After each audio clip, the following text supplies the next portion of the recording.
Morning,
chat.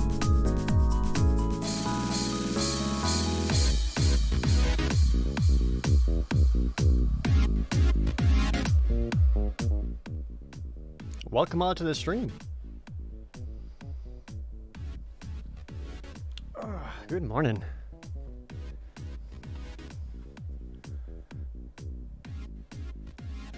Well, first thing I noticed is that Magic Arena updated and decided that none of my graphic settings mattered. So thanks for that, Arena. I fixed it. Check my volume levels right away because I got a feeling those aren't going to be great. Oh, no, not too bad. Hey, Chibi Acer. Thanks for the 100 bits.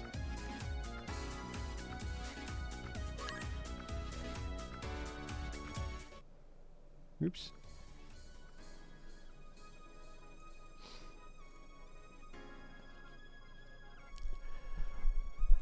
Alright, what we got?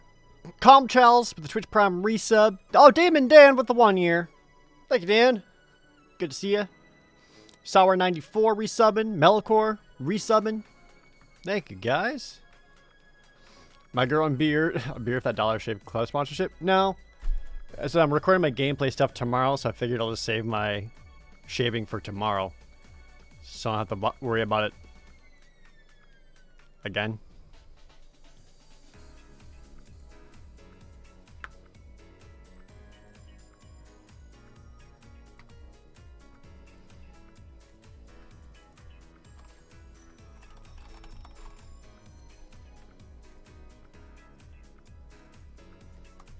Time to grow a quarantine beard? Man, I don't know if I could pull that off. I feel like I've tried to grow a beard once before, and don't feel like it went great. Plus, I don't have any proper beard grooming equipment or knowledge. Nerdy Husky, resubbing. Thank you so much.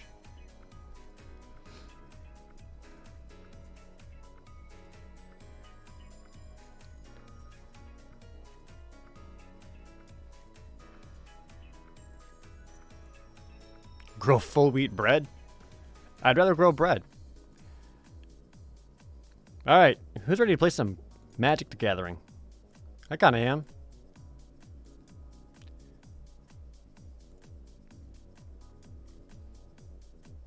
Uh-oh. Did you break yourself, Arena?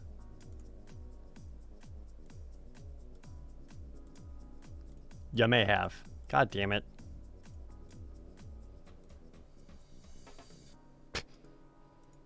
You bastard.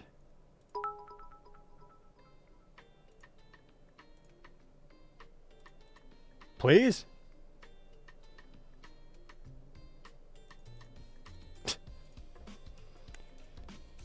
Hold on.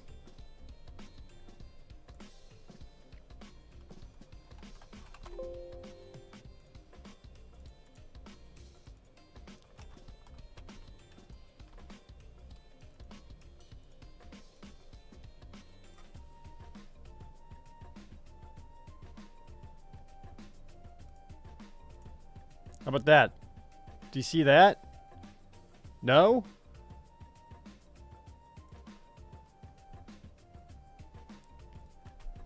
Hello?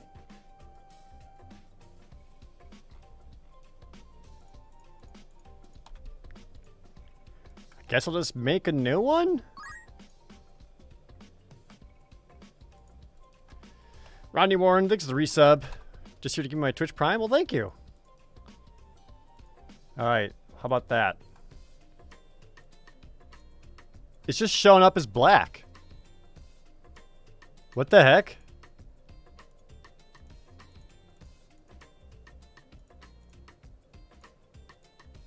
Wait, does this say Microsoft Edge was open? Excuse me? I didn't do that.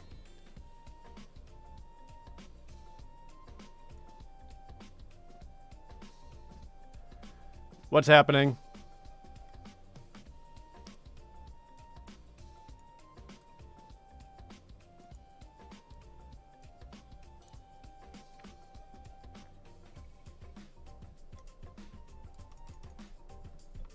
Arena's taking extra steps to prevent stream sniping by making it unstreamable. Brilliant.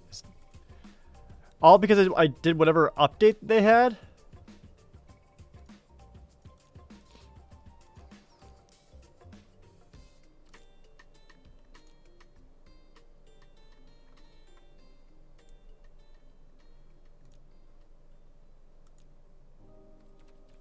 Oh, so you can see the cursor. You can hear the game. Listen. It's just not showing up for whatever dang reason.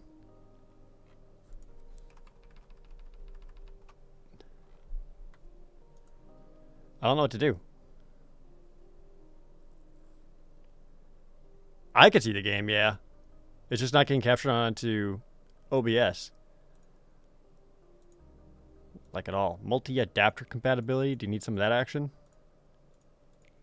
Nope.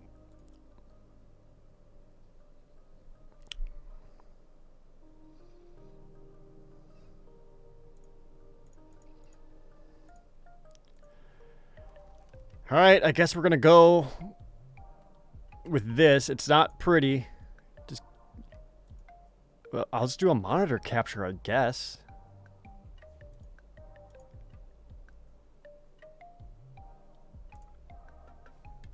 You. I know. Hold on.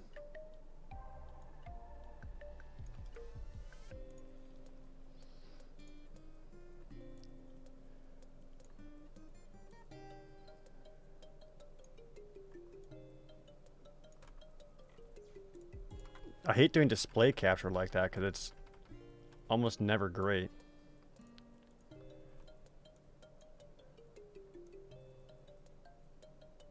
But also, like, I don't know what else it wants from me. Yeah, I guess I'll do it that way. Not super happy about it, but there we go.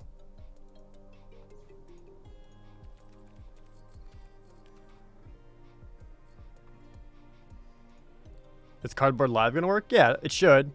Cardboard Live got updated, but it's running. So now I just can't accidentally, like, open up any other windows on my main screen. Otherwise, you all will see it. None of you need to see that. Alright, so where we left off? Where was I at? I was Platinum Tier 3, almost Tier 2. And we got a week left in the season before it resets. Oh, you know what? When does,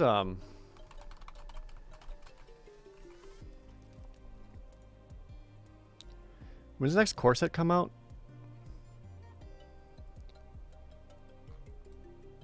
July 3rd?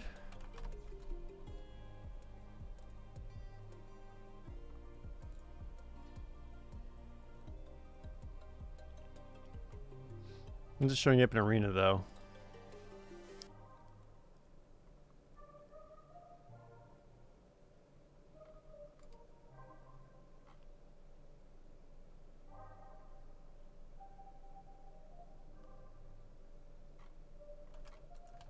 Oh, so shortly after that, I guess.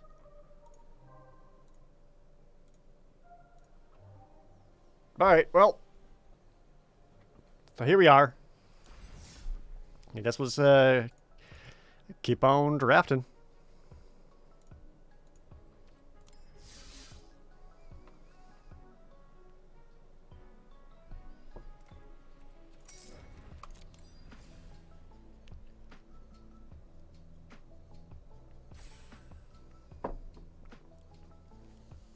I don't get why they're going to try to stop stream sniping. If you're going to put up a flare up of where you are, you're going to get sniped, right?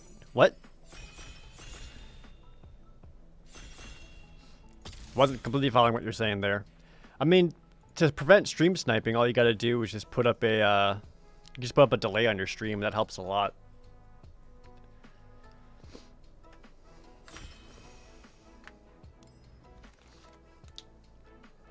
All right, let's go.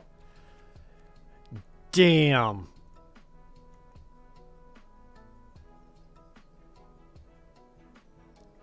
Core set will be on Arena on June 25th. All right, thank you, GBA, sir. Yeah, so we got another solid month of doing Ikoria drafts. This is the best ultimatum you could possibly get. Just ruin your opponent's whole day. And I think it's actually so good that actually. Oh, I'm sorry. Let me move my cam so you guys can see the rare popping up. And I think it is good enough to first pick that and then build those colors. Because the fixing isn't going to be too bad. Not having green is going to make it a little bit rougher. But we can do it.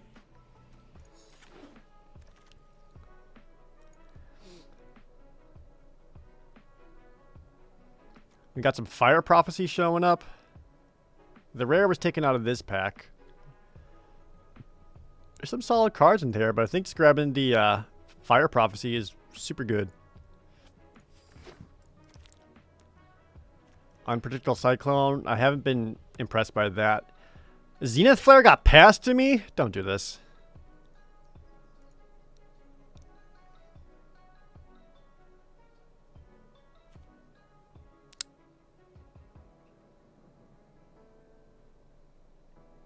So, because the format is so self-correcting, there has a...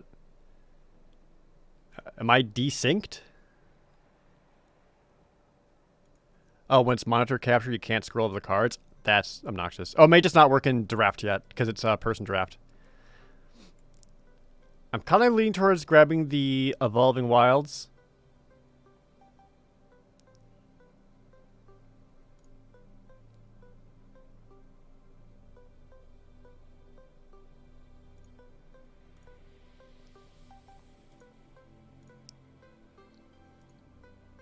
Because I want to be able to fix my mana for this.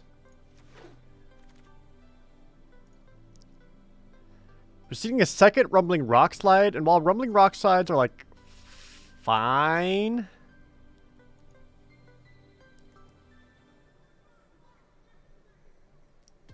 I don't know if there's anything else I'd grab in here. The 1-mana Cycler isn't too bad. Might just grab the 1-mana Cycler. The Mentors have just kind of been okay. I haven't been super impressed by them.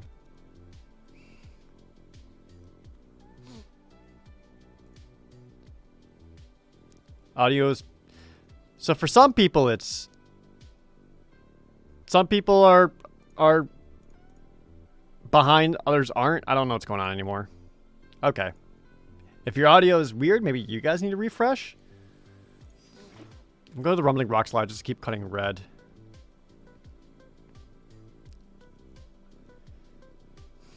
Like, I'm seeing just a lot of red show up. Another Evolving Wilds.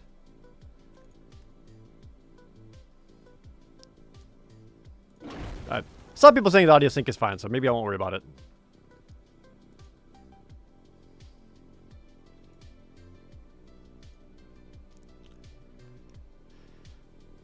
Lava Serpent, which we already got one of. Drannith Stinger is also pretty good, especially if I end up getting some cyclers. Like, I could just pick this up and kind of commit to a cycling sub-theme.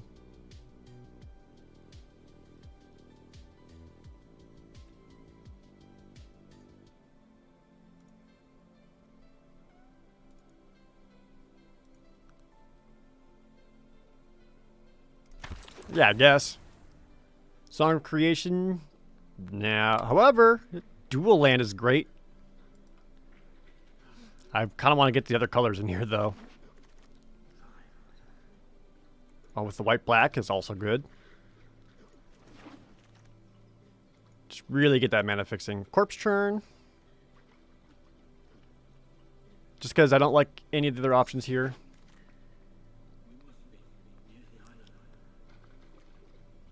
I'm kind of starting to feel like the other stuff showing up hasn't been awesome.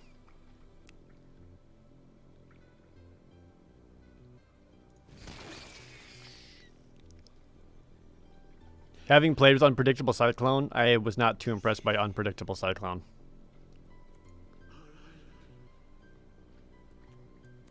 I'm just going to take the Sabertooth to cut white. I do like Memory Leak, though, especially for Cycle 1. Lurking Deadeye is also pretty good.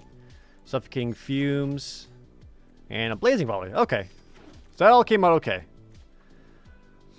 Alright, well, we do have the Tri-Land, which hits 2 of our colors. We've already got 2 tapped lands, though, and that's kind of scary. I think I just go for the Gopher Blood.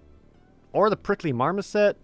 I don't have that many cyclers, though. We got 1, 2, 3, 4 cycling cards. Yeah, not quite enough for Prickly Marmoset. A Gopher Blood's just a little bit safer.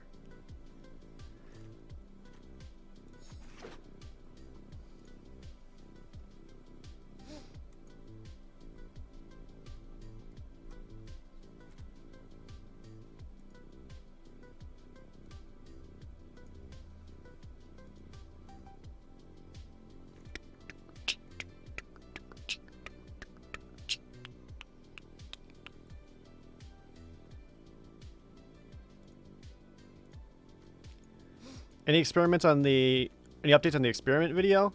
Yes and no. All I can really tell you is that people seem to like it a lot, but YouTube in its current state is such a mess that it's like not worth doing. Like the amount of time and effort that Vladless puts into those, like I can't pay him properly. because YouTube revenue is just so bad right now. Actually, I really like this Zygoth Mamba, even though I never got to play with it. And if I can get like a decent mutate sub theme, that wouldn't be too bad. Although I currently have no mutate cards. I think the checkpoint officer is just a safer pick. Yeah, it's hard as it being profitable for one person. Never mind two. Exactly. Also, don't hate the Forbidden Friendship, but we'll go checkpoint officer. Robius Illyrian, thanks for that Twitch Prime resub. I really appreciate it. Ooh, Necropanther? I think he's actually worth grabbing here, since it's in my colors. And he's just really strong. Unbreakable Bond is solid. I also like Dark Bargain. Probably going to go Unbreakable Bond, though, because Dark Bargain is common. How's my deck looking right now? I feel like I'm lacking creatures. I'm at 7 right now. Yeah, it's not great.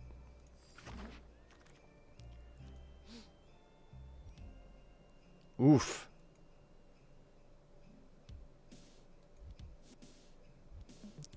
All of these options are bad.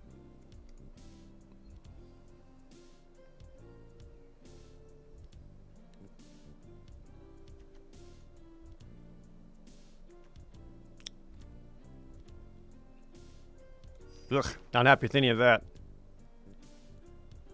Oh, hey, this is Vi Crystal. All 3 of our colors and cycles. But this is also a Cavern Whisperer, and he's a real good mutate target. How's my fixin' looking? Evolving Wilds, 2 tapped lands. Not sure if this is... Nah, common versus uncommon.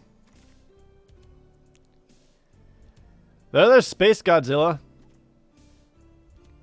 I actually don't mind grabbing him because we do have Unbreakable Bond to actually bring him back for cheaper and easier. And kind of gives us a win condition outside of anything else that I'm doing. These sure are dudes. Guess let's take a Pangolin because it's a wall.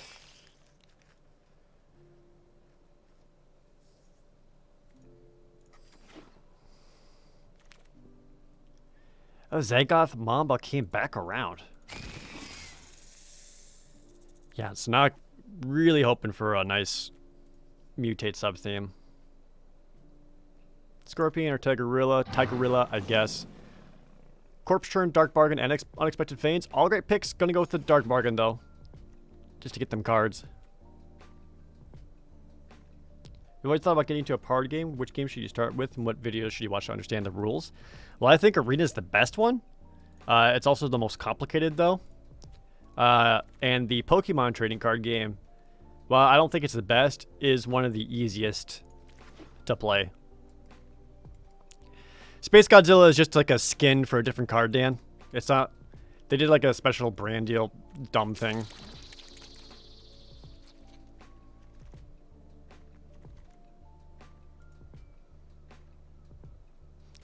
What's the game plan? Ruinous Ultimatum.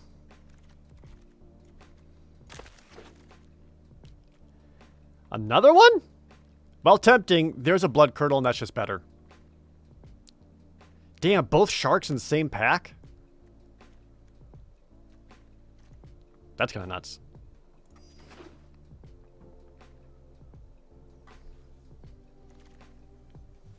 Another Triome. But you get this Enforcer, who is pretty strong.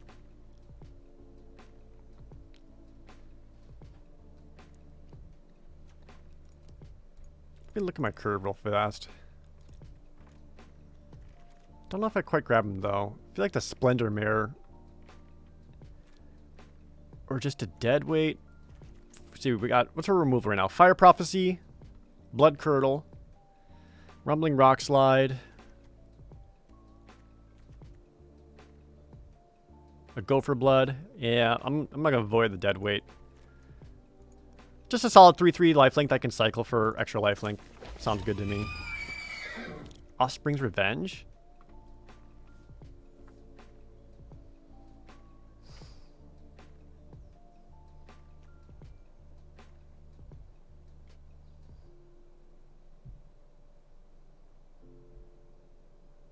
Oh, no.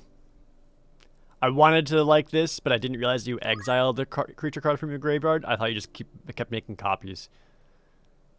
Yeah, not a fan. I'd rather go Blitz Leech. Or even another Gopher Blood.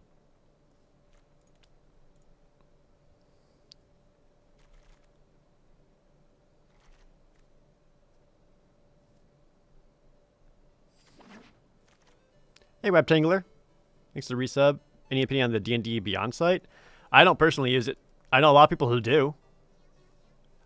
I just like using pen and paper too much.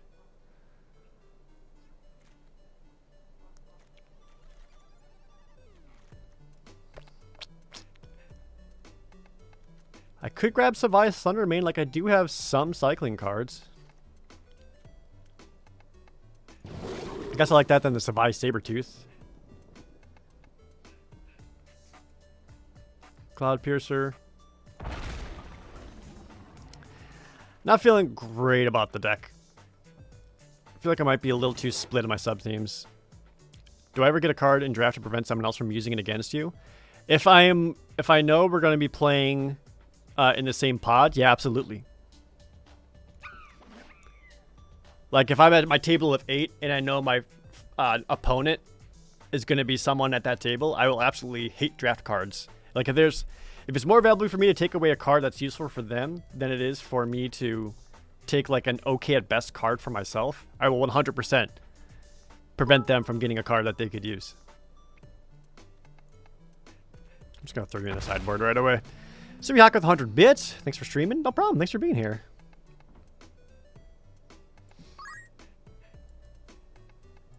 Malakori also resubbing. Thanks for the good luck.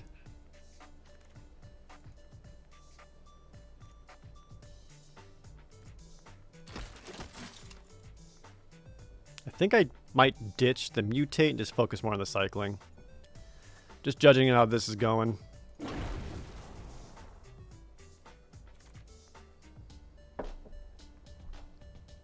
Wow. Late Blitz Leech. Yeah, I'll take the Frostveil Ambush as a one mana cycler. Thanks, Abakio.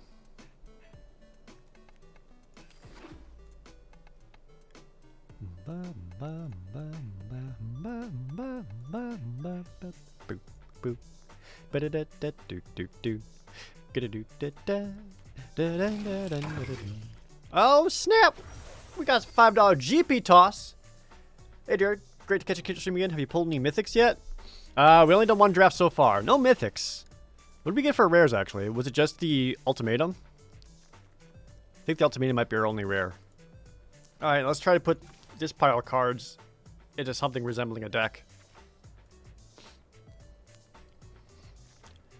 Let's ditch you. You're not going to mutate, and you suck. All the cycle stuff, though, I'm going to keep it.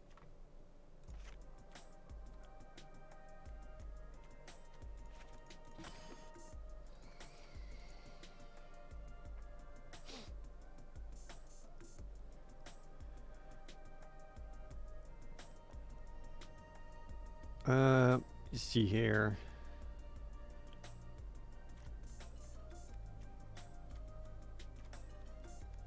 Unexpected Fangs, no. Might ditch the Corpse Churn, since I have the Unbreakable Bond. I just feel like that's a strictly better version of it.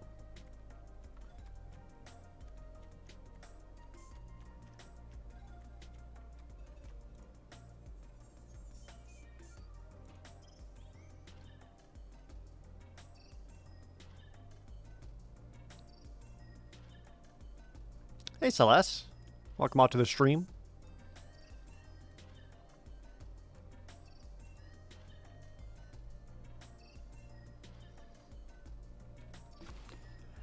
Still need to cut 3 more cards. I don't know if I will or need to. I can cut 1 Gopher Blood.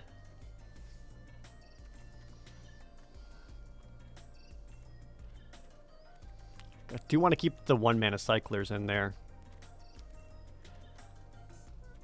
So if that's the case, I might as well just try to get rid of one of the 2 mana cyclers, which we can do Shredded Sails. And we'll keep it right at 41 cards. I live in Seattle? Yeah. Live in Seattle since 2017. Do I have any blue sources? I'm not actually casting this card. I'm just using it as a 1-mana cycler. Oh wait, what are my lands at? I still need to add in 2 more lands. All right, rip. The Dreadlord with the resub. Rereading the Deathgate series thanks to me. I've never actually read the books. They seem good though. Like the lore is just so cool. Okay. What was I doing? Dang.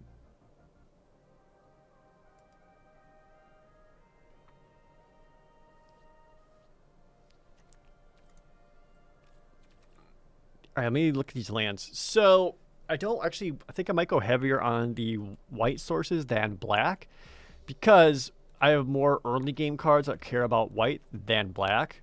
Like black sources for stuff that really affects the table. Doesn't really matter until I start getting like 4 lands. And I need 3 white sources for Ruinous Ultimatum, so I might go a little bit heavier on planes here. So I think I go 5 planes. Didn't I go to PAX when I was in Seattle? PAX Prime? Yeah, I'm always there.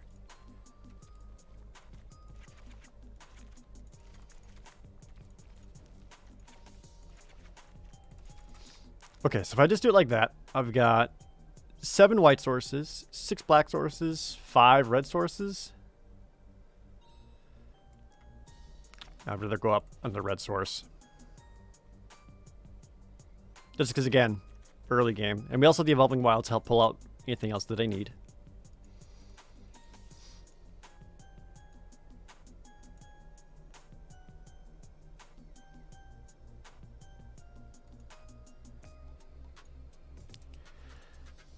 I'm concerned about the game, about this is, on how kind of split the mana base is.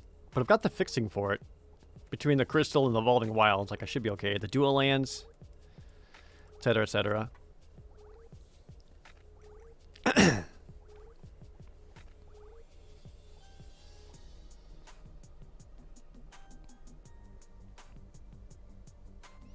Actually considering running the other Go for Blood, since it is a 1-mana cycler and another removal. Actually, let's do it that way. Let's ditch Suffocating Fumes, because that costs 2 mana, and we'll bring Go for Blood, because that costs 1. I like that way better. Lovely Archer, the Twitch Prime resub, and Geraldo Guacamole with the Tier 3 resub. Thank you.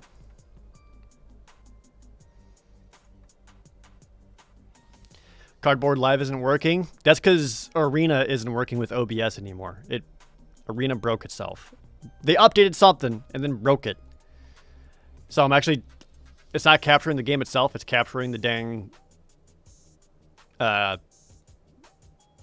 It's capturing just like the monitor. So that's probably why it's not working.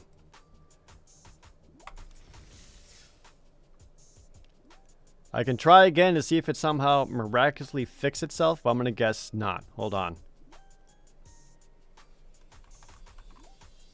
Nope, still is a big black screen. So that's cool. Really like the way they did that.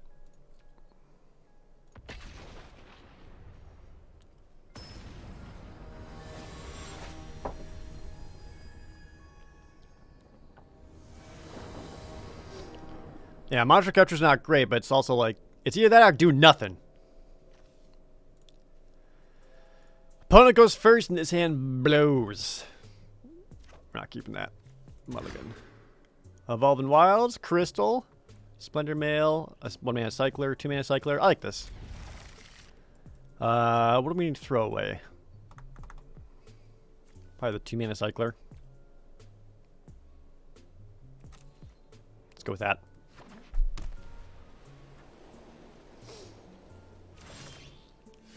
Oh, we hit the mountain source, so now I know I can use the Evolving Wilds to get a swamp.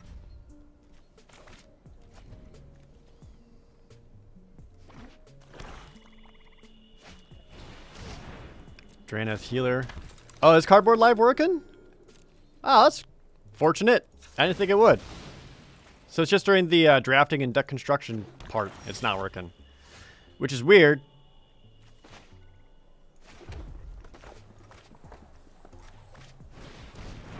I see your 2/2 and raise you a 2/2. Did they just change the look of the cards on the table? Or am I crazy? Like, I feel like the line in the bottom is much thicker black. What is Cardboard Live? Cardboard Live is a program that allows you to mouse over your Twitch screen to be able to look at cards. Yeah, they changed them? I thought so.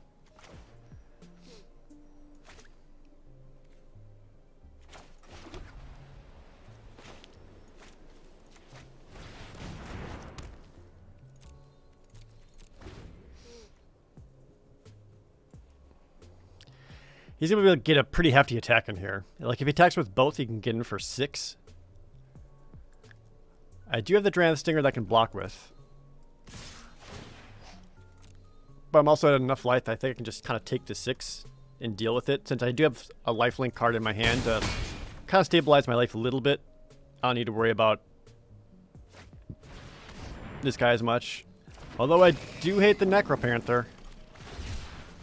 Alright, we're going to cycle that. Hit you for 1. Dang. Land. Land. Alright. Feels bad, man. Still. That's a point of life. That's some life. And shield. You know nothing about Magic the Gathering, so this might help? Yeah. I mean, it can help you at least see what the cards are. Dire Tactics! Oh, boy. So, now I need to start doing some blocks. I can't take 9.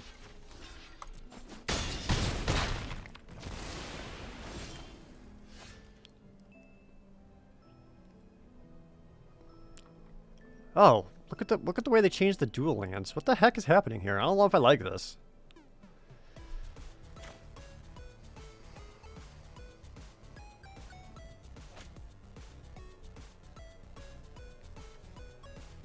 So if I Dark Bargain, I would need to find a 2-drop to survive.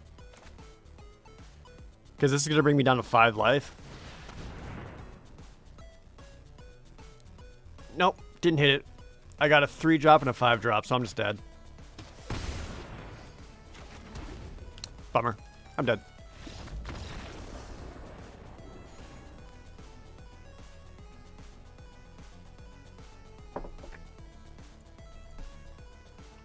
Oh, that's nice. You can view the battlefield after your defeats now. In case you want to look at it again. So that's a thing.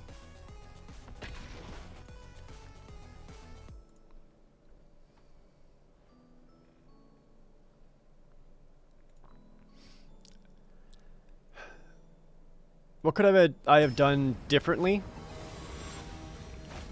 Is maybe allow an earlier block of the Dran of the Stinger to stave off some of the extra damage. This looks good. What else could I have done?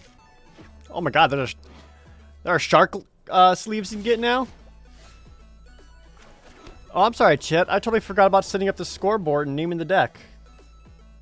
Hold on.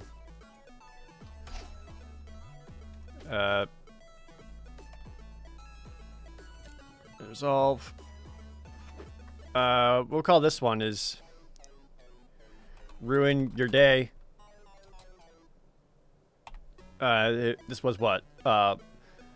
White, black, red. Currently own 1. There we go. Cycle this right away. Ooh, found a Blood Curdle.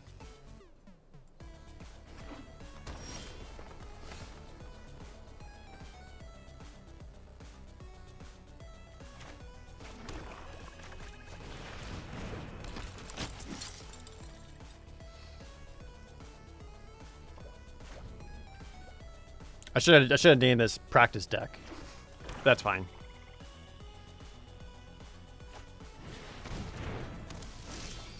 Damn it, Glowstone Recluse is a good card.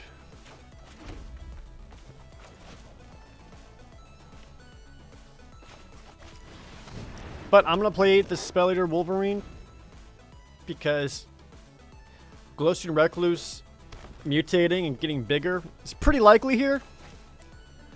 But having a Blood Curdle to just immediately take him out. Oh, damn. That's even worse.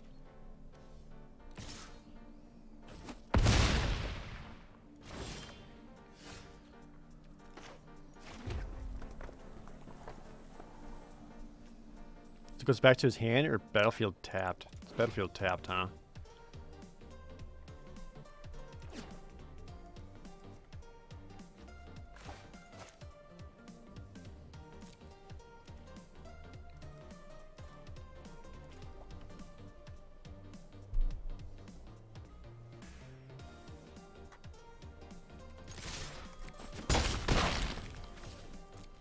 I'm just going to get in there now, and then on his turn, Blood Curdle it, because then he won't be able to attack with it again right away.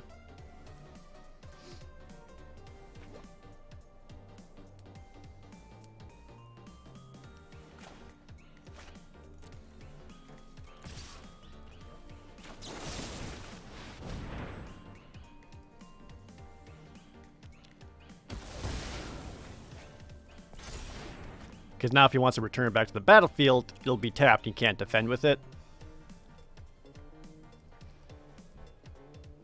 So I do worry about him mutating it again. Plays Prickly Marmoset, which is fine.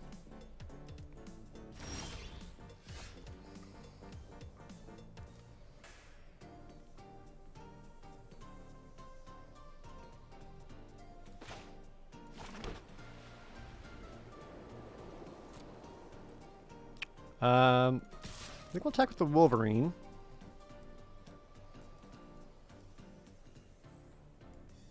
What is a menace counter? It's a little counter that just means he's got menace now.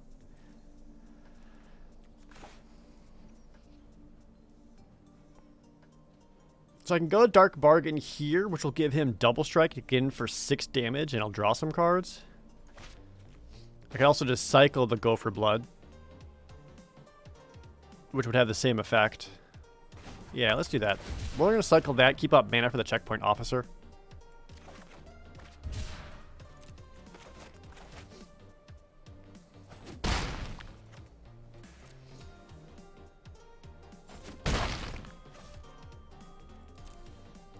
Because then I can Dark Bargain or Checkpoint Officer his shit.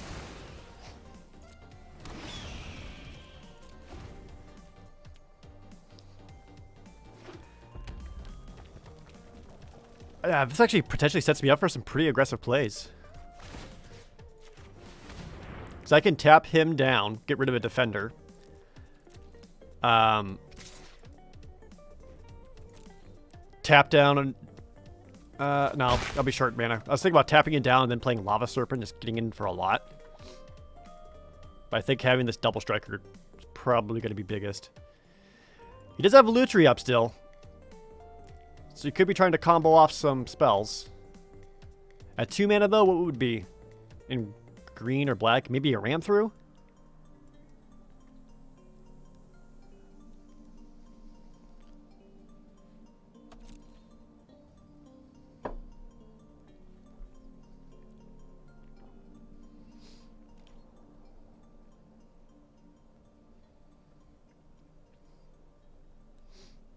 Heartless Act? They wouldn't be able to Lutri Heartless Act. Heartless Act costs 4.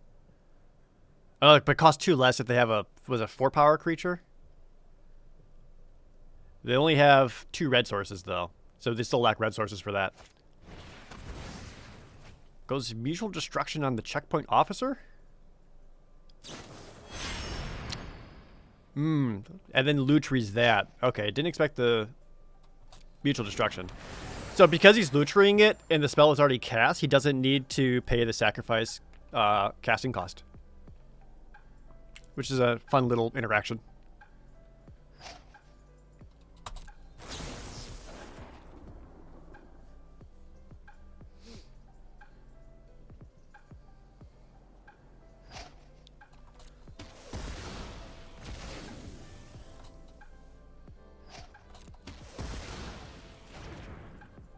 Good play.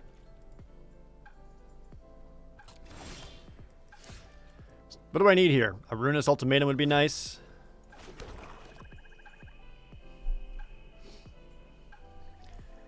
So I can go Dark Bargain.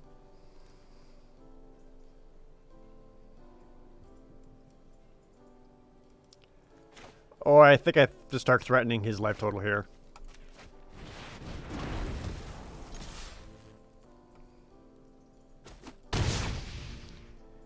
So right now he's hitting me back for 7 damage.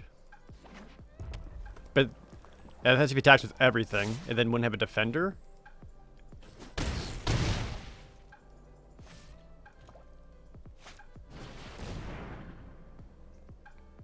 Goes Tigerilla.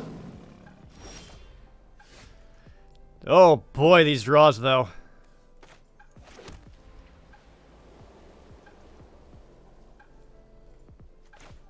I think I got a Dark Bargain and try to find an answer again.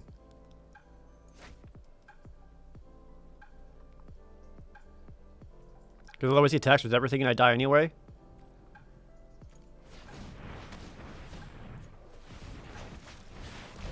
I could find Fire Prophecy. No, I mean, I'm taking 5 anyway. I'm just kind of dead.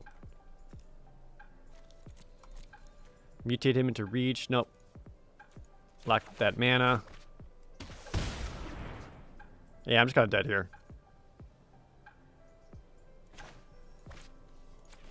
Feels bad, man.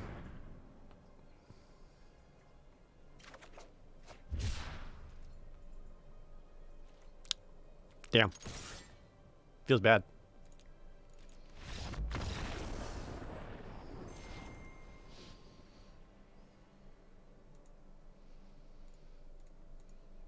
Yep. Well, that's another flood. I feel like it's indeed ruining my day.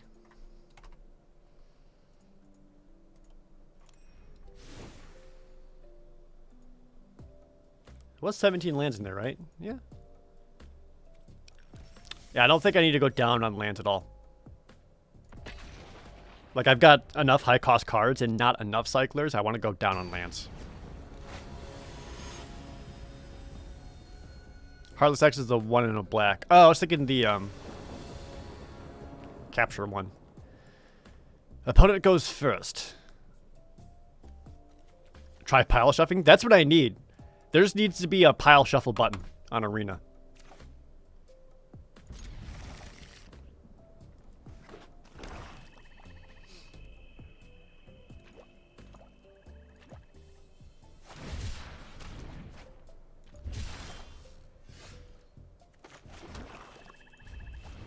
I'm going to cycle the Memory Leak.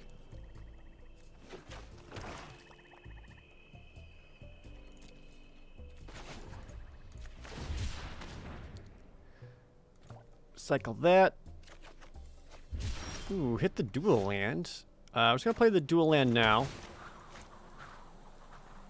Because I don't have anything urgent to play. I could also still cycle the Go for Blood. Which may not be a too bad idea, because it can help set up the Spell Eater Wolverine. He's playing Yorion. Just kind of seems to be playing, oops, all colors with cycles. Oh, the Reptilian Reflection, though. So he's going to be doing that with cycling. Got it.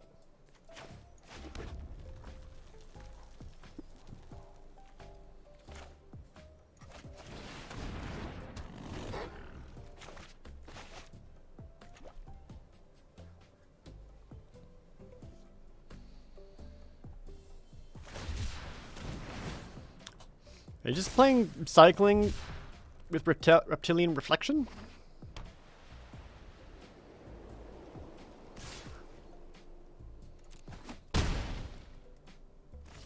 Well, he hits for 5.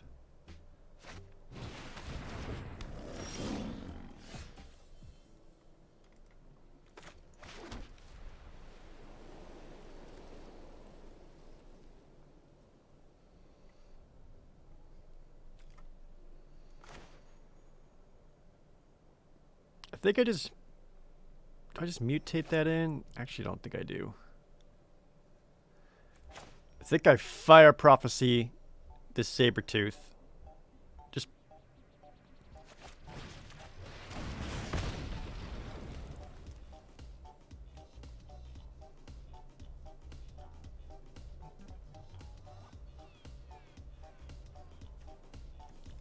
Put away the Void Beckoner. Get in for 3. And I'm just gonna play the Drana Stinger to block the thing. Oh, he's got trample though, right? Maybe I won't block then.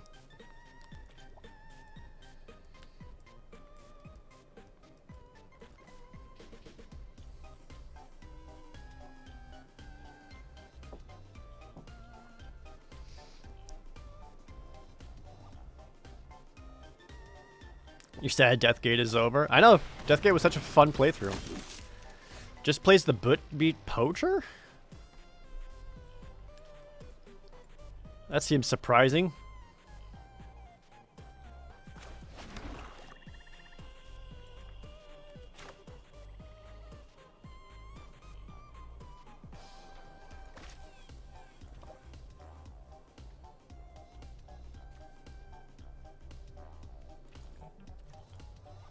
So I got some options here. I can mutate the Cloud Piercer onto the Spell Eater Wolverine.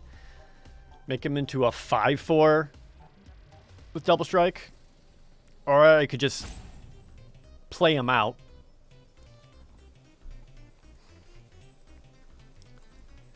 I'm going to do an attack first, actually. See how he feels about it. What do you think, opponent?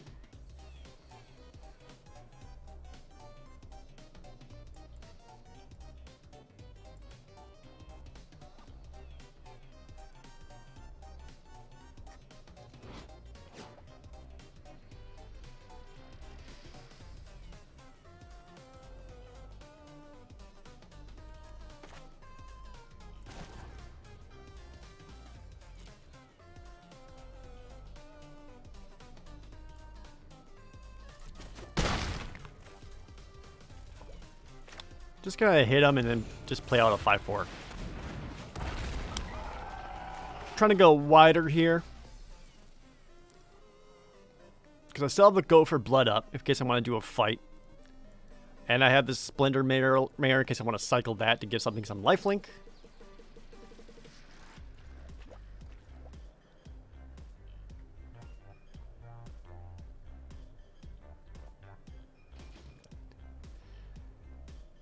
Opponent's playing red, white, black, more or less. Pacifies it. That's fine. I could still fight with pacifism.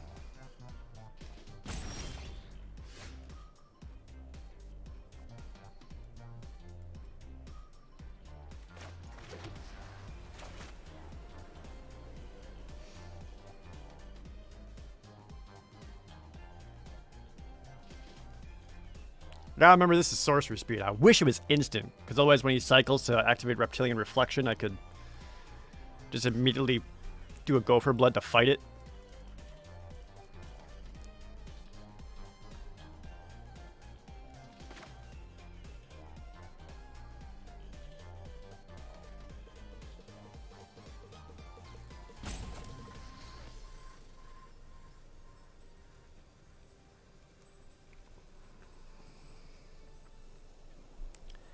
So I think what I'm going to do is use Go for Blood and take out that Bushmeat Poacher.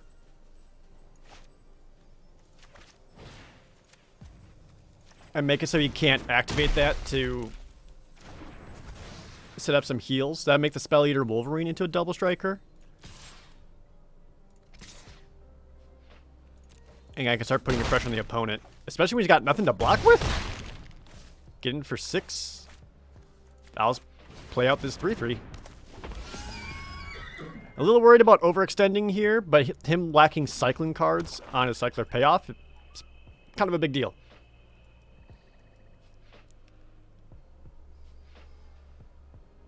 I know he doesn't have enough mana to cast Ruin his Ultimatum and then ruin my day.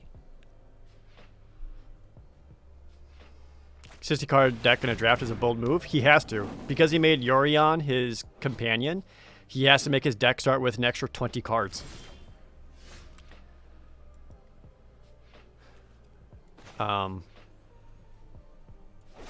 So if I just Blood Curdle that, and then make the Spell Eater Wolverine Menace, I win.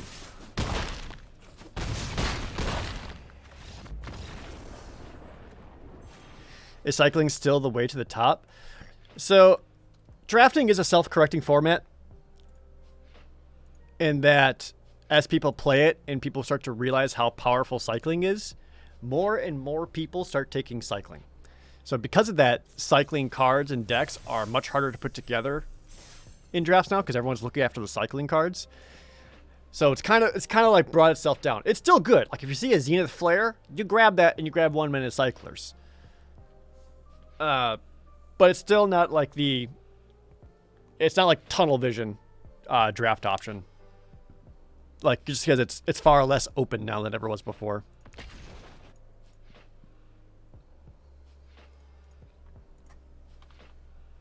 Am I staying hydrated? Sure I am. I got a glass of water next to me here.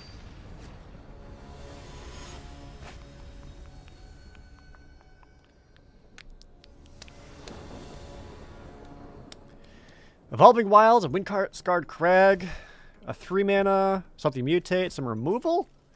I actually like this hand quite a bit.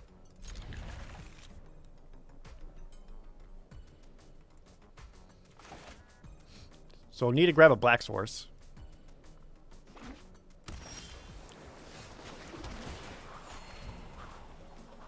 Another Yorion opponent? Have a good one, Lunko. You have to ask, is Deathgate a dungeon crawler? No, Deathgate is a point-and-click adventure game. If you haven't watched it yet, I really recommend it. It's so fascinating. It's got good voice acting, an awesome art style, fascinating world.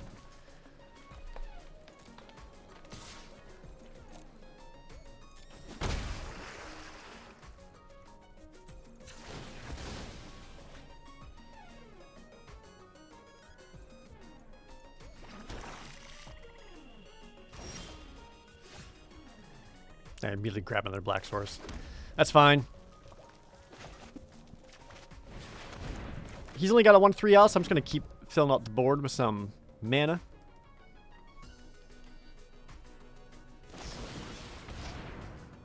You dick!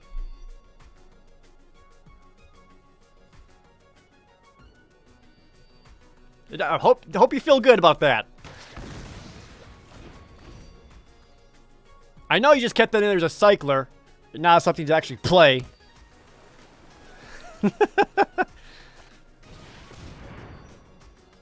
Didn't play around the remove artifact common, fool.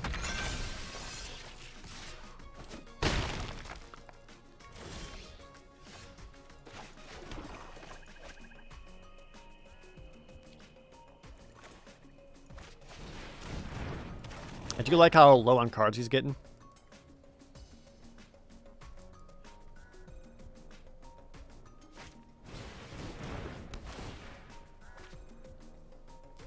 If I can get him to start running low on resources, that'd be huge. Now I get it. Went Yorion. So that you can blink it, get the Sleeper Dart, get an extra draw.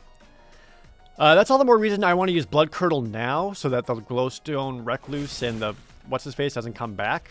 I'd rather you just die now. Cycling just means you pay mana to discard then draw, right? That's correct, Green Darkness.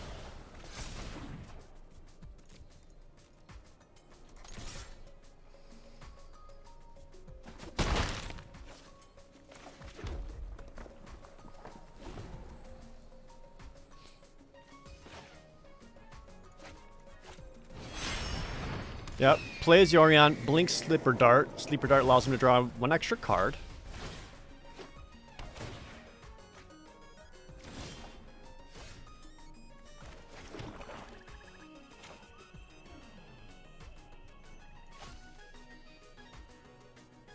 So he's still Menace. I can play the Checkpoint Officer and mutate Cloudpiercer in.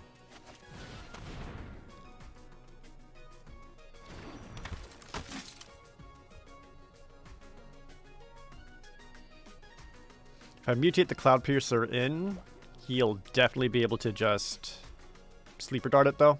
And I kind of worry about that.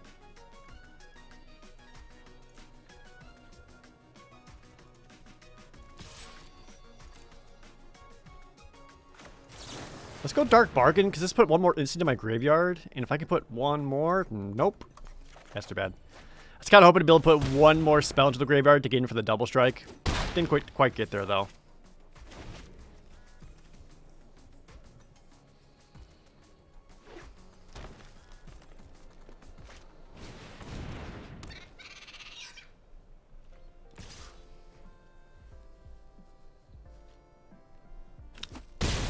Damn, that would have been the swing if that worked.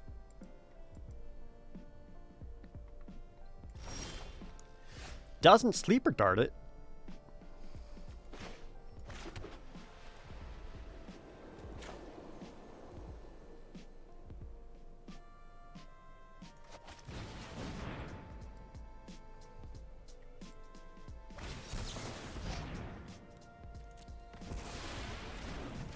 Shocker. He had a counter spell.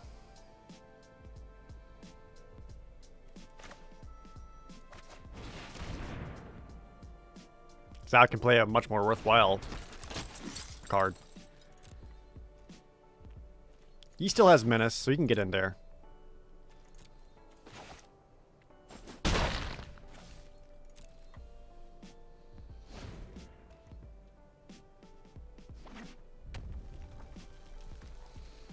I don't want that Yorion to beat me up, so we're going to cycle a Lava Serpent and tap down Yorion.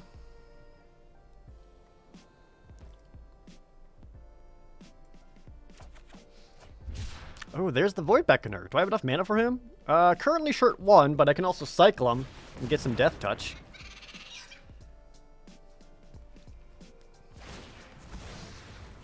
Yeah, I figured as much. And then there's the Go for Blood.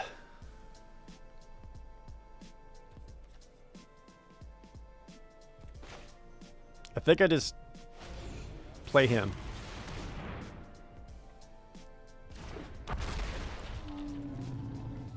Then I got mana to tap down Yorion or even go for blood up to kill him. Ugh.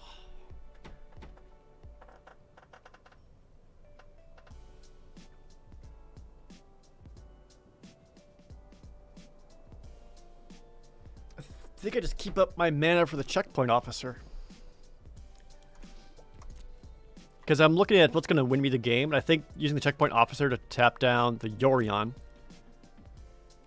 I'll have 2 defenders, and then on my turn I can cycle both of these and remove 2 more defenders, and activate checkpoint officer again. Goes Frostlings. Okay, that slows me down. Hits checkpoint officer. Interesting. All right. Well, I'll respond by chopping down Yorion.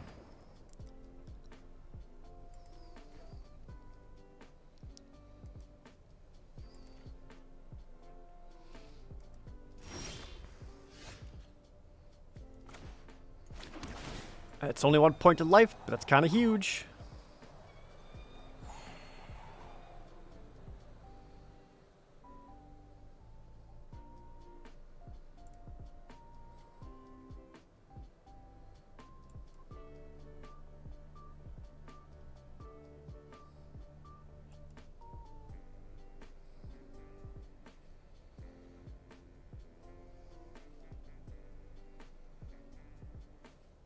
Actually, might be better just to do the fight rather than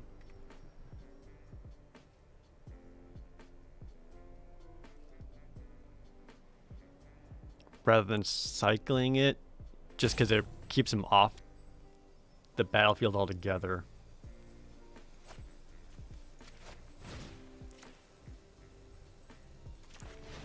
Take out at least 1 Thieving Otter.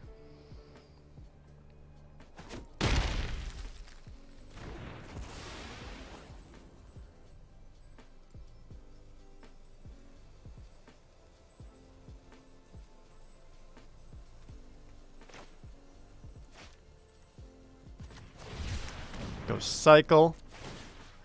Tap down a Frostlings. Oh, sorry, this is the Void Beckoner.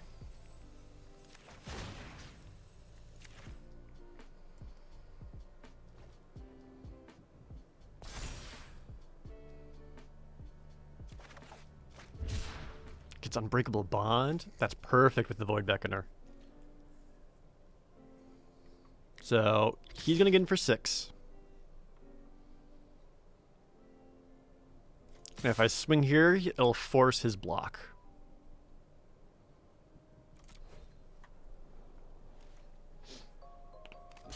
As I'm basically trying to use the menace to best of my ability here.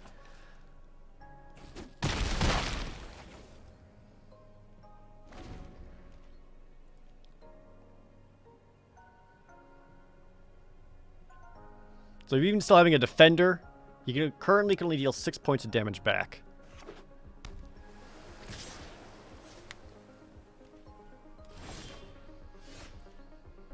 Okay, what can I Unbreakable Bond?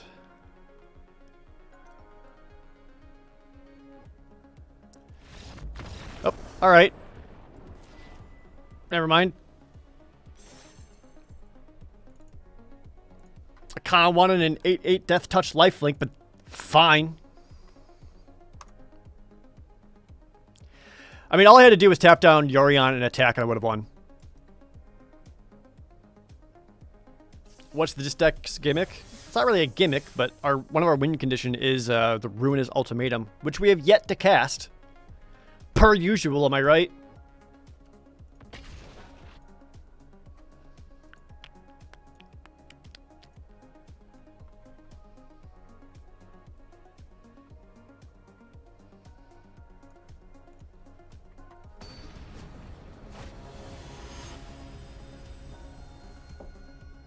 Yeah, fuck you button. That's my fuck you button. It's like ultimate fuck you button. Opponent goes first. Not crazy about it, but it's keepable. Our mission is to cast Ultimatum before the draft ends. That'd be ideal. Oh boy. He's already playing one Whisper Squad, which means he's playing black-white humans. He's gonna go super wide. This is gonna suck.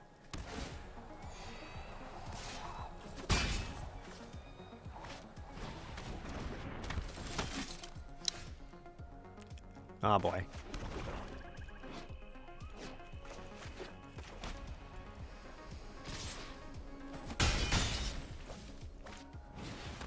Oh, it immediately gets the Perimeter Sergeant, because of course. Oh, but I did get Prickly Marmoset. This first strike capability is going to save my ass until he pacifies it or whatever.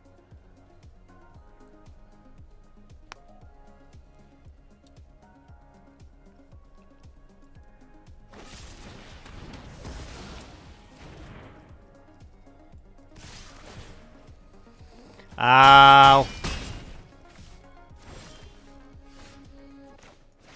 Unbreakable Bond will be huge. I don't have any. Did I just play him as that was a 3/3? No.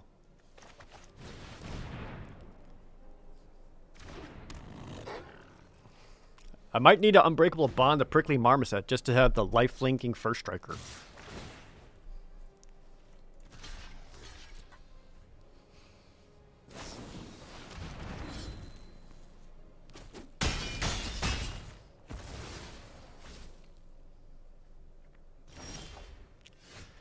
He's missing land drops at least?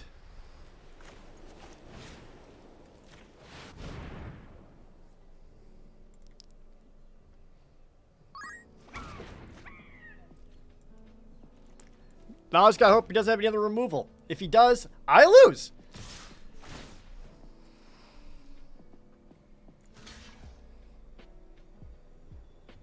Well, that seems sketch as fuck.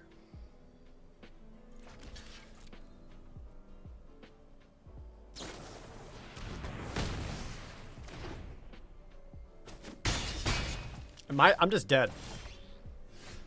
Or am I?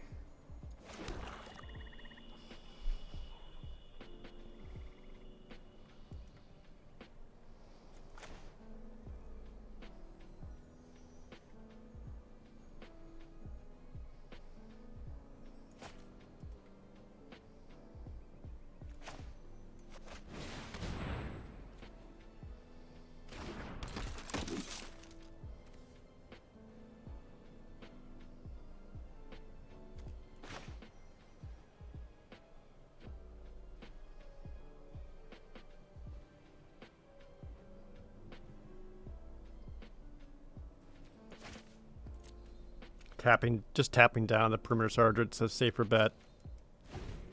Doesn't feel good, but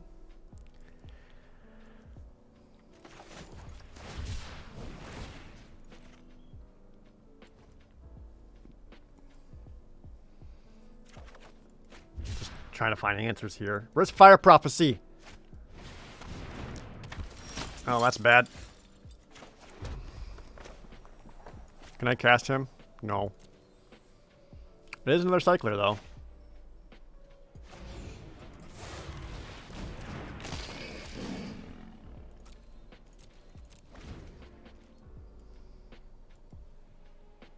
Any reason for the different upload time on Pro Jared Plays? Because YouTube likes to break sometimes. The new uploader is such ass.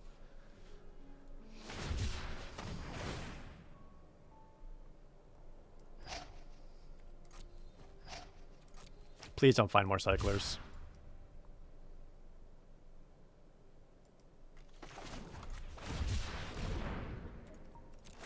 I could do that too.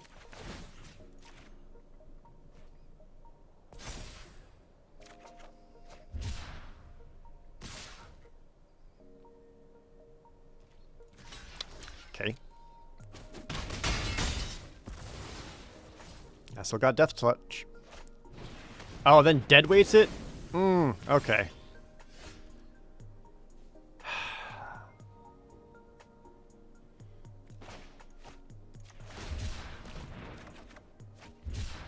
Oh my god, that's perfect. That's lifelink.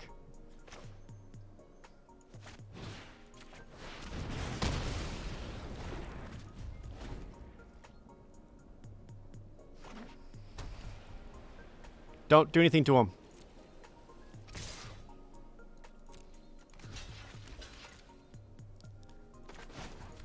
Cycling some lifelink. Stabilize. Oh, still in it, baby. Woo, girl. He goes wide. I've got mana.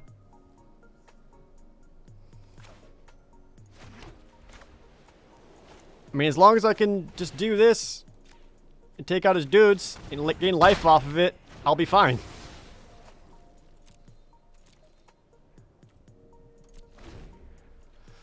Woo! I've never been so happy to see lifelink.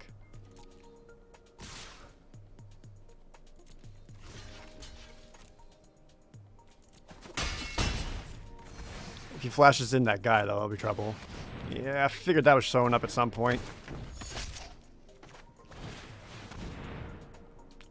Ooh, we got the ultimatum!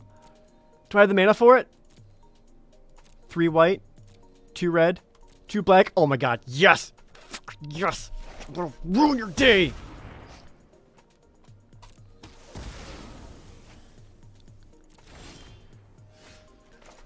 Bah!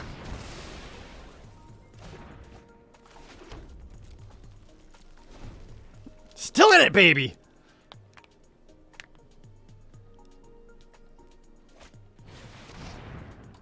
Mm-hmm.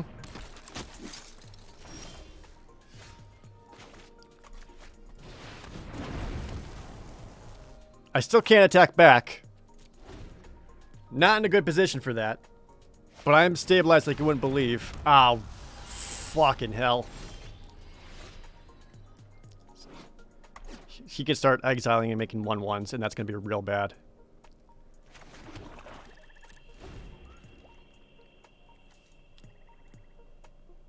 I've already used Unbreakable Bond. Pacifism. Had to show up at some point. That's game. At least we got to cast Ruinous Ultimatum. We did get that to go off at the very least. Whoops.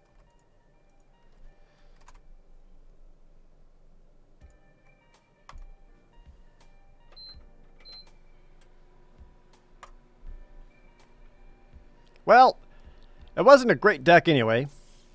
So I feel like it went alright.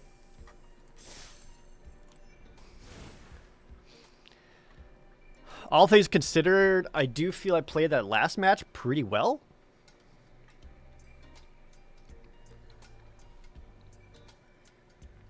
like playing my cards in such a way that I was maximizing my survivability and just trying to sustain. Like going over for like the like getting the lifelink in there, getting the like getting the tap downs when I needed it there. Like I knew where I needed to slow him down, and I did play in such a way that I got that. So I'm proud of myself for that. Where could I have gone better? I think in the first game I probably should have been a little more eager to trade out with how aggressive he was going to be, knowing my deck was slower, and I didn't. Could have done that way better.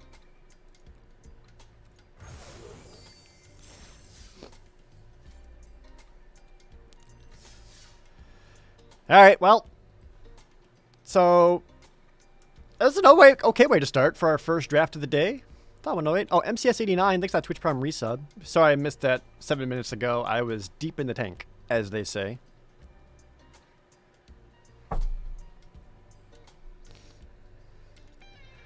But I guess we'll just try another draft.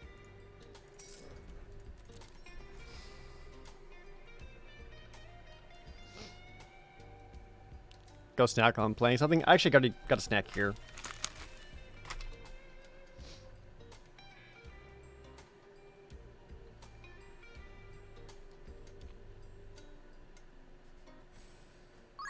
The dream is to hit Diamond before the next season. I don't know if that's going to happen today. That wasn't a great way to start. Dummy full of guts. Thanks for that Twitch Prime resub. Do you actually draft with other people or still bots? You draft with other people now. Because of that, though, it costs more, which sucks. But it is with other people, and it is way better.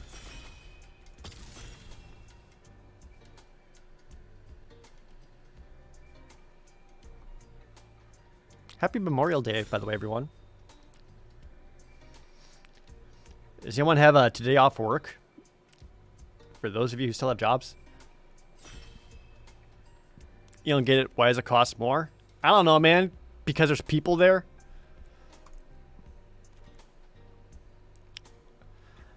Dang. This pack is stacked. So, I do like the Labyrinth Raptor a lot. It's a 2/2 menace, but makes it so that whenever a creature with menace becomes blocked, the player has to sacrifice a creature blocking it, which is a big deal. There's also Glowstone Recluse. There's the Trumpeting Gnar. Like those are all cards I would be happy to grab. But we could try to go black-red menace. How would I pronounce? Initially thought Anka, but there's two A's there.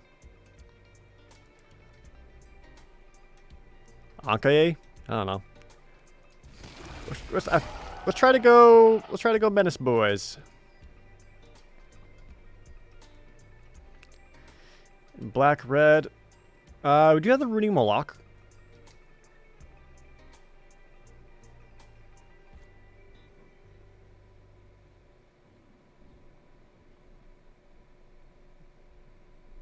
I think it's the best card of the deck.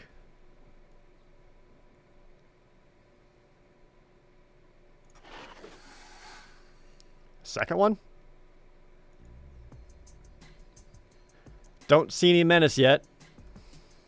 Lurking Deadeye is an okay grab, though. I don't know how I'd feel about grabbing two of these, but I'd be fine with at least one. Oh my god, there's a third one. Good lord. There's also the Bastion of Remembrance. I don't think I'm quite like the sacrifice or go wide option. That said, the Ferocious Tigerilla I can make into Menace, which goes into our theme.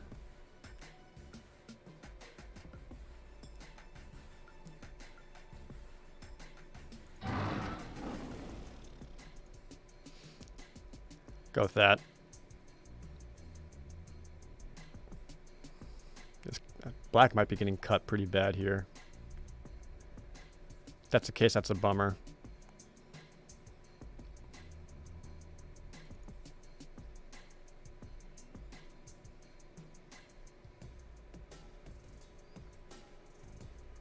Do the Prickly Marmoset.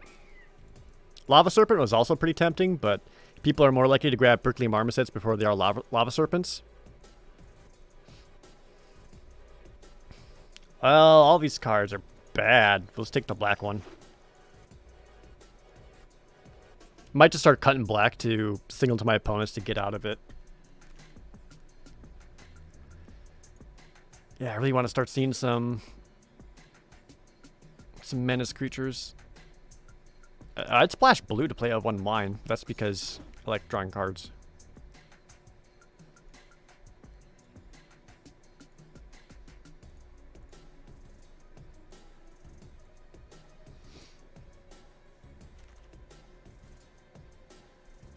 Mutual Destruction. Not super excited about, just because I don't have like a sacrifice target, but I do need removal. We looked for an alternative second color in case black dries up. Green or blue seem pretty open. This might up being a black splash, or we could just abandon the Labyrinth Raptor altogether. These are all just kind of dudes.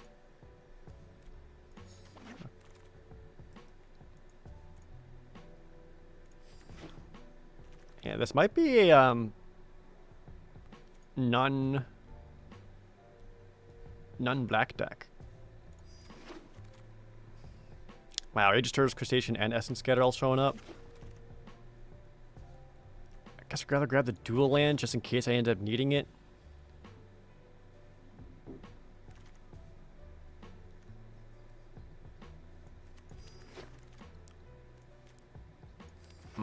Not super sure about. Oh, there's Kogla. Mutual Destruction, Deadweight, Fertile Lid, Brushwag, Reptilian Reflection. I think you just grab that and switch to green.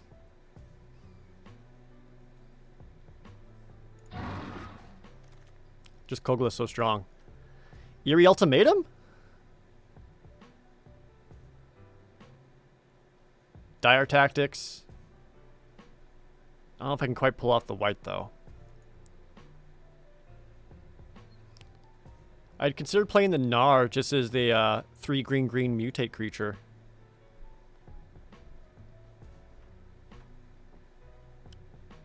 Yeah, I think I'd grab the Gnar.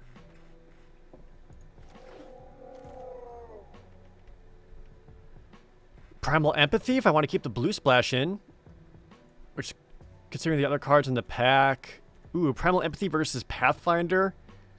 That's kind of a tough call.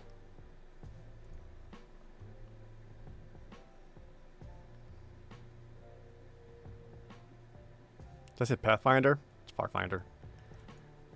I think I just cut the black. Sorry, Labyrinth Raptor.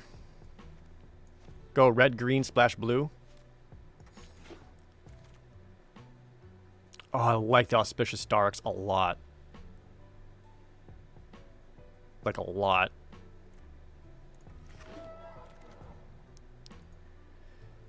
There's a Fertile Lid.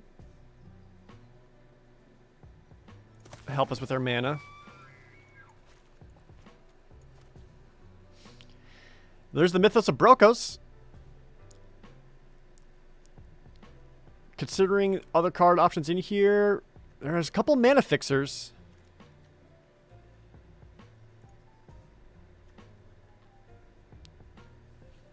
Put 2 permanent cards from your graveyard to your hand.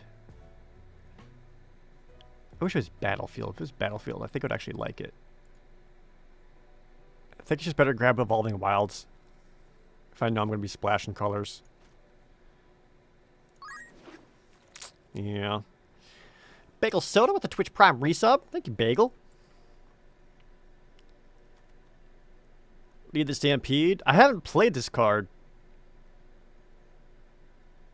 But I haven't... Doesn't seem too impressive to me on first glance. Am I wrong on that? Bristling Boar's fine.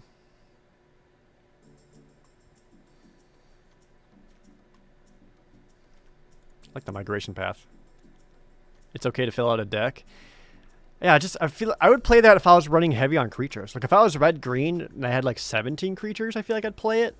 Otherwise, I don't know.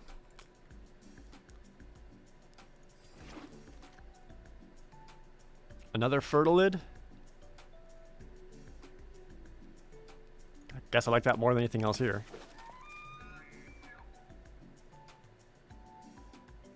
I don't think you're quite worth bringing in. Same thing with Adventurous Impulse. Same thing. Like, pay 1 mana, look the top 3 cards for a creature or a land. Just never too excited to play cards like that. Dive. I think I already have a Thwart the Enemy in the sideboard, so I'll take a Plummet. Honey Mammoth. Hell yeah.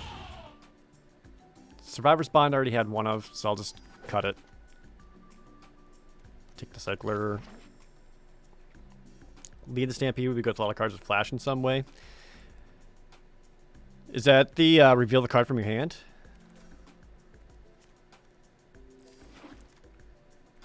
And then Narset shows up, who I still haven't gotten to play yet. Bummer. Momentum Rumbler has been okay. Migratory Greathorn, though, I love. Of all the cards here, I actually like Migratory Greathorn the most. It's a great mutate creature. Helps you get a land out. Some meat.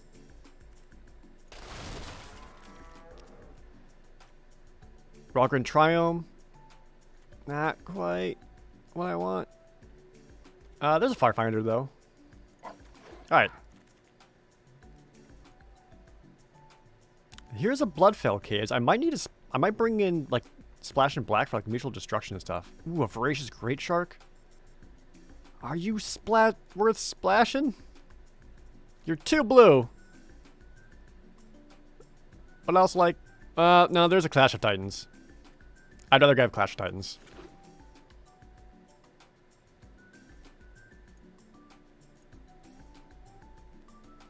Mentor for Kogla. I haven't been too impressed by the Mentor cards.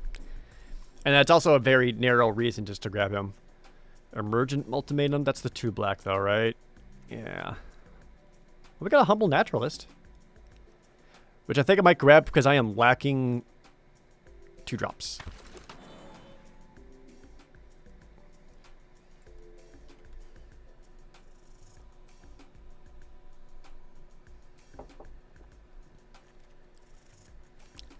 So I think play 3 blue cards.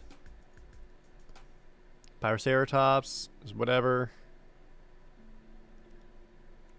Channeled Force?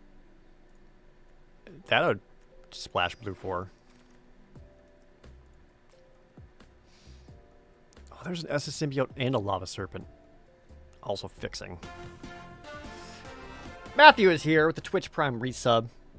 Up to a silver shirt. How many mutates do I have real fast? Got 1. 2. 3. So probably not quite enough for an Essence Symbiote. I just grabbed the dual land, huh? Yeah.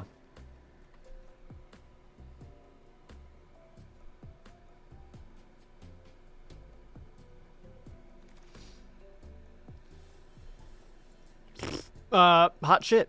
Tight. Take the 1 mana cycler.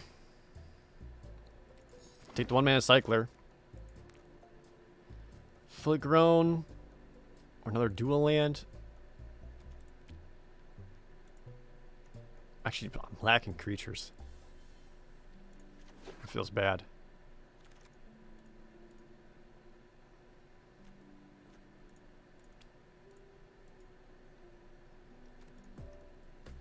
Guess we go Momentum Rumbler. It's an okay 4-drop. Lets me be a little more on the aggressive side.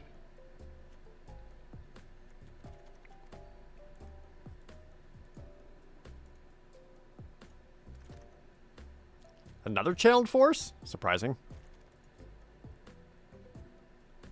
I guess it just... I don't know how I feel about playing 2 of those.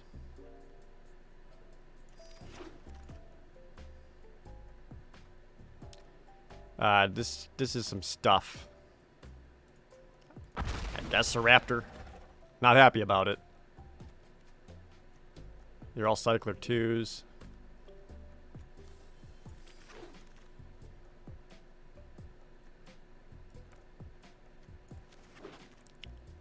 The Sun Spinnerets, okay. There's something. Okay.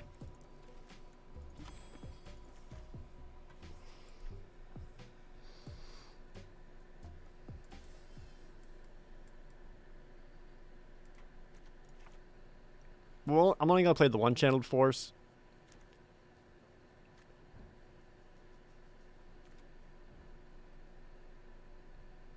How many like cyclers can that even hit?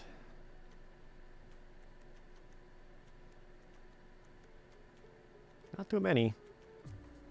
Some though. So basically, we're trying to win off of Kogla. I mean, yeah, I got a couple of humans to work with them.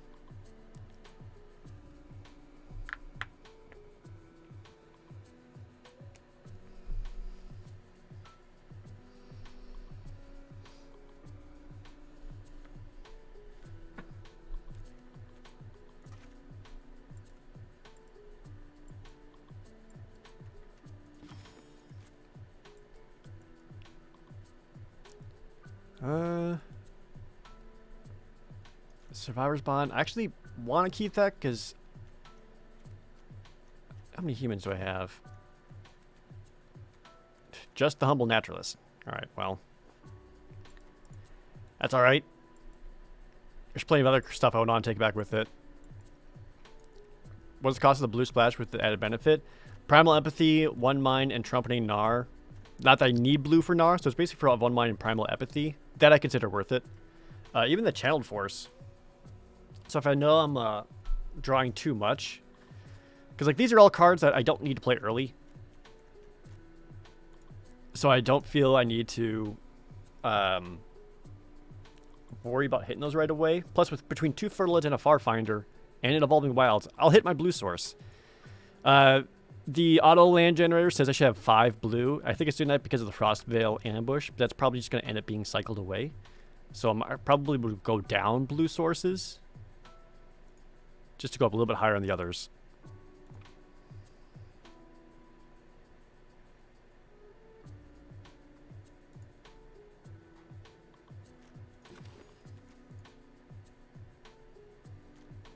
I also have Migration Path. Yeah, I guess it just basically going to ramp up to big stuff. I kind of want the Plummet because I don't have a way of dealing with flyers. Feels bad, but kind of need a way to deal with flyers.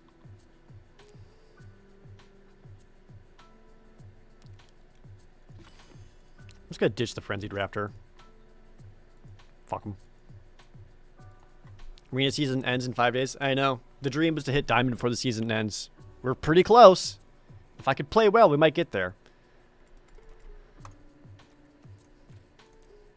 Alright, so we'll go down to 4 islands. So between that and the Thornwood Falls, that gives me 5 blue sources. That's plenty. I need early green more than I do need early red. And right now I've got 4, 6, 7 green for 5 red. Actually sounds about right. And I got Kogla.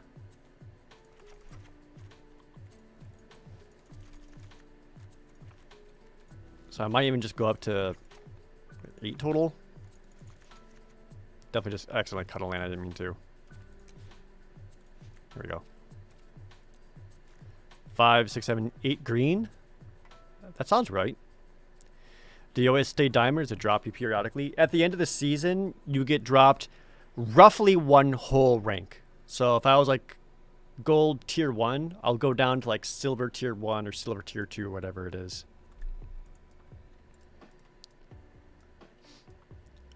Four, 5 blue, 5, 7, 8 green, 4, 5, 6 red. That's all right. We'll call this one Kogla.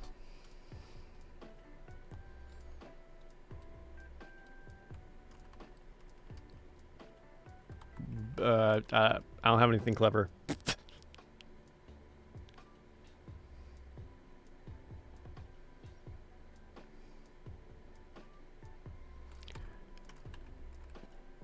Blue Kogla. Call it blue Kogla.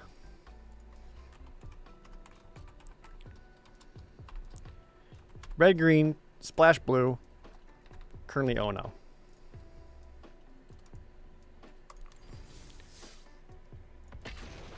So we know our plan. And that's ramping up to Kogla, filling out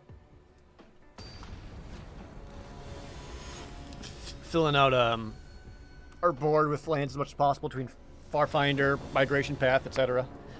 You drop an island for a forest, but you like to live dangerously.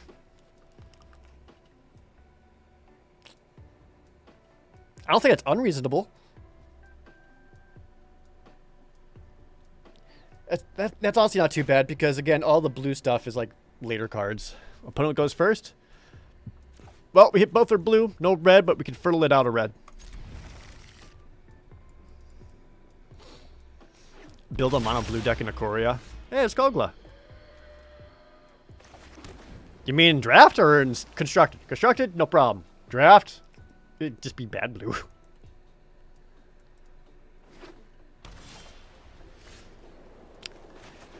I think I might be leaning to what you're saying, Jadale. I think actually going up one more forest is probably a better choice. Like at most, what I would want the blue early blue for would be Primal Empathy, but that doesn't like make or break it. I mean, like this, you'd think there wasn't any red in the deck. Don't kill my guy. Okay. Do you just... flyers? What's happening here? What am I looking at?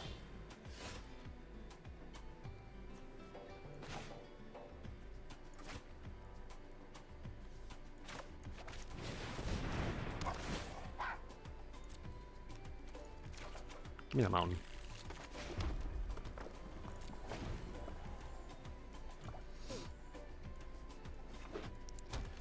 Now we just kind of hold out until I can mutate that Farfinder into an Auspicious Sterix. This puts me up to 5. You cost 2 to activate, right? Yeah. I will get in there.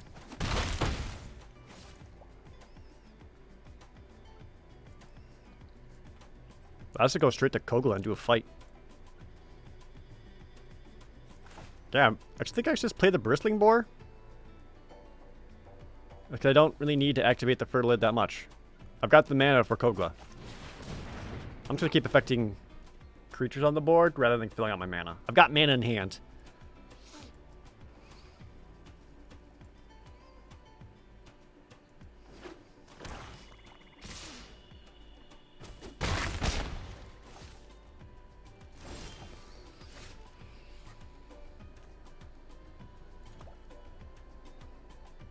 Why isn't he casting, though?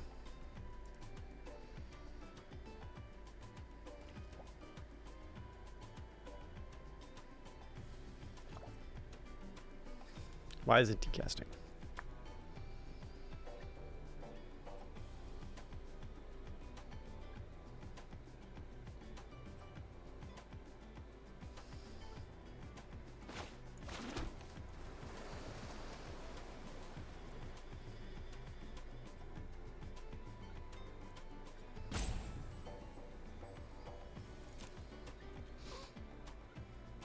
I'm actually going to do combat first before I do any shit. There it is.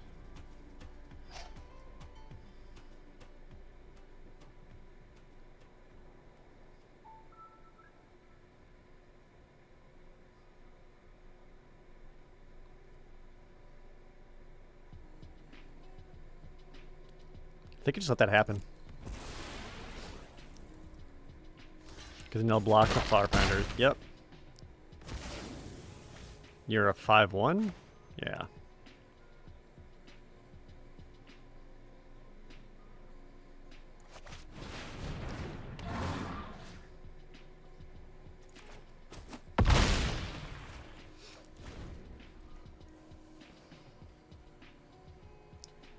I got Survivor's Bond to bring them all back.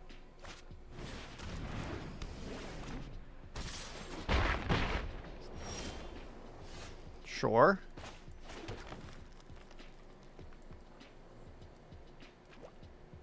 I mean, at this point, he's just trying to race me.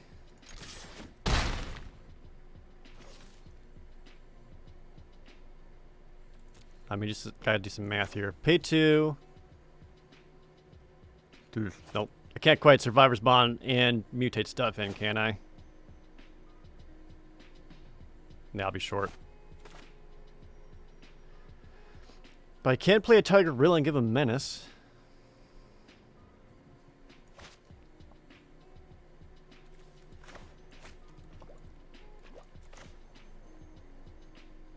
Wait, pay 2.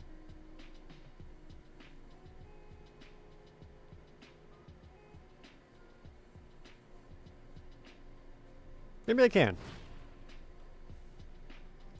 Or just go Tiger Gorilla with Menace. Let's go Tiger Gorilla with Menace.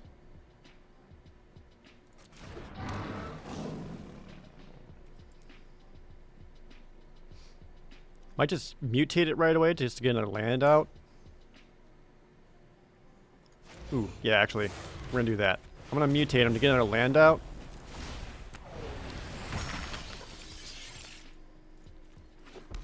Because then I can mutate in Auspicious Derricks and get 2 permanents out.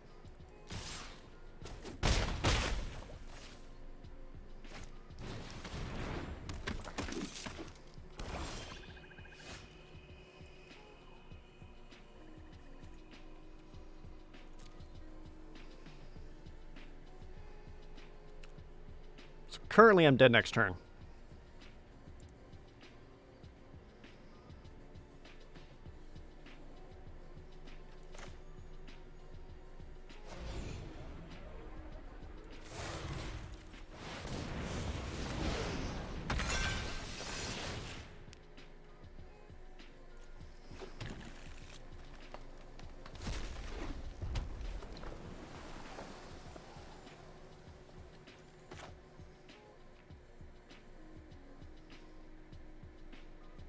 Oh, your mutate's 5. Damn it.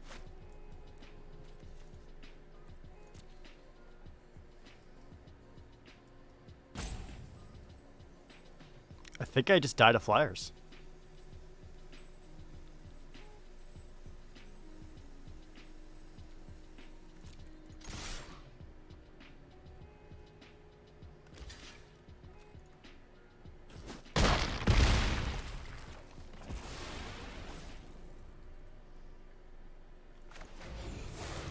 Yeah, I think I just died of flyers.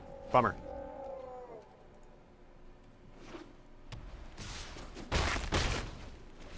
Just because those two all game. So when I played the Kogla, I actually had a choice there to maybe take down one of the flyers.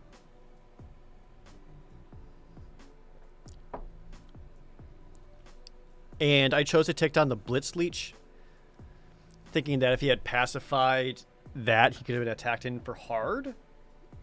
For like a 5-2 attacker would have been a lot. And I think the Kogla fight onto the flyer would have been the smarter choice because of how my inability to deal with flyers in this deck. Because that would have guaranteed that slowdown damage, and like anything on the ground can stop a Blitz Leech. It's only 2 toughness. So I think that would have been the smarter play, just knowing that. And playing the deck does help me get a feel for that. So I think that's what I need to kind of focus on is actually... Now I do have the sudden spinnerets, which I could also bring in if I really want to get some reach.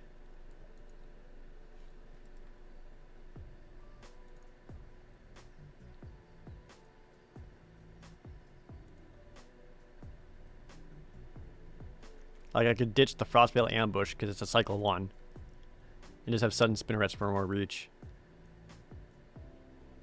Which I think actually might be just safer. We'll cut a forest. Or cut an island, bring in a forest.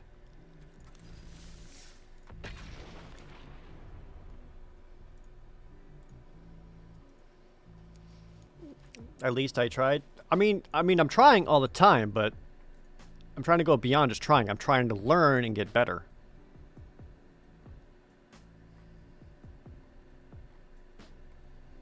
And I think that's one of the things I could have done better is, hey, acknowledge that shit was coming and I need to deal with it. Alright, opponent goes first. We got the blue splash. We got Fertilid and Trumpeting Gnar. So we'll stick with this. Probably go Fertilid first because I want to be able to ramp out.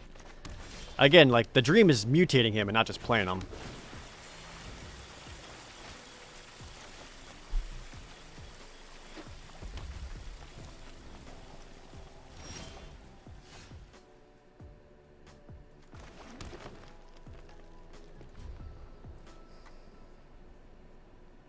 I think I just cycle this bad boy out.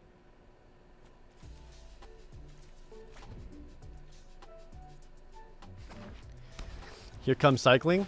I feel like he would have already cycled if he had cyclers. Oh, there's Channeled Force and Kogla. So I can hold on to that and be able to ditch some of my more worthless cards. Which I have a fair amount.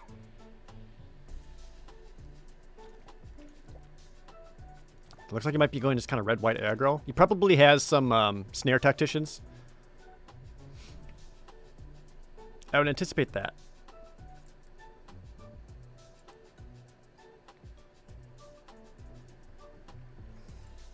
So I can actually use Channeled Force to ditch away some, like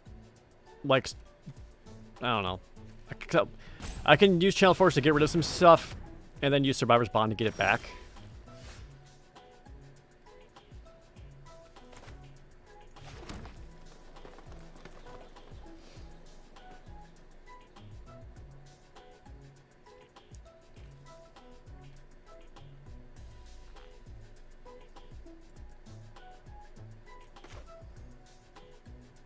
I think you just blast him, draw 3 cards, and attack him for 2.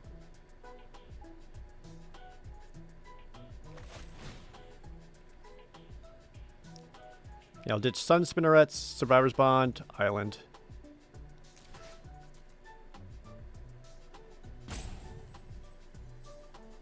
Oh, I draw cards. Kill you.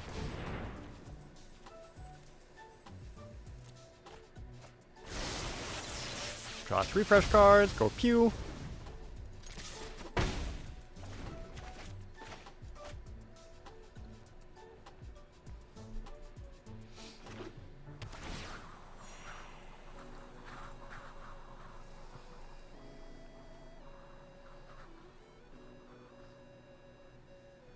Interesting card. I think this is... Channel Force, I think, is hard to play with. Because you have to discard cards to deal damage. So you have to, like...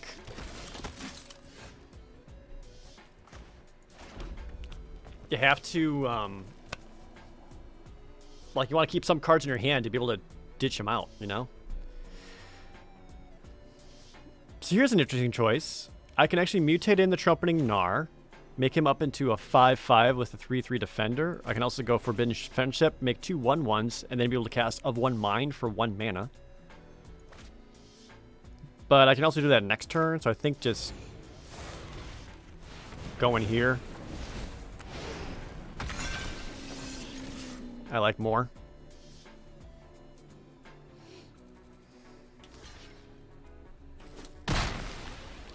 Channel Force seems to be like a finishing blow kind of card. I disagree. I think Channel Force is more of like a...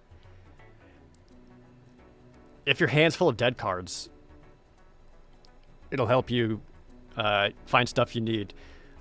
And it can't target players. It has to hit creatures.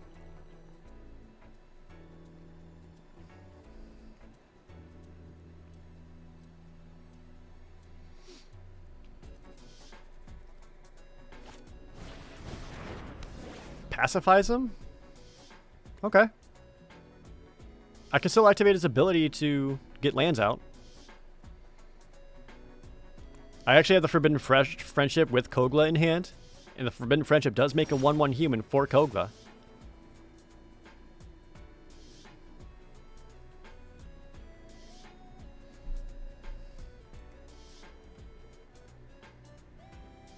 I can also use Clash of Titans to make it fight still.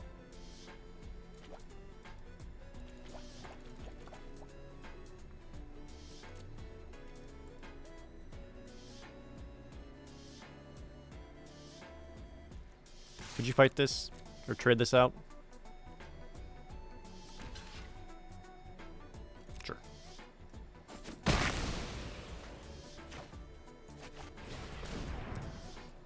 So I can go Forbidden Friendship of 1 mine for 1 mana, draw 2 cards, get a land out of it, ideally, which I did. And then I can mutate in the Migratory Greathorn, or keep that mana up for the Trumpeting Snar to get more mana out. Kind of the same thing. Let's mutate him.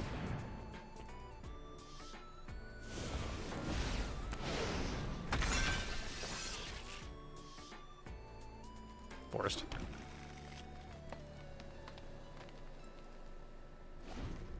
So I want to keep that human alive for specifically Kogla.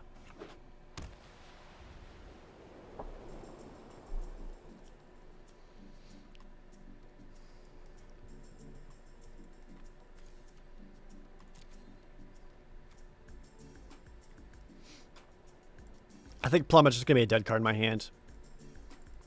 Just based on what he's playing, I'm not anticipating a whole lot of flyers coming from him. Well, maybe that 3/4 thing that makes flyers or whatever it is.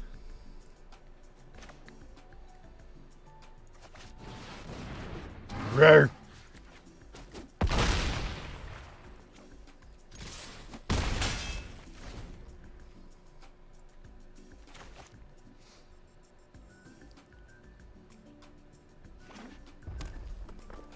Now, pacifism on Kogla is still fine. I have Clash of Titans to make him fight.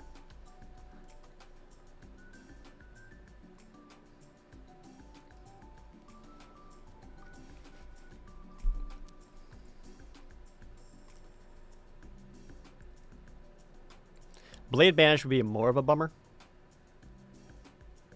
I would hate a Blade Banish.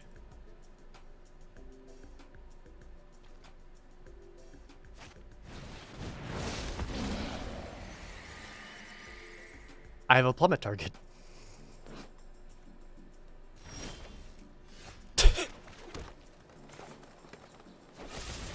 Boop!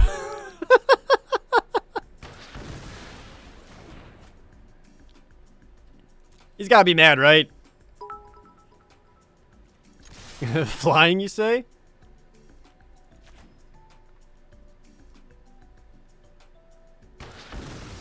And I got rid of your pacifism?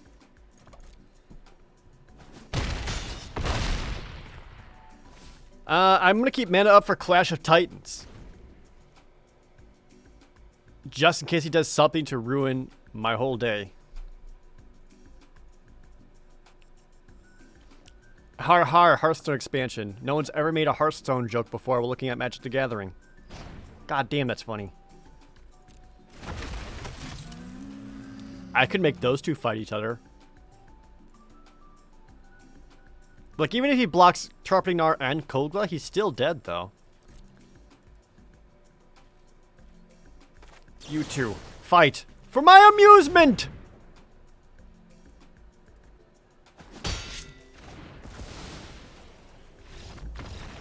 Yay.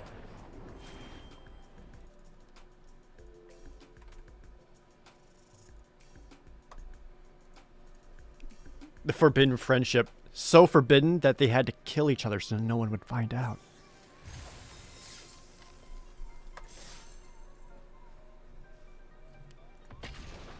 I have never been so happy to have a plummet in my main deck. Got him.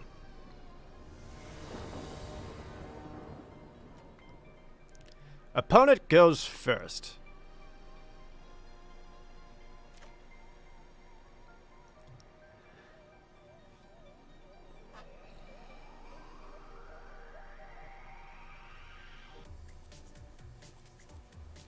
Humble Naturalist fixes our mana for any creature draw. We have Rooting Moloch to cycle. We got Plummet. He's playing Umori. Oh, heck.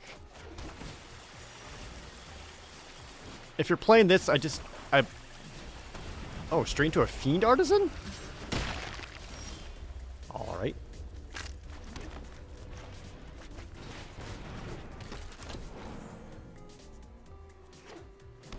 How fast can I ramp up to Kogla, basically?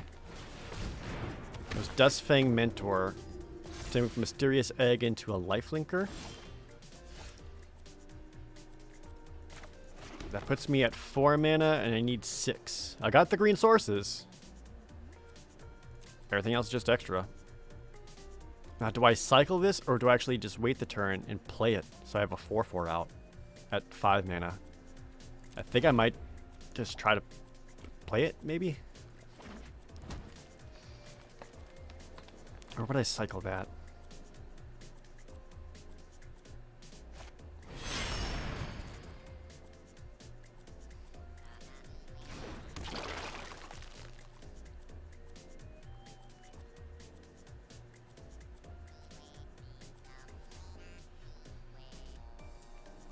I don't know.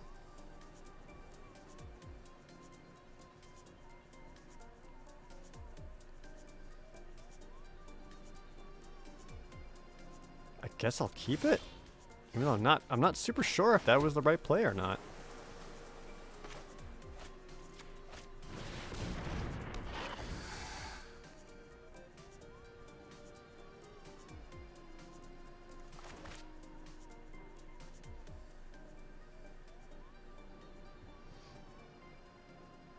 Yeah, I don't know about that one. There it is.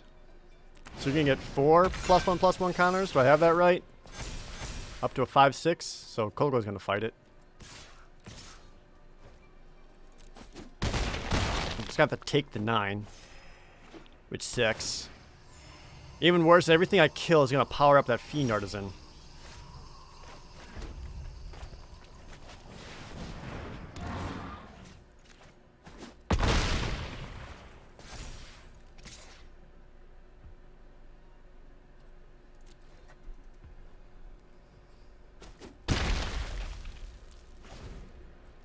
Damn, it's at 27 life.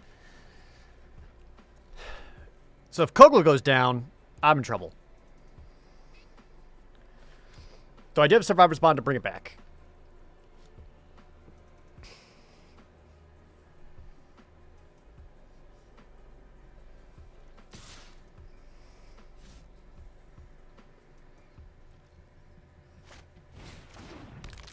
Just plays another egg. Okay. I can still make Kogla indestructible because the Humble Naturalist is a human.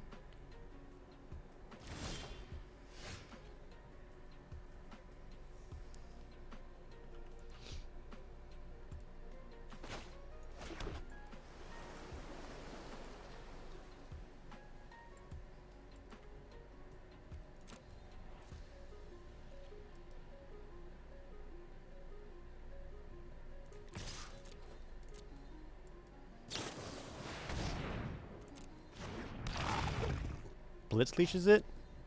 Okay.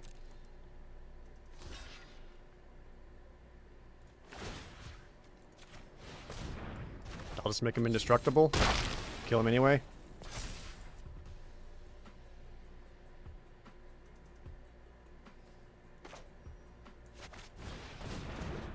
Bring him back.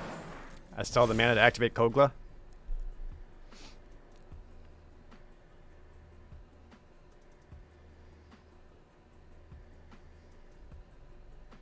I'm most worried about that Fiend Artisan. He's not trample or anything. He's just... Yeah, you can sacrifice creatures to find bigger stuff with the mana. Because the Umori is basically a 4/5. Sure, all the stuff is cheaper, but that 4/4 that can get bigger, I fear that more. Because that can just keep getting bigger. Mutate the Fiend Artisan with flying. Oh, that'd be the dream if he makes it fly.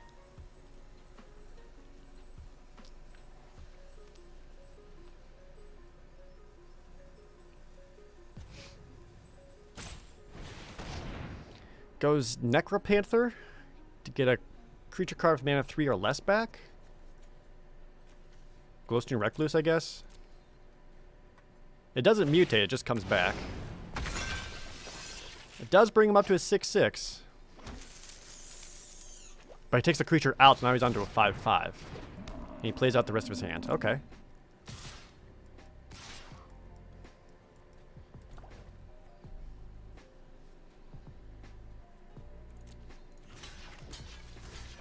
I need that dead. I can handle everything else, but that I need to die. So it's either take out my 4/4 or take out my 1 human for Kogla. Goes for the 4/4. Okay. I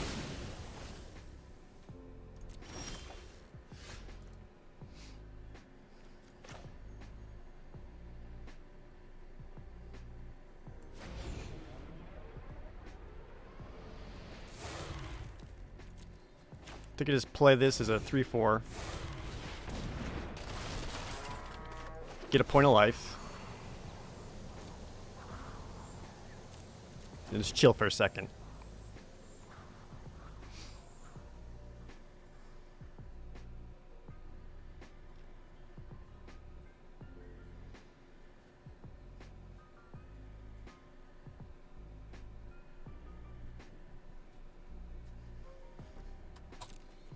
No attacks. Ha.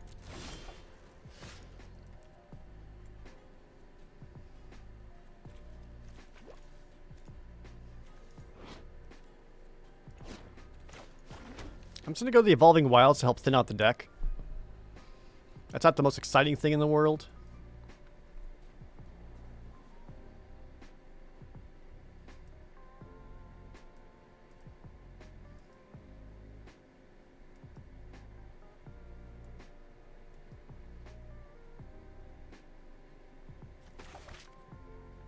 I'd almost rather have Kogla die so I can have him re-enter the battlefield and do a fight.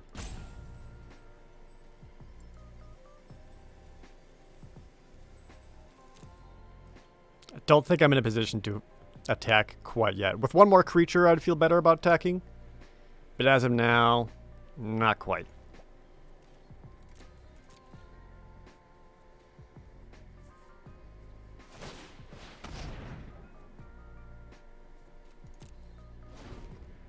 Okay. You don't have any creatures with lifelink. Did I make you feel better? Yeah, Greater Sandworm sure is a thing. I do still have blocks for it, though, and his name's Kogla.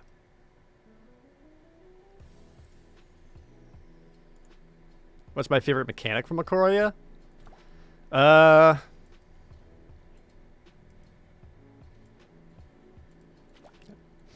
wish I liked... I feel like Mutate could have been a little bit cooler. Mutate just kind of... Oh, right. The one thing that would have made Mutate, I think, perfect game balance-wise is if a creature tries to mutate and you destroy the creature that's mutating, the mutate card dropping in does not enter the battlefield. I think that small change would have made it way better. Ooh, 1 mine. Draw some cards. Got some sudden spinnerets. That could be huge.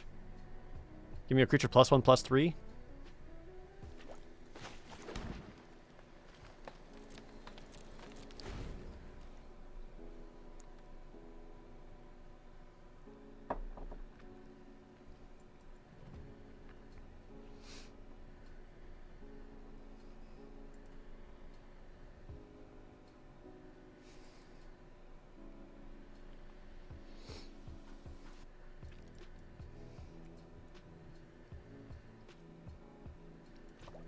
So what do I need to break this stalemate?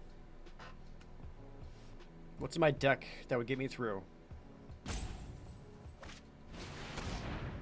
And a honey mammoth? Well, getting my own honey mammoth would be huge.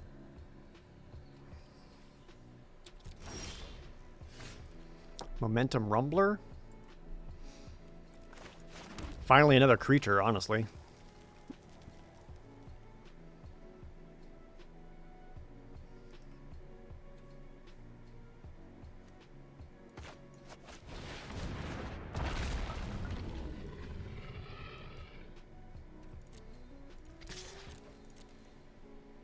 I need to start putting pressure on.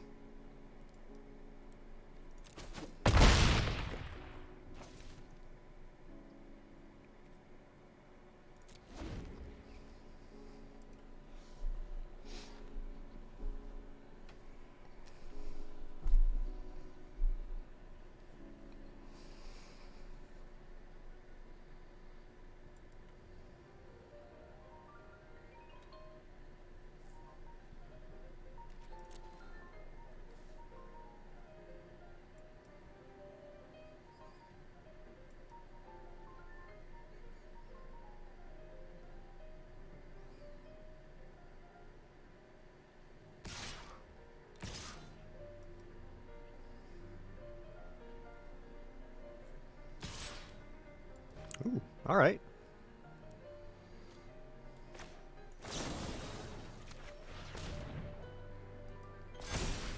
Make him into an 8/9. Block there. Block there. Double block there.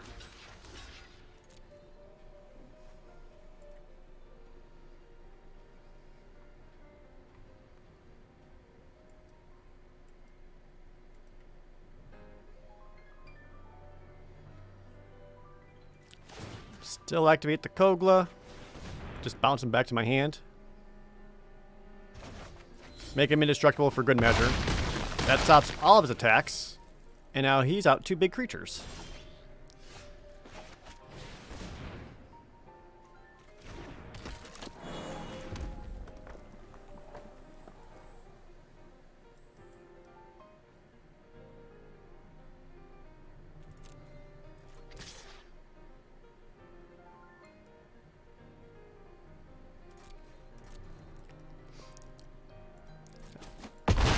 The way this is going, I basically have a free chump block like forever.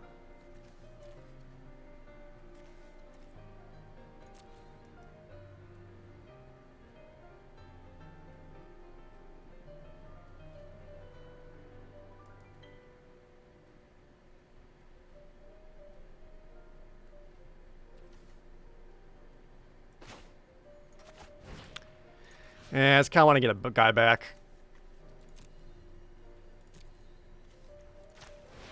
We'll grab back the 4/4.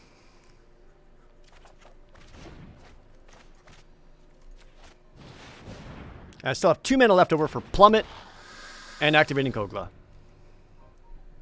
Good morning, Ray Ray. Ooh, Bushmeat Poacher, though. So he's going to gain some life and draw some cards off of that.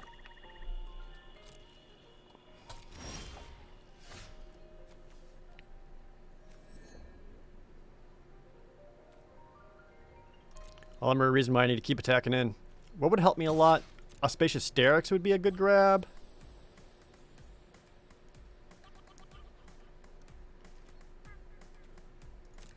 I'm going to start keeping cards in my hand. Because I could grab Channeled Force.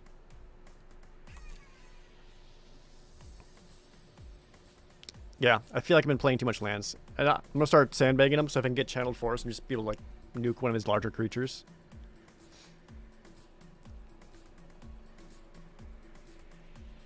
Four lands out of 18 cards.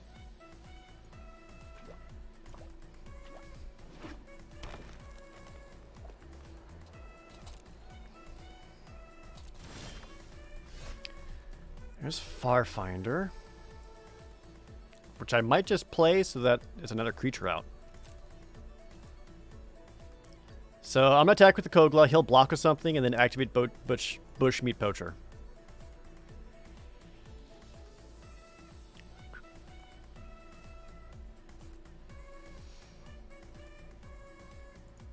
I think I still play the Farfinder though. Even just having a 1/1 chump blocker would be huge. Now I'll take another land out of the deck. This goes into my hand though, right? Yeah, I can just keep it in my hand so that if I ever grab a get Channeled Force, I got some extra juice for it. Yeah, I think that's the plan. Play Farfinder, get the land, don't play the land. This one has been boring? I disagree. This one's been requiring a lot of very intricate, tight plays.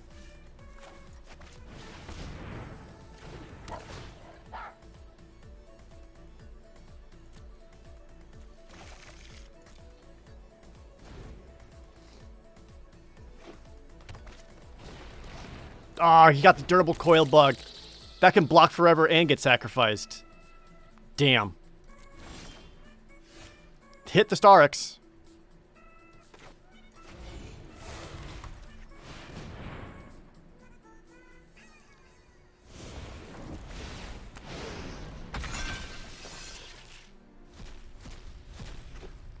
Get out Trumpeting Gnar. What went away? Clash of Titans? Oh, Clash of Titans would have been super helpful too. Everything else was whatever though.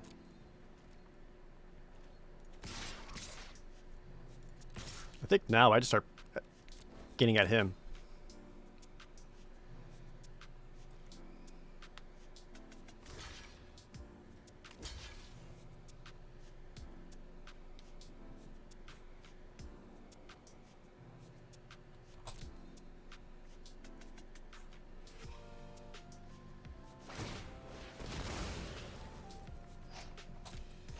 Draws a card, gains 2 life. Man, I wish I had a clash.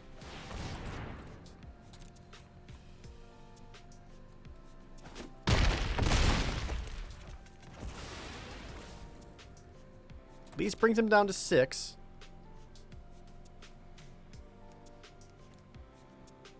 Having that vigilance on the auspicious Derek's is kind of a big deal. You don't have any lifelink, dude.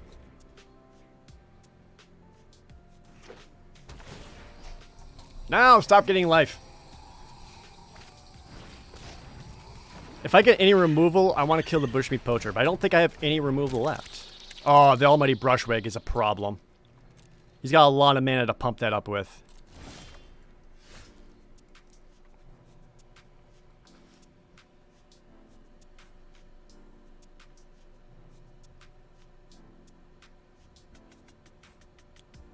Damn. Like, it is huge. I really, really need Channeled Force, and I don't know where it is.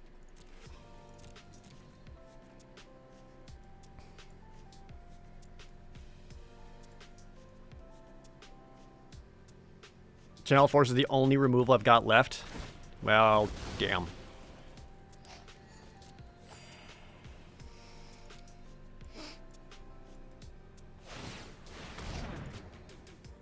So it costs 4 mana to activate the Almighty Brushwag. Opponent currently has out 10 mana, so you activate it twice, bring him up to a 7/7.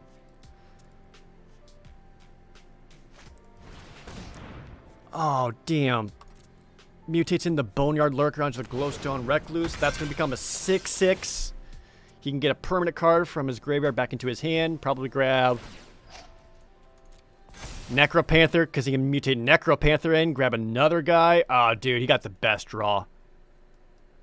I'm not going to have anything that can deal with that. That's going to become an 8/8.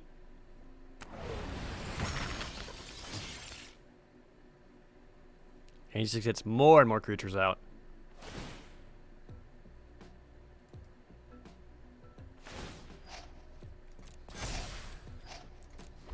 And get the Fiend Artisan, that's right! There's only 5 creatures in there, though? Or 4? I really thought there was more.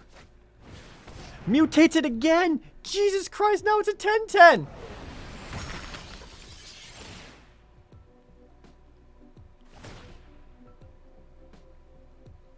I mean, this technically weakens the Fiend Artisan.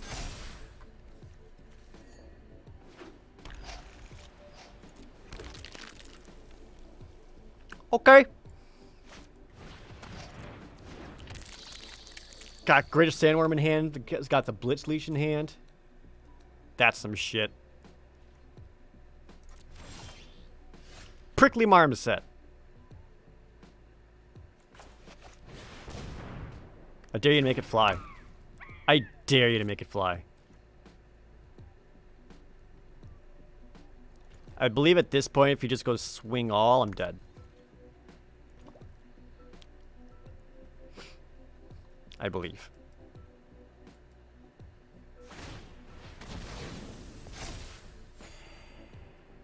Durable Coil Bug with the Bushmeat Poacher is so good.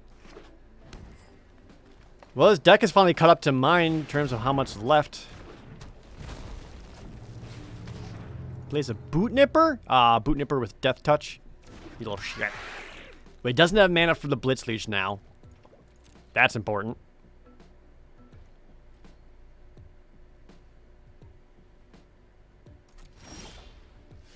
Migration Path. But I don't need to get any more lands out. It is, however, a cycle option for Prickly Marmoset.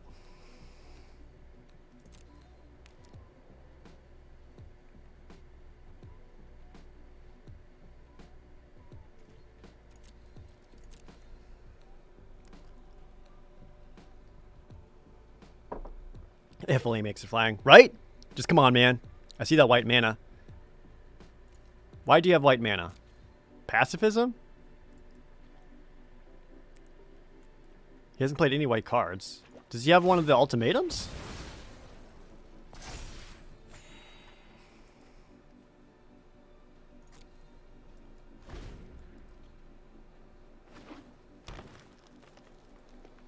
He's got 7, 12, 13 lands out. Almighty Brushway can be activated 3 times, brought up to a 10/10 trample. Maybe I can mill him out with Channeled Force. I could. Like, I could just ditch all my hands and force him to draw all the cards.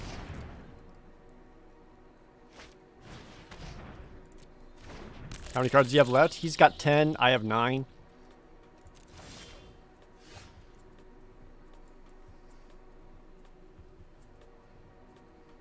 I'm going to play the Fertilid. It's another creature.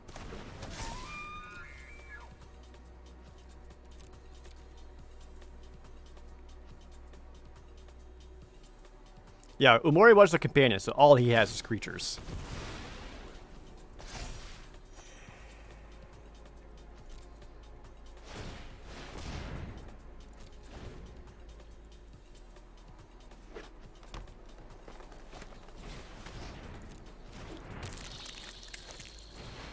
And plays a boar.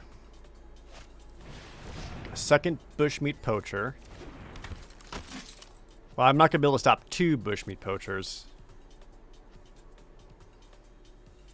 But I do think nuking what?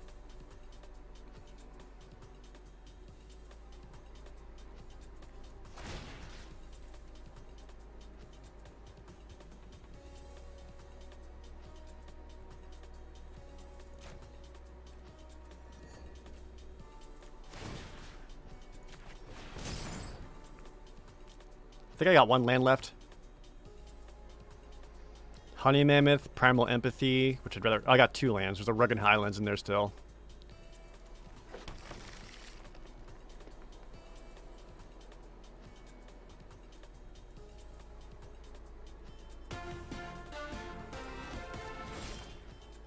Tigerilla.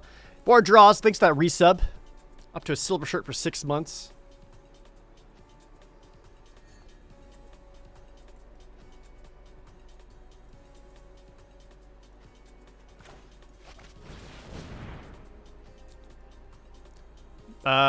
Menace, I guess.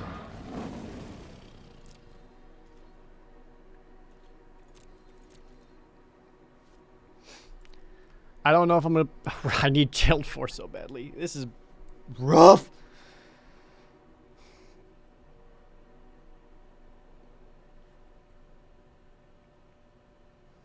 I think decking him is my best chance at winning.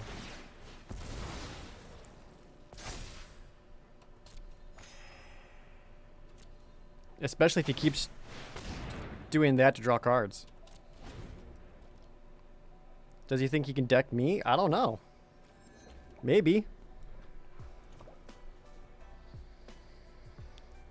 The thing is, like, his biggest stuff, I have chump blocks for.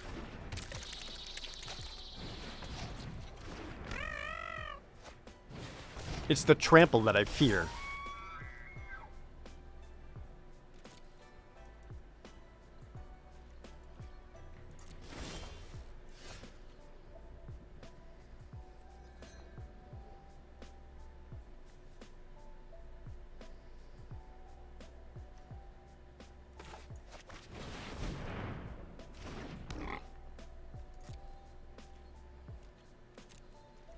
I'm sorry for how wide this board is. 5 cards left. One of them's Channeled Force. And at this point, like, when he attacks, I'm not looking to block in such a way that I attack back. I'm looking to block in such a way that I find Channeled Force. I think I actually may cycle Migration Path at this point, just to try to find Channeled Force. Channeled Force is sorcery speed or instant?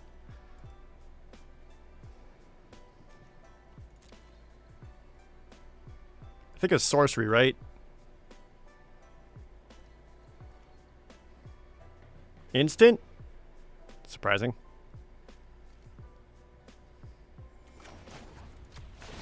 Yep, cycle it. I want to find Channeled Force. Yeah, the Feladar's a problem too.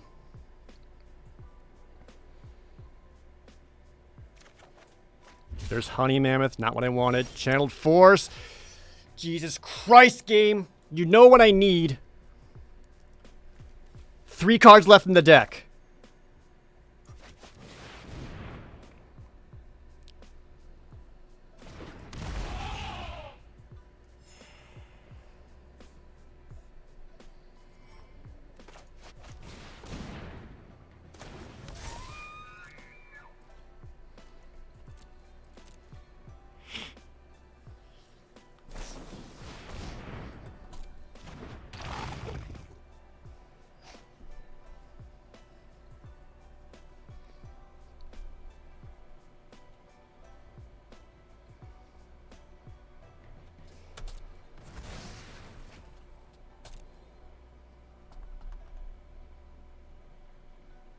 I've never seen get in 2 rows. You know, me neither.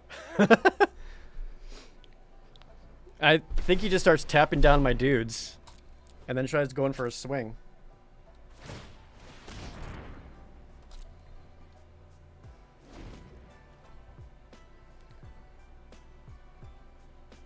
I've had this plummet since my opening hand.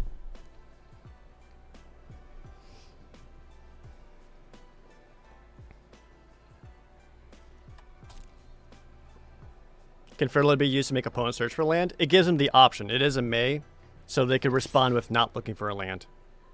Sends in some dudes?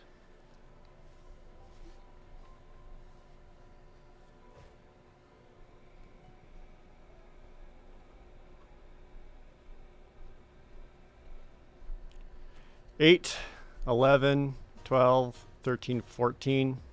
Yep, that'll be a 10-10 trample.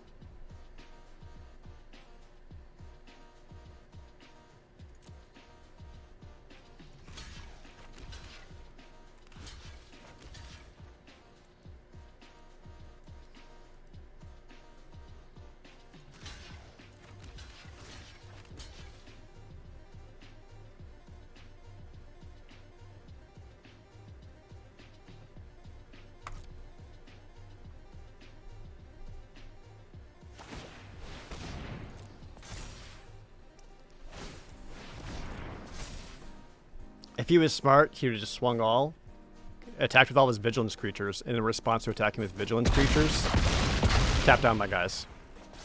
Alright, channeled force. Please, please, please, please, please, please, please, please. 3 cards left. You know what I need? I did take out the trampler at least. That helps. But you know what I want? Game. Swear to God. Please. Frickin' please. Please, please, please. 3 cards left in the deck. I know what I need to win. Just let me friggin' draw it. Deck, I beg of you. Yes!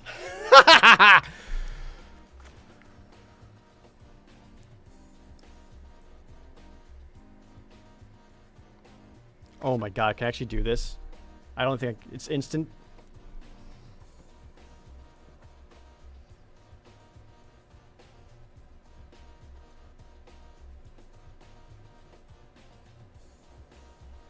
Hold on. Target player deals X draws. Okay, so I actually need to 1, 2, 3, 4. You're gonna draw cards, and then I'm going to nuke my own Marmoset because I don't want him to be able to tap a Bushmeat Poacher to kill one of his guys.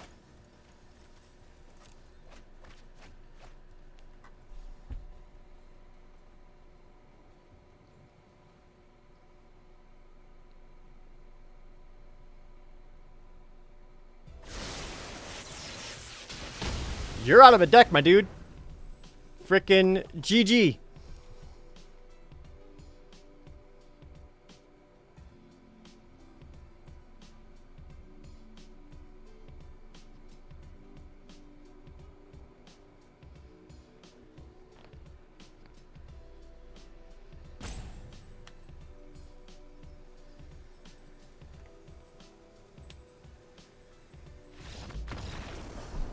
Woo!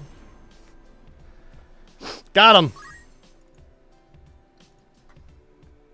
I should not have won that. Opponent could have been way more aggressive. As soon as he got that, the Vigilance Tappy Boy out, he literally could just swung all, and then after swinging, tap down the Vigilance creatures to tap down a bunch of my blockers. Instead, he only tapped down like 2. He could have been Way more aggressive.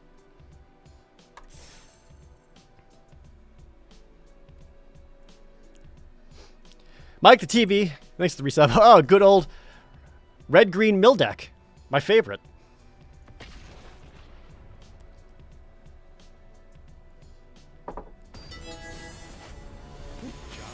Thanks, Spurdy Magoo, for saying good job. I appreciate it. Oh, it's killer. I go first. We got the Primal Empathy. We got the Fertilid. We got Fixin'. This looks hot.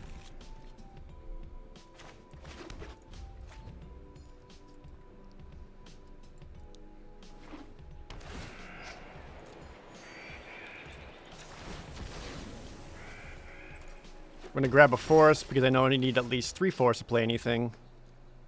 Tempting, but I don't really need to play out a bunch of 1/1s.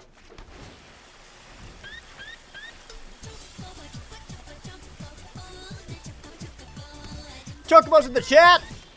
Chibi Ace at the $14. Nice win. That was hot. Thank you, Chibi Acer. St. Louis coming with 200 bits. Thank you, guys. Oh, now you show up. That's fine. I got options for you still.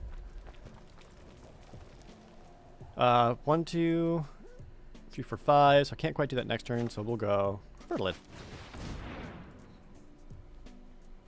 I still want to know why that guy was running our white source. Me too!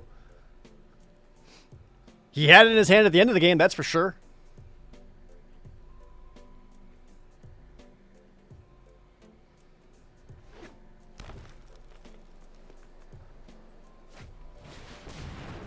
Go Zagoth Crystal.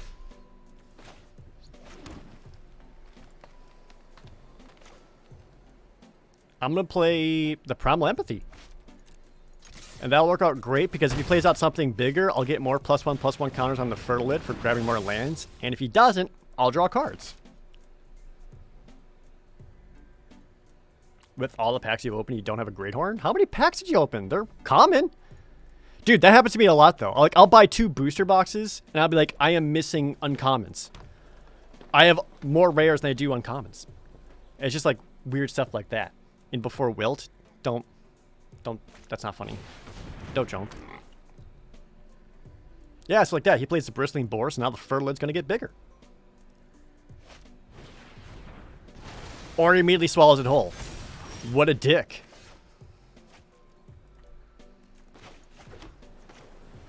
So instead, we'll go Forbidden Friendship, and then immediately mutate that onto the dinosaur. And I can get another land out. What do I need? I got a red-green land. Guess I'm gonna red. I'll get it for 3.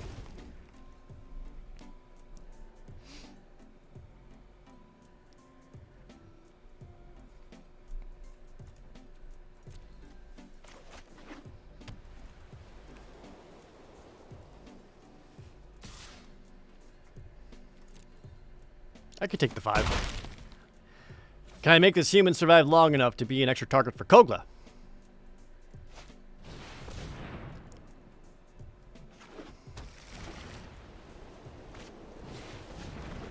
That's some symbiote, though.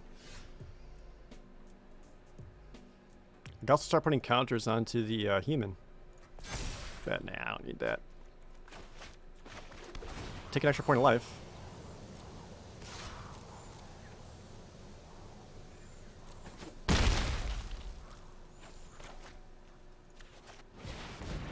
Let's play him out as a 4/4. You can trade out with the Bristling Boar. If it gets Menace, I won't be able to stop it.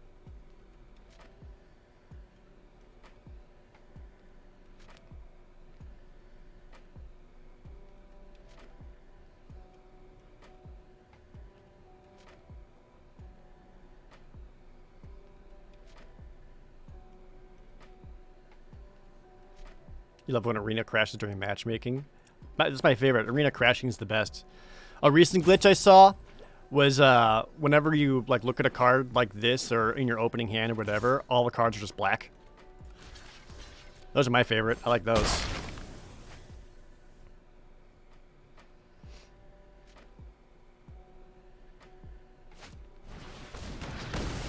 Target the Forever Beast to reveal Sandworm.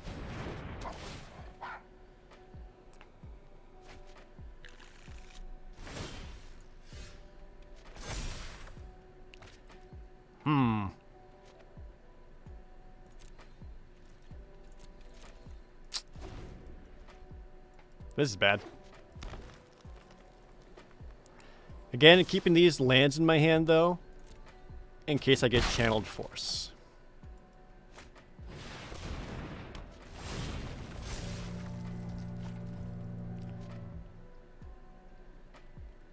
Which may end up being pretty vital here. Please.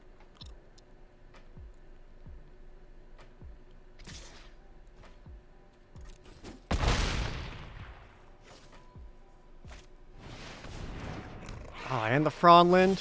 Well, that's just game over.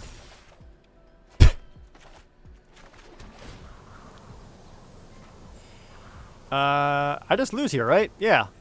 You win.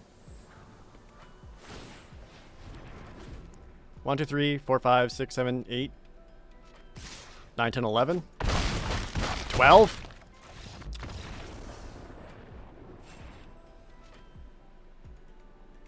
Okay, well. What could I have done better in that match? Not trade out my Moloch. I still had life to play with. Could have just blocked with the 1/1 human. And I think that's the only other maybe change I would have done. Everything else, like there was certainly some variance there. I was getting flooded, but there was plays I could have done differently.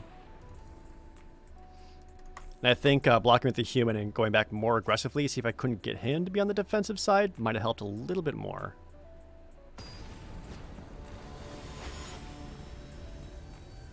I went from Killer to Devilman, both spelled with 3s.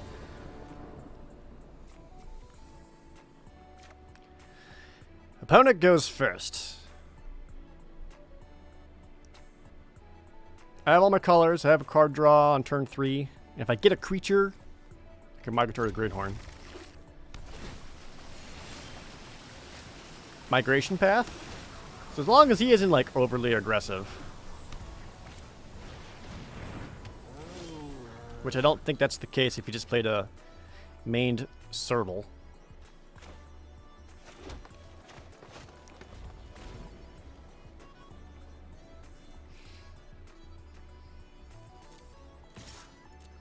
I can take a point of damage.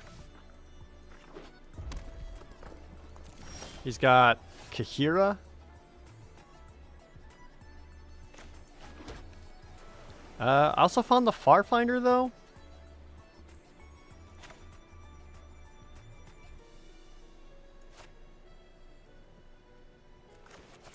Yeah, let's get something out.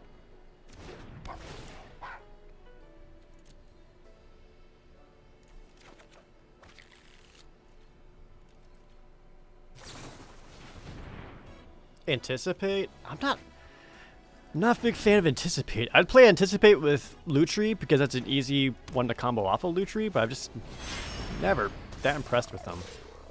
Congrats, you now have a 2/5 Vigilance.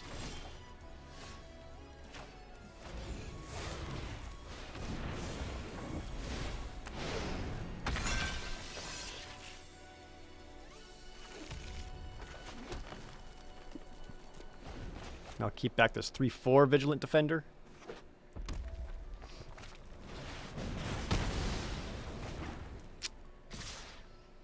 I don't... Do I have time to Migration Path?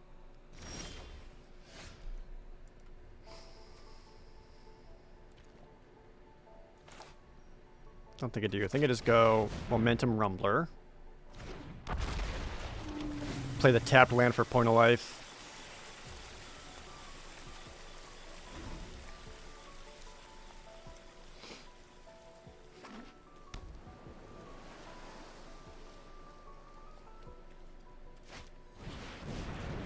Frostlings? Dude, he's gonna get a lot of heavy hits in here. Not looking great.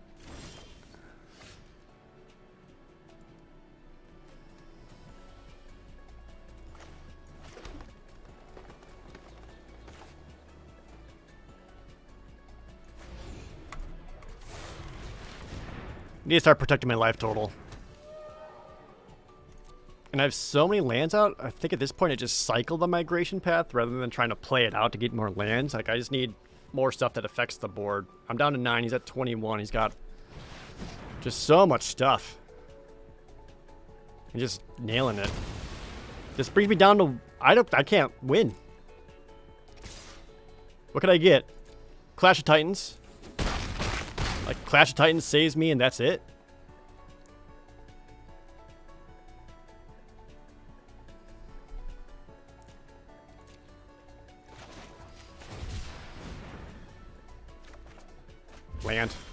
Land. Draw cards.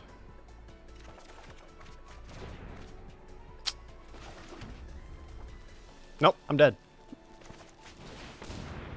That's too bad.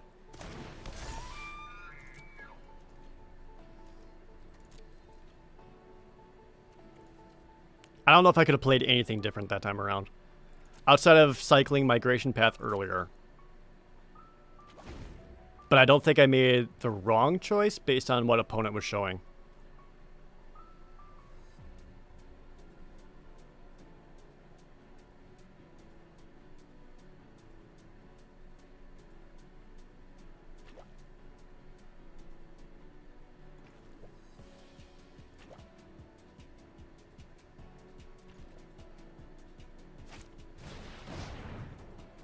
Plus another Gopher Blood? Jesus. Did I not have Gopher Bloods in my deck? I'm just gonna die. And then cycles to get first strike? Damn.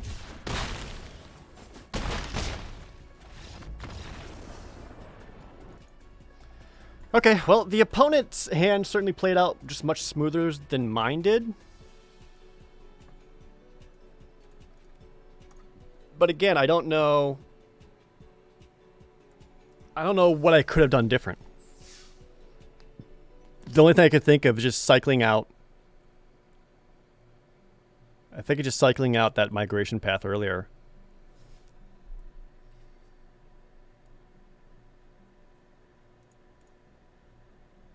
Right?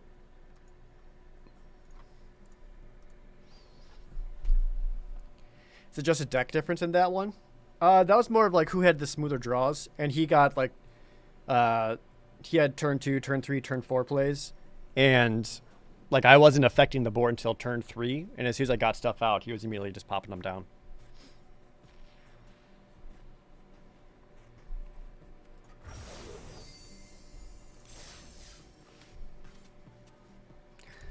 In my eyes, it was mostly bad luck due to land. Yeah, I mean, I was also getting flooded. And, like, while variance is always a thing, I don't want to just, like, disregard that game and be like, well, there's nothing I could have done because it's got flooded. It's like, no, there's always very small decisions that I could have been doing to try to optimize things. And that last match, not a whole lot. I think I just maybe going for that cycle. To maybe get one better draw, but I don't know.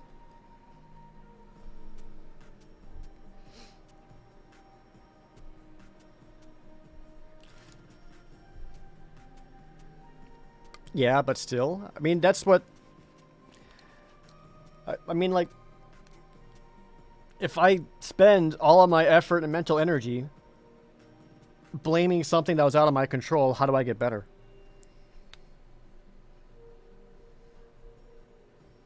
You know? Like, if it's always something else's fault, how do I improve?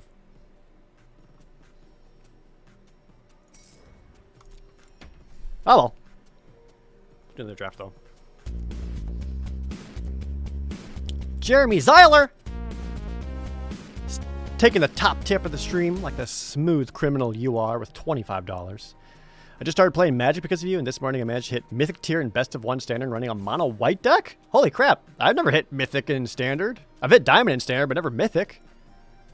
Is there a mono white list that's running right there? Dude, that's awesome. Congrats. That's super cool. Now you qualify for the Mythic Online Championships. That's super cool, dude. You can do all the right things and still fail. That's right. Yeah, absolutely.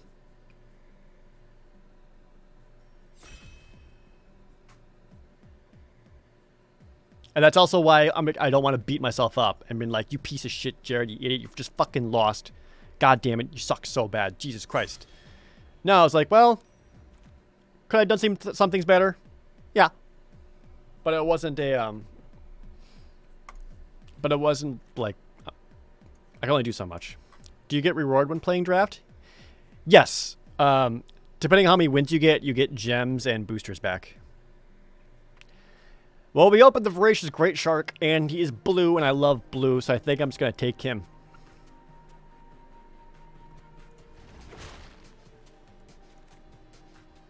Ooh. Got ourselves a Grim Dancer.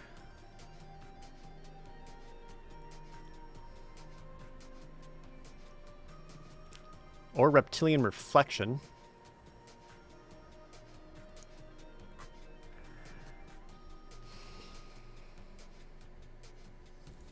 Just try to go to my blue-black control. That is where I'm comfortable.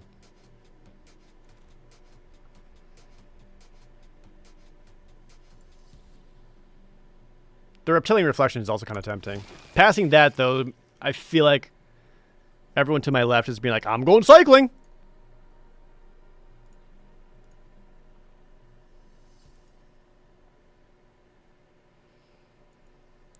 The Symbiote's really good for blue as well. I've never had it pay off well enough. Anytime I have it out or draft it, I always end up being, like, unimpressed. I wish that was not the case. We got a Frostveil Ambush, an Escape Protocol, Clash of Titans, Crustacean, and a Blitz Leech.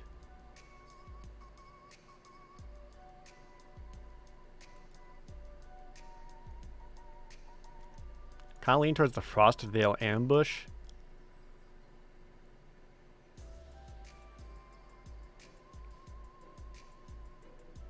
Or I can cut the Blitz Leech.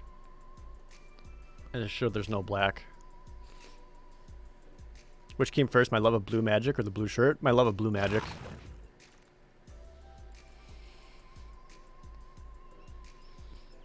Here's a lot of okay cards. The Deadweight's okay enough to grab. Hopefully blue doesn't dry up. I'd be sad if blue dries up. Oh, a neutralize though? Never mind, we're good. A cycle counter spell that can also counter anything for 3.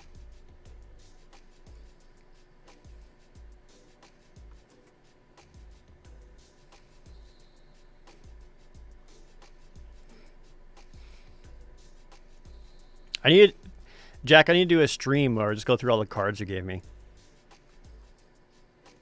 I need to do that still.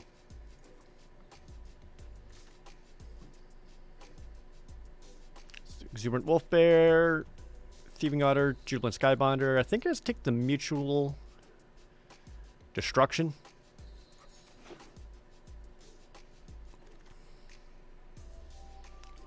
Corpse Churn, Glimmer Bell. I love the Thieving Otter. Especially if I can mutate into a flyer. But Glimmer Bell is just also super good to mutate anything onto.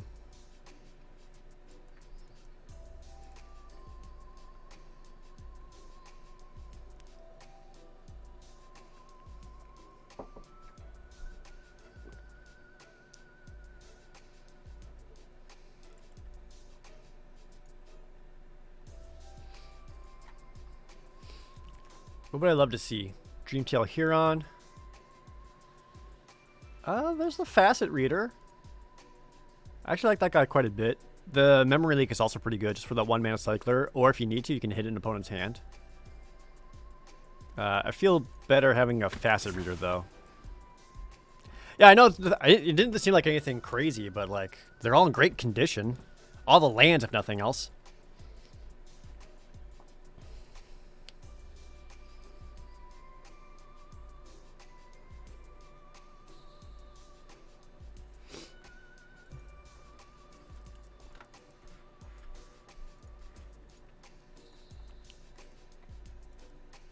So I'm currently running 2 counterspells technically. Seeing an Essence Scatter would be awesome.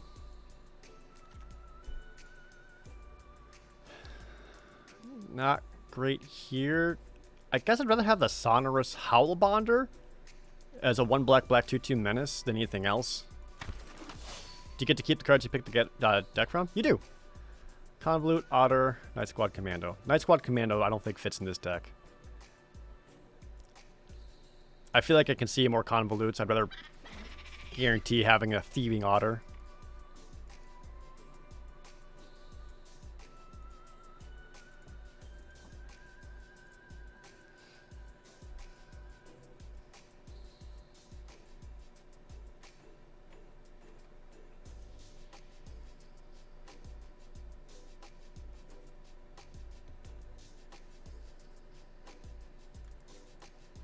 Is there still scenes for the Pokemon TCG? Oh, absolutely. Pokemon TCG is still going strong. They still do the World Championships and all that. They also have their own completely free online thing you can play.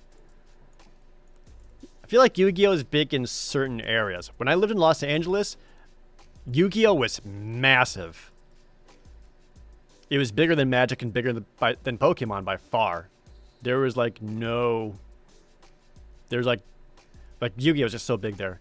So I have a choice between the Escape Protocol or a Crustacean. And I'm actually just going to grab the dual land in case I end up finding a white card that I want to splash for. And that I feel a little more comfortable having that in my repertoire than some like aggressively mediocre cards. Kind of the same choice here. Not too crazy about either one of these, but another dual land to open up my options I like. Just kind of Aegis Turtle anyway.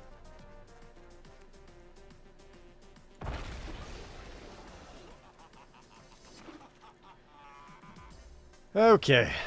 Oh, Zenith Flare. I wish I was grabbing... If I was grabbing more Cyclers, I'd be all over that. But I didn't. And all my other options are not very good. Lurking Deadeye's okay, though.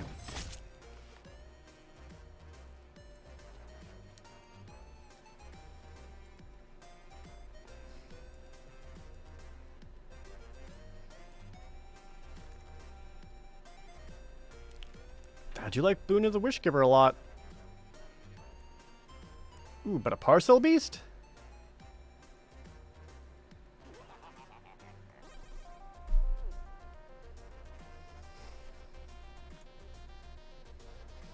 Draw 4 cards, though. The Parcel Beast is just a real good mutate creature to have, which would make green my splash. Dark Bargain, Boon. Man, there's a lot of other cards. Yeah, we'll do the Parcel Beast. I'm not committed to green yet because there might just be nothing else. The Dream, turn 1 Aegis Turtle, turn 2 Parcel Beast. The Dream. Second Grim Dancer?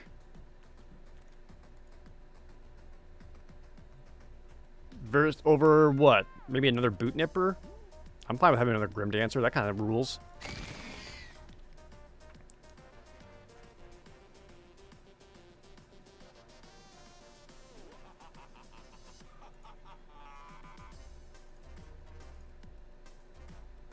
How do I feel about the new keywords in Ikoria? I talked about it earlier. I mean, the only real new one is Mutate. And I like Mutate conceptually. But the only thing I don't like about Mutate is when you got a creature out and you're going to mutate it, and then if you destroy this creature, this guy still comes out into the battlefield. I would much rather it be, you know, here's your target, you're mutating onto it, destroy that, this fizzles. I don't understand otherwise. Chittering Harvester is tight. I really think it should have fizzled. That way there's a even greater drawback to going mutate.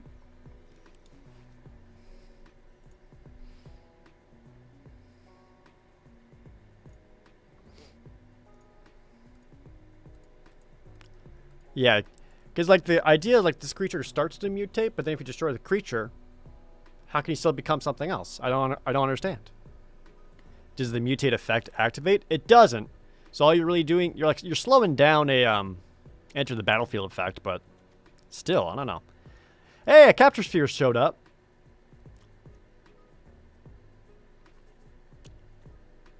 Or a Mystic Subdual? Still Still lean Capture Sphere, though.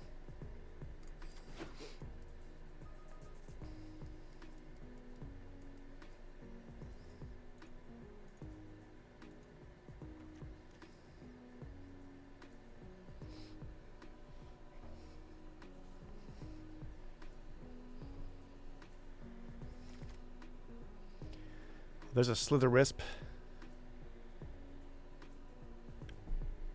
I'm not crazy about this guy. I don't think he's something you build around. Like, he's okay to play.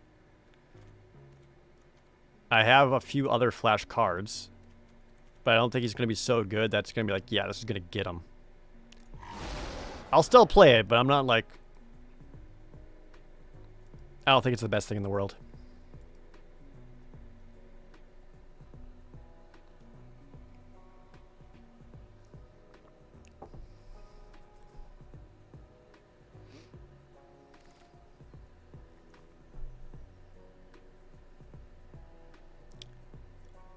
Dual land is tempting, but again, we don't have to play the Parcel Beast. However, I do like this guy for Mutate, make him discard a card. I do think that's good.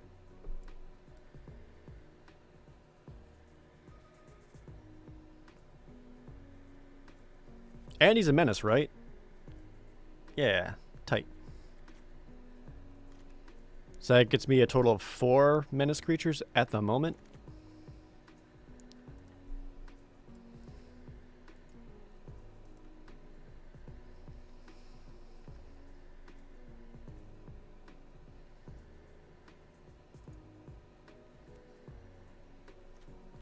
I've got a lot of 6 mana stuff already.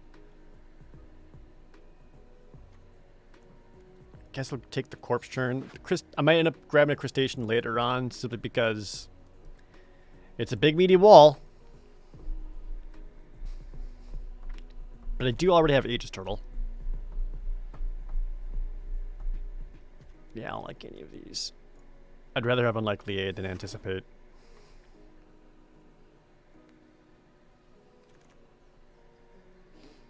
And Mythos of Brokos comes back around. And a Convolute. I'll grab the blue-black dual land. Another dual land, just in case. Don't have any green fixing yet for Parcel Beast, but you know.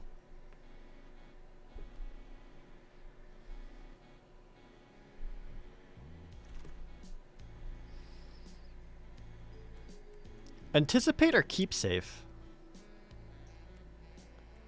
I lean towards Keep Safe, but that could also end up being a really dead card for a long time.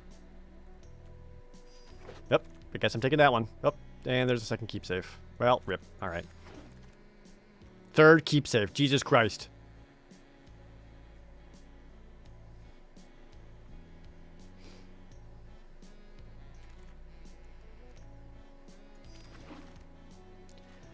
Hey, we got Garuda. Rewarded! I don't think we make him a companion because I can only play even mana cost cards, and a lot of my good cards are not even. But that rules. And Obosh?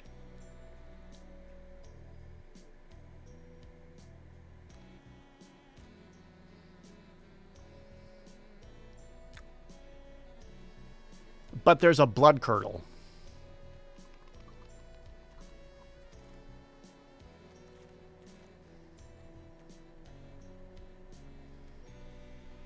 My only even creatures are Lurking Deadeye, Parcel Beast, like nothing with power. It's gotta be the Blood Curdle. Oh, he would also be a really good one to have. Oh, man. Dude, there's so many good cards in this pack. And they took the common out of it? We'll take Blood Curdle. Archipelagore? Oh my god, yes. God, yes. Bonner's Enclave? I would take this, just drop Parcel Beast. Or get another Sonorous Howlbonder if I want to keep on the Menace sub-theme. I like the draw card land. I think it's fun. Another blood curdle? Hell yeah. It's coming together, chat. Except for this. This is all kind of hot garbage. That's why I'm keeping the green splash for ram through.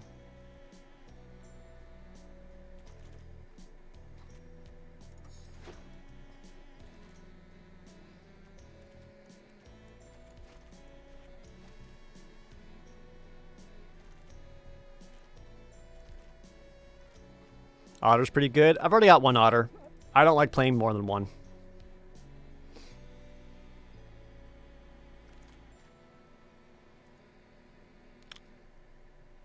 I'll take the scorpion, though. Scorpion's a real good mutate target. That's not the Aegis turtle.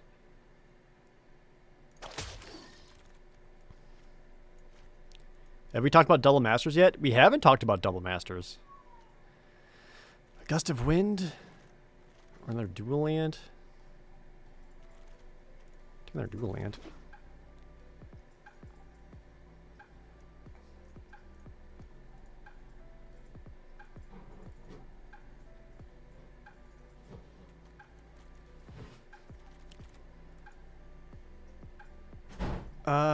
This would give me that green. Might be worth. I don't know if I want to play the colorless then while also playing green on top of it, though. I actually maybe not need it. With ram through, I got 2 blood curdles, capture sphere. Yeah, I think I can just ditch the green. Just stick with this. Yeah, it's double masters is like the new modern master set. But it's not even modern masters. It's just 2 rares per pack, 2 foils. I don't know.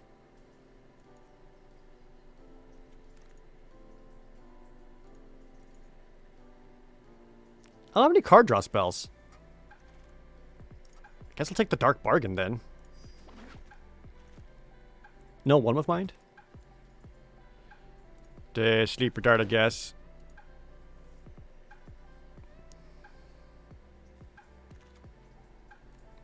There's that crustacean. $300 a box? That is nuts. That is nuts.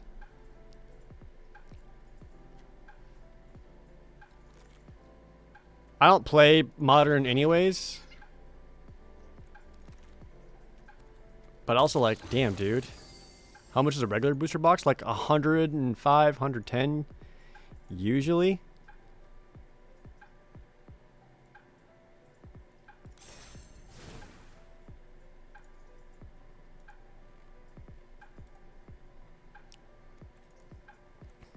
Alright, well, we're not running companions. As tempting as that is. Alright, so the guys I'm going to mutate, I'm going to put down into the lower mana cost side.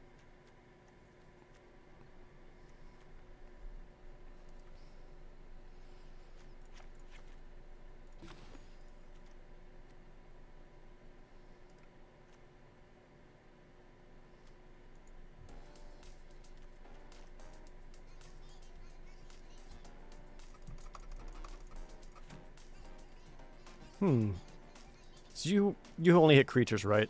Not permanents? Yeah, it's creature.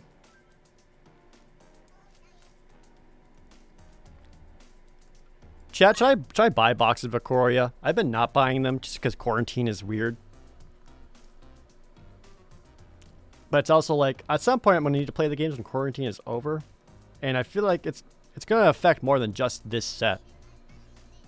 So should I still get some boxes? Use Batu to open with your nephew over Skype. I mean, I always get them to open them on stream because that's always fun. And because I like getting cards. And I do like all the dual lands. Totally not ruined. Thanks for that Twitch Prime resub. It's going to be hella expensive if I wait. That's fair too. I mean, I've also just... Yeah, I would honestly just get the tri-lands. It'd pretty much be the tri-lands I would want the most. I don't like any of the companions for constructed. And I just completely fell out of paying attention to Pioneer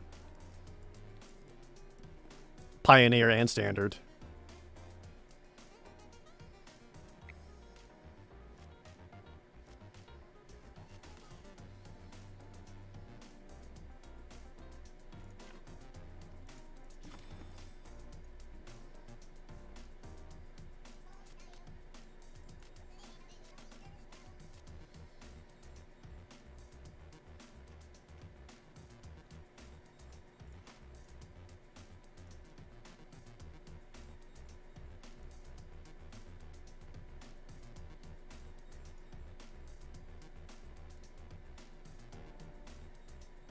Standards are at masochistic at the moment.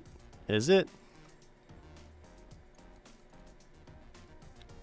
I believe it. All the more reason I don't want to deal with that.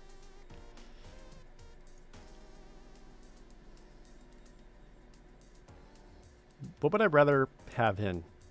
Keep safe or corpse churn?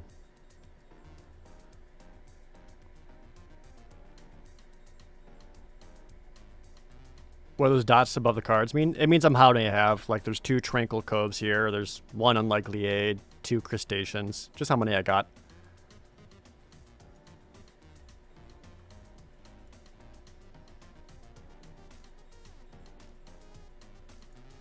Corpse churn or keep safe?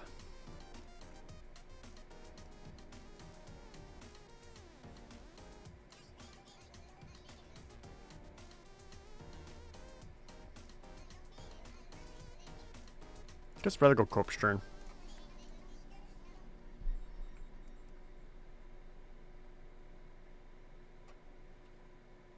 Alright, what do you want to call this deck?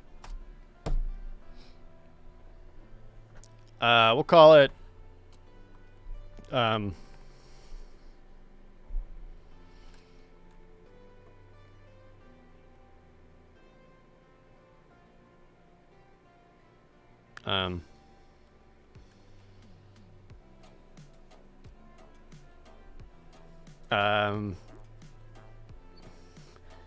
Grim Garuda. Grim Garuda Gore. Grim Garuda Gore.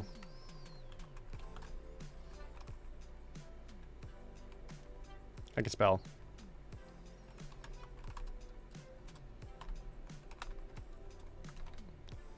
At least it's blue-black, and I'm comfortable playing that.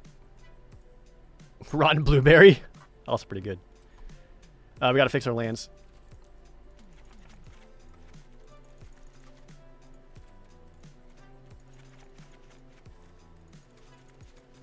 Got 9 sources of each.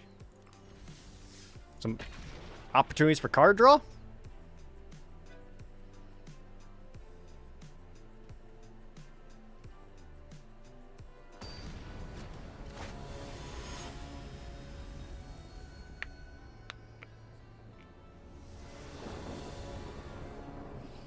Alright, chat. You go first. We got the Facet Reader, Great Shark, Blood Curdle, and the Cavern Whisperer. That's keepable. Some high-end, powerful stuff, and Facet Reader would help us find some worthwhile things. You're playing Gigantha, which is at 5/5. If I face a 5-color deck, that would rule. Your newest set was Kaladesh. I got a lot of Kaladesh. Kaladesh is like the first time I went back into playing Magic like hard. That was also my first Grand Prix, and I walked out with like 2.5 booster boxes of Kaladesh additional cards on top of everything else I bought. I really liked Kaladesh. Kaladesh Limited was awesome. Standard was fucked because of energy, but dude, the Limited, so good.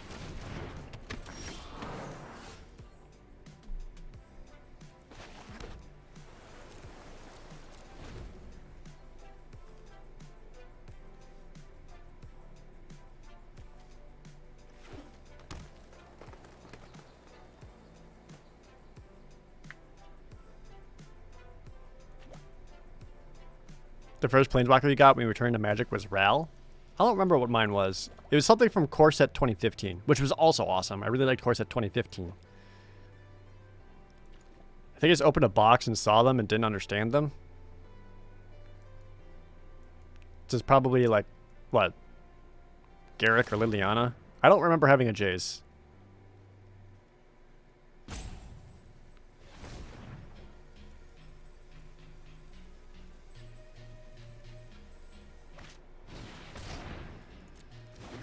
Pays 2 for Essence Symbiote by tapping the Humble Naturalist, suggesting he's got another spell up his hand if he wants to tap the Naturalist.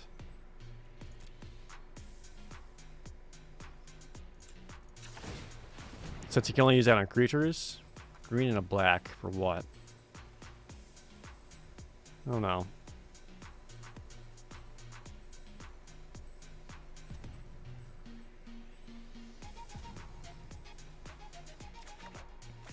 Another Blood Curdle?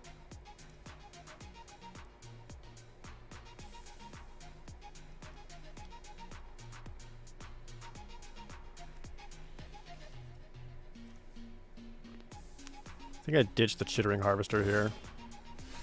There's a Grim Dancer, which I don't... Oh, wait. Second Black Source. There we go.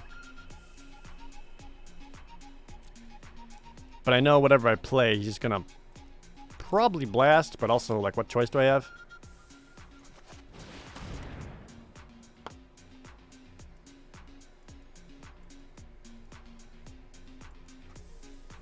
Death Touch Menace.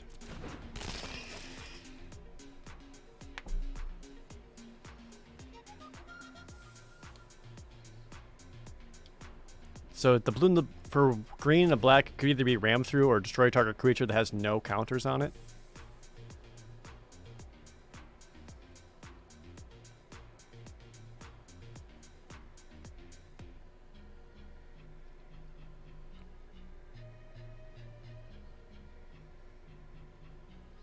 Maybe I should have given the Grim Dancer Death Touch Lifelink, because I had Blood Curdle in my hand to give him Menace.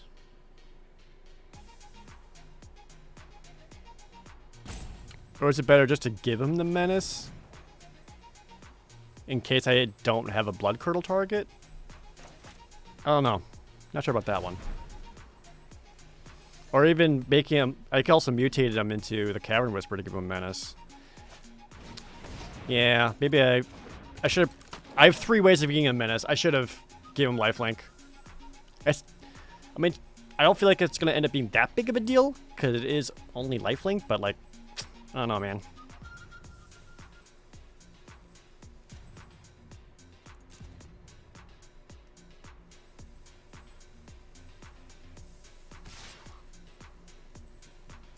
Well, this is fake.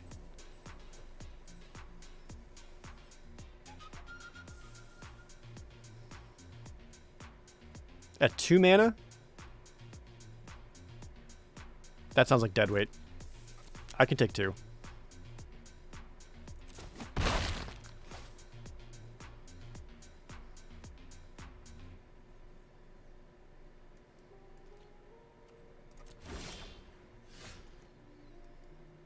And a Slither Wisp.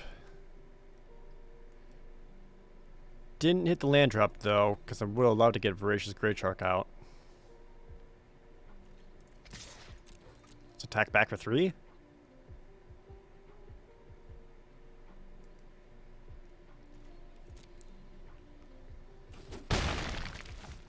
End my turn.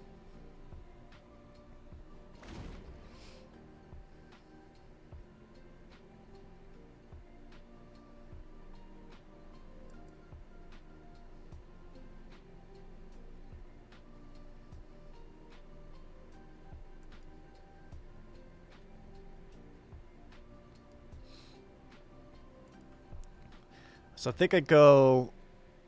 You can play out Gigantha. And end of turn I can flash in the Slither Wisp.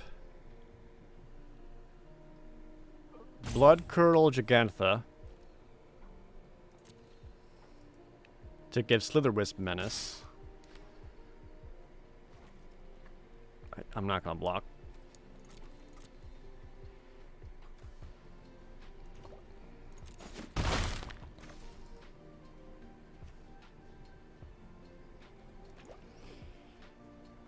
He might be trying to play around counter spells though.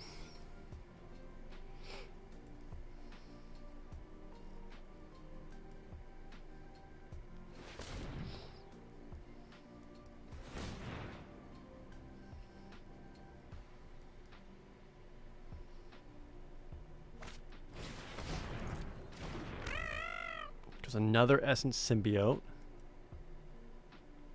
Sure.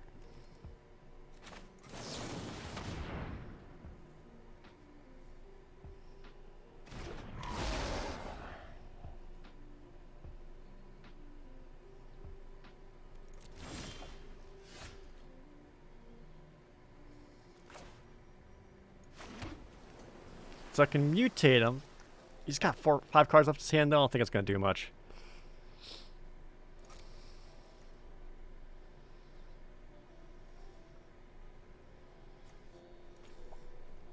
I think I get in there with just Grim Dancer.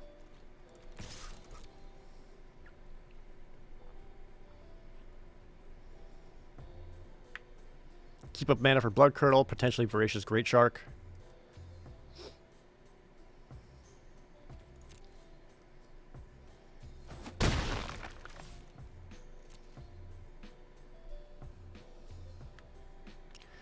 The opponent's playing very oddly. The opponent is playing around a blue opponent. Like me leaving mana up, he's trying to play around counter spells. For the most part, counter spells. That's why Gigantha didn't Windmill Slam down. He's going Essence Symbiotes first.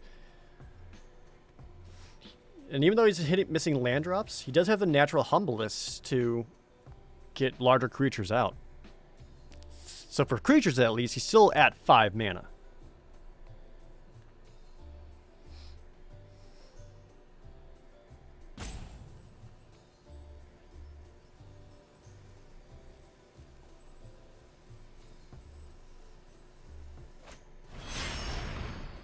Boop. Draw a card, counter a spell.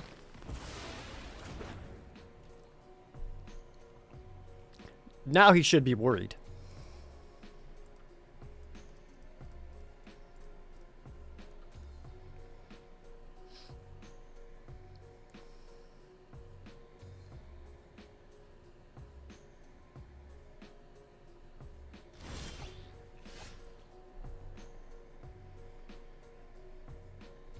It's kind of tempting to take out the Humble Naturalists and just start killing his mana. However, he's at 13 life, and if I Blood Curdle at Essence Symbiote and put down to the Great Shark, I can attack in and bring him down to 5.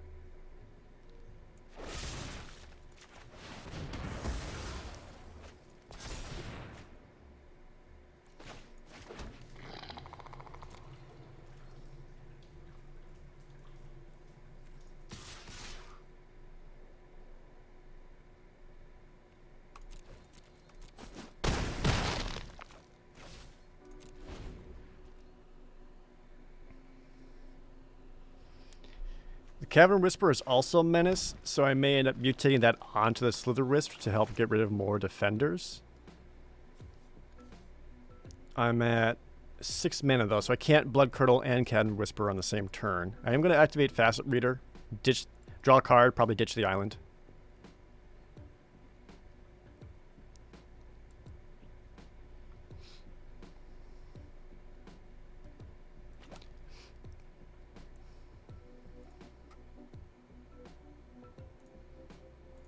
Could my opponent stream snipe me?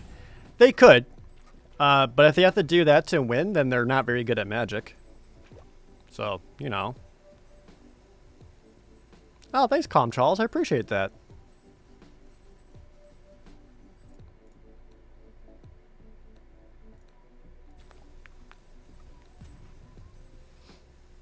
Welcome back, Ray Ray.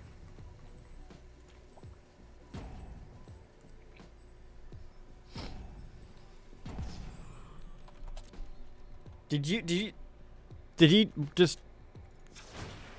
alt F4?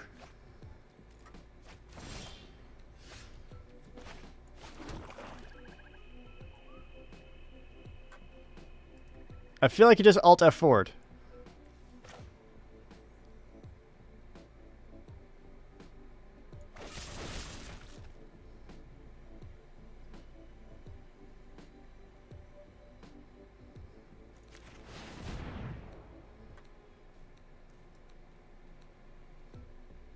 Because, like, he roped out.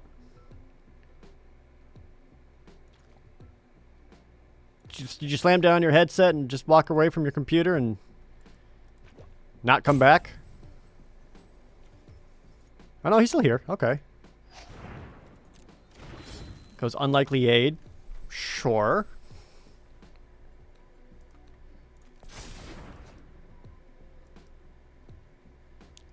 But you only have enough creatures to block one of my menacers. Two's going to get in, and that's going to be lethal. I didn't care about killing it.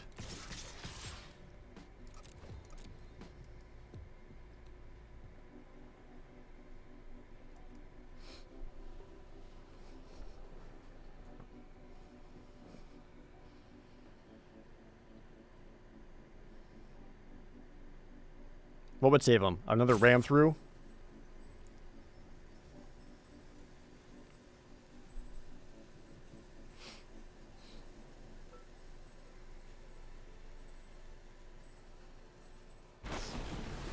Oh, he does have the ram through.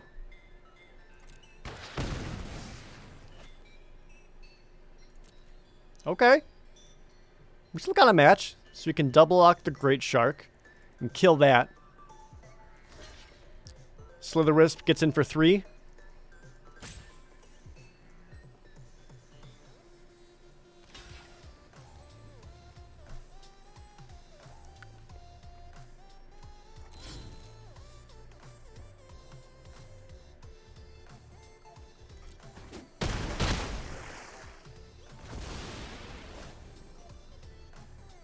Pass back.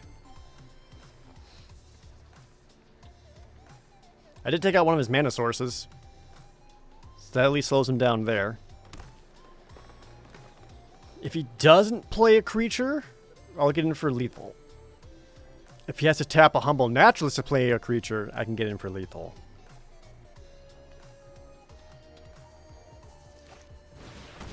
Goes Boar. That's too bad.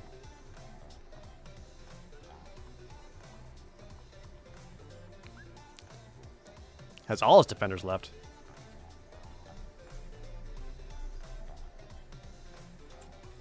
I'm going to activate him. Thieving Otter. I have 7 mana. Yeah, I'll ditch that. Ooh, perfect.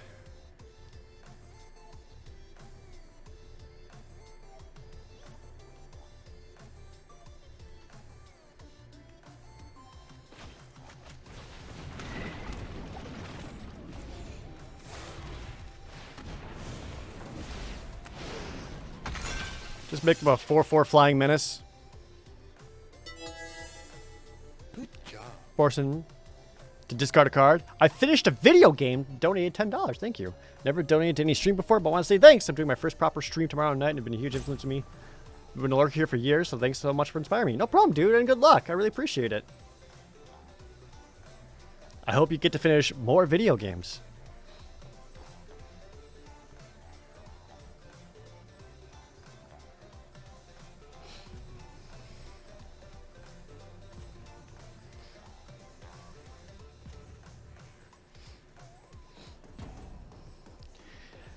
I'm not worried about the opponent attacking back.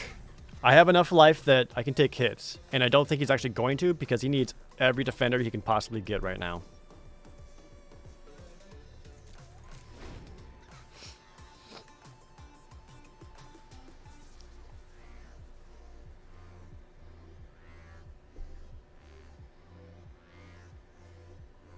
In before Plummet.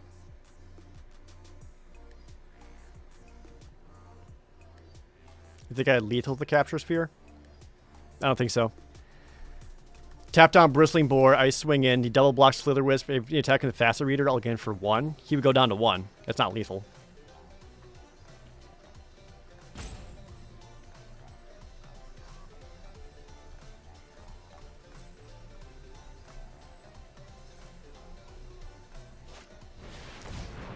Oh, the Slither-Wisp deals 1 on Flash Bells. Oh, yeah, you're right.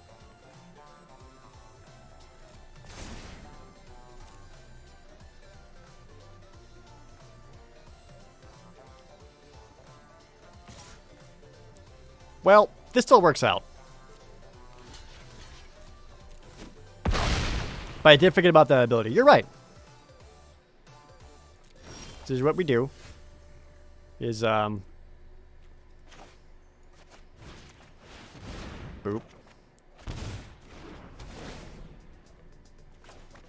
Oh. You even go with that for an extra fuck you. Now I've got lethal for sure.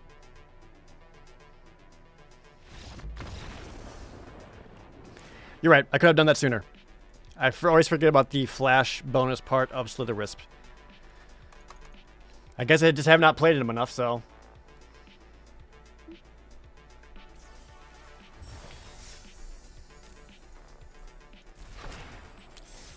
I didn't even get Archipelago or Argyruda out.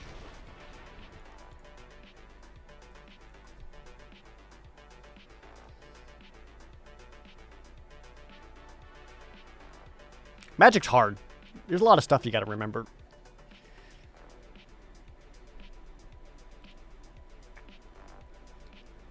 Yeah. Hi, Gabriel.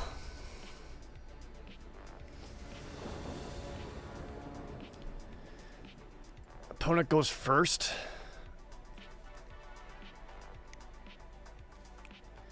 Wouldn't be too enthusiastic about this hand on the play, but with the opponent going first, I feel a little bit better. Just because I got a couple chances getting extra draws. He's got Umori as the companion, so he's oops all creatures. But the dream is to get Serrated Scorpion mutated up into something better.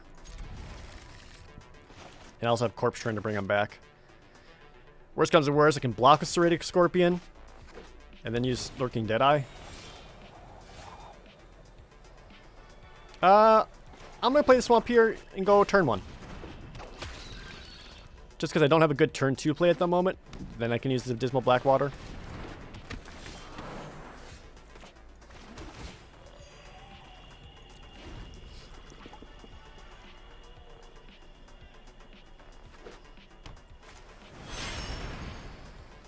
To instant Umori. That was fast.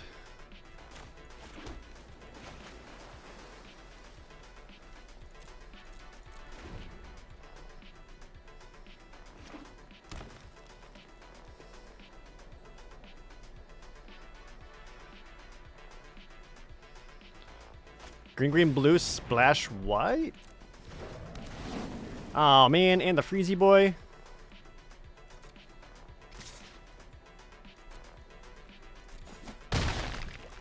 Yeah, those are some aggressive plays.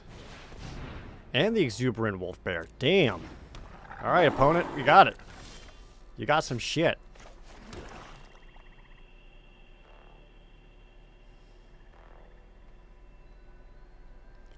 Jesus.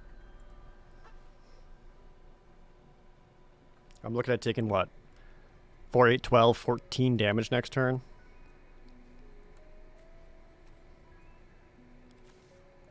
That's a lot. Pretty much got the flash and the Lurking Deadeye to trade out for that wolf bear. Not happy about it.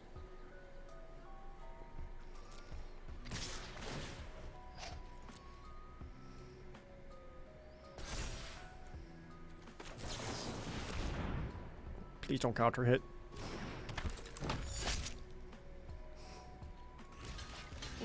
I'm still taking 10. Ah.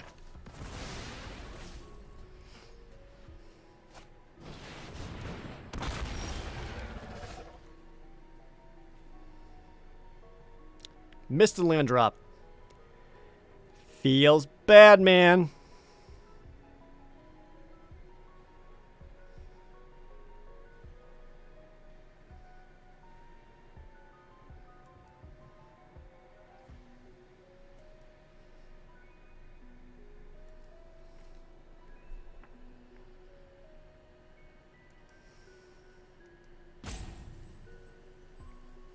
So to survive the opponent's next attack, I need the Serrated Scorpion to die. Because when it dies, He takes 2 damage and I gain 2 life. And then I can corpse turn it back. Because just bringing it up to a 4/4. I block here, I'll take 2, 5, 6. I guess I would survive there. But if I block anywhere else, 2, 6, 7. Yeah, that's like exact lethal. I pretty much have to have him die.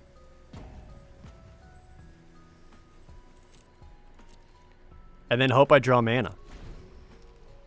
Or get Garuda out. Garuda would also be great. But I'm currently at 4 and I need to get up to 6 mana for the stuff that's super good. Blitz Leech would also be huge. And they just aren't showing up. Has Carlos artifact decks ever been super good? Yeah. Back in, 97, 98. One of the most, like, infamous decks was an all artifact deck.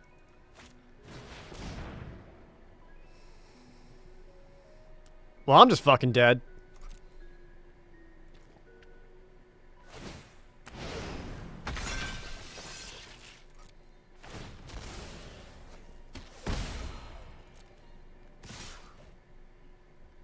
That's exactly 9 damage. Oh, no, 12 damage. Right. 1 second. Let me check something. Damn.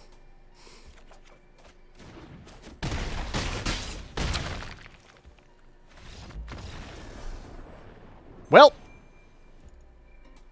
could I have done anything better? I don't think so. I don't think I could have. I played way back in 98. I played in 94. Pretty close to when it first started. I didn't have any alpha. I could have mulliganed, yeah, that's fair. But I guess I was feeling better land draws than that.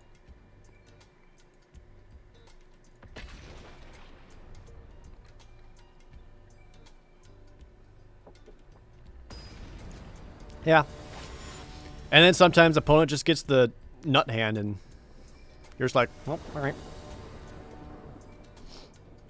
Like, I'll get mad at myself when I play poorly and I fuck up so bad it costs me the game. I'm not going to get mad when it's just like, damn. Well, he's got Obosh. I hate that. But I do like my turn 3 and 4.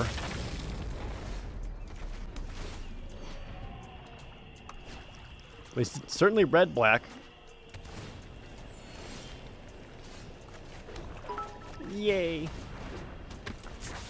Stage/show with 100 bits. You got your first 4-win draft after watching me? You're welcome. Clearly that was all my doing. I'll send you my fee later. Death Touch Menace.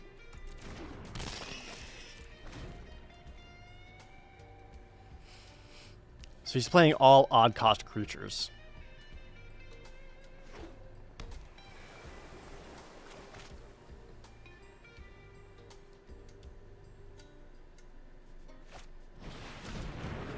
Fucking Frostlings. Alright, fine.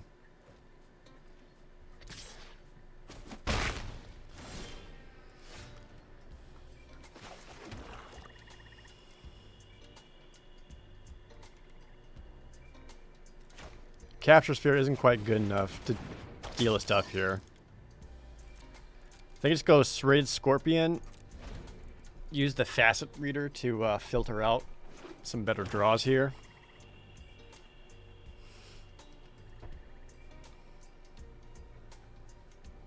If you want to play Deathgate, is that game available anywhere? I believe someone said one of those websites where it's like play whatever. It existed there somewhere. I forget the name. It's like the Internet Archive or game or whatever. Patagia Tiger? You might be worth Capture Sphering.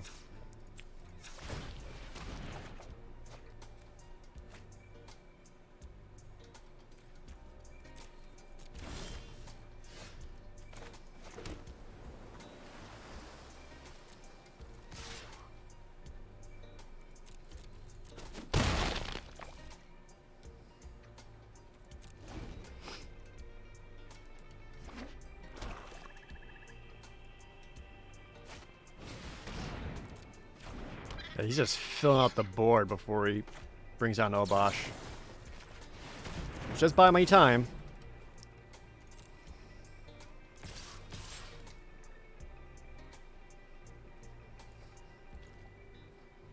Do we double block the Frostlings here just to get rid of another defender of his?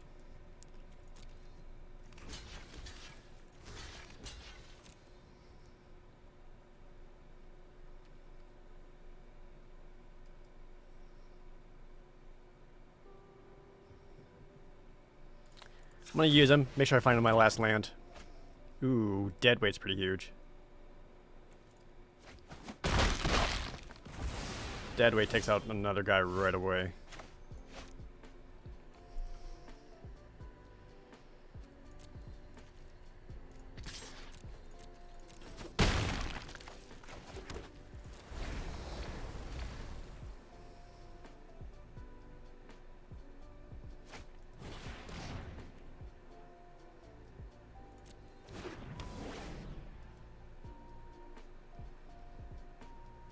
Deadweight's Grim Dancer.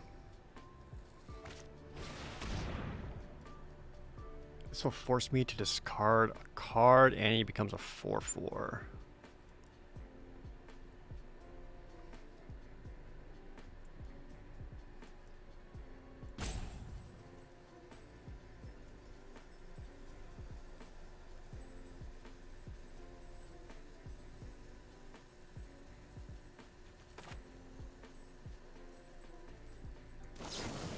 Well, I can flash this in and prevent losing the card. He still gets a 4/4, because why not? But I can at least stop that from happening.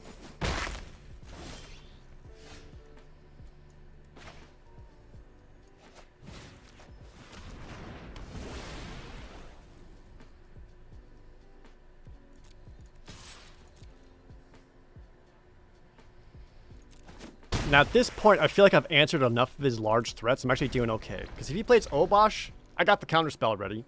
And then I can also go Dark Bargain to draw some cards if he doesn't. No. Plus him to attack with the Cavern Whisperer still leaves me... I can like have a Death Touch to block with.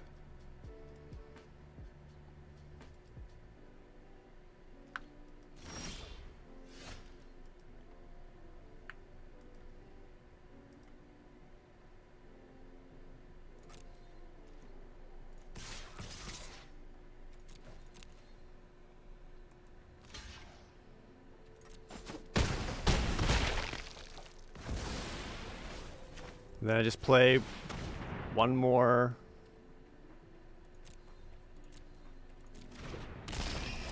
menace creature. That's a lot for him to deal with. Because I can also, the Serrated Scorpion never dies, that also pings him for 2. And I got the neutralize to counterspell. Alright, I got him. Whew.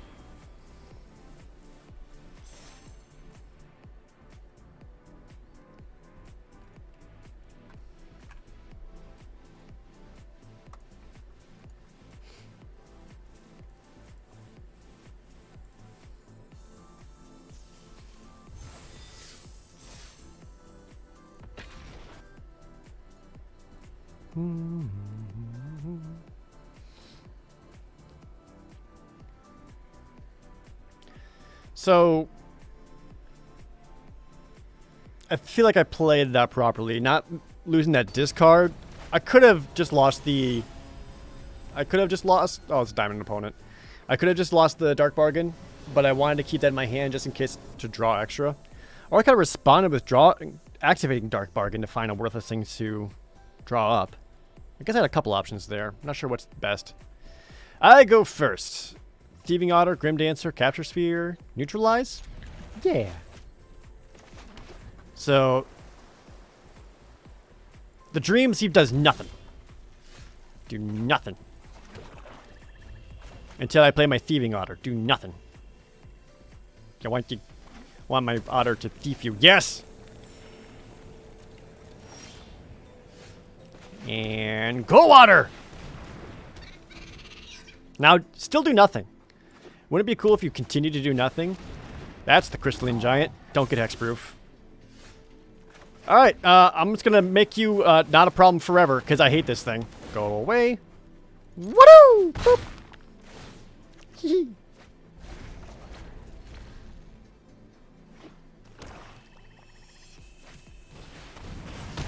That's gotta feel bad, right? Putting a rumbling rock slide just to hit an otter.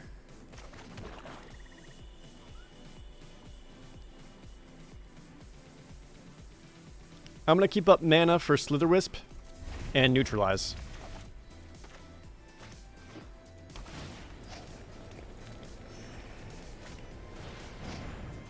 Plays a 1/4, that's fine. Durable Coil Bug, also fine.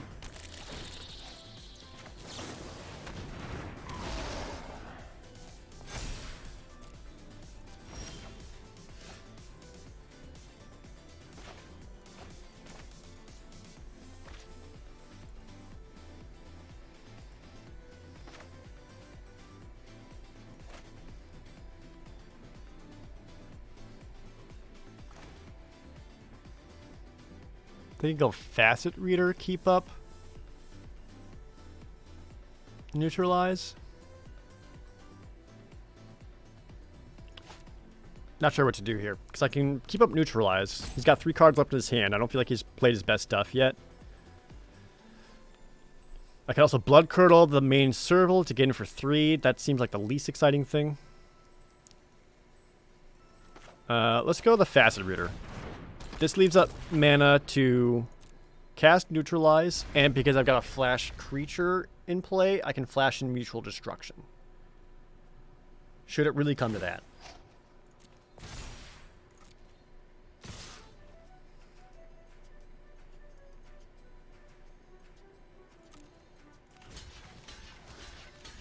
Double block there.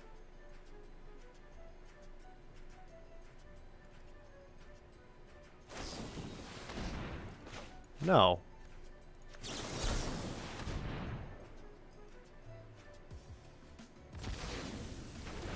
And I'll get rid of your stupid vigilance guy.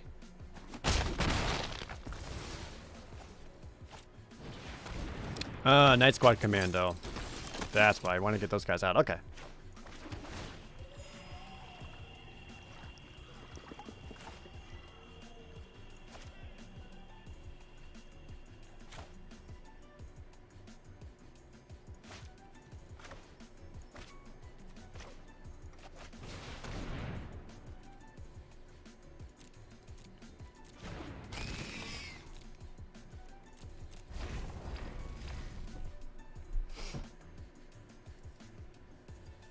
Mutual Destruction looking less and less appealing. Oh, Cycles a Lava Serpent?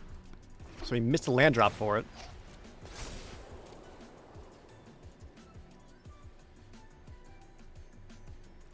Pass back.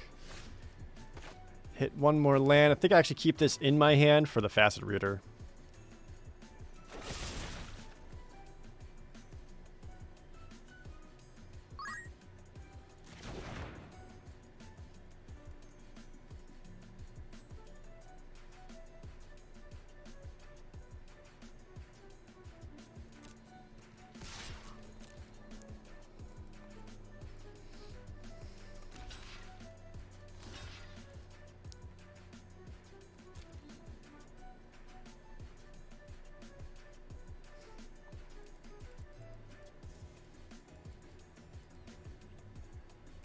How aggressive do I want to be?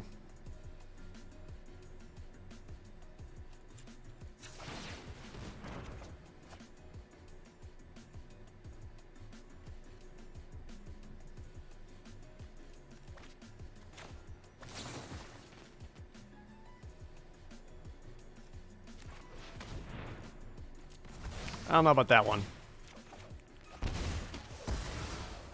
I do like drawing cards.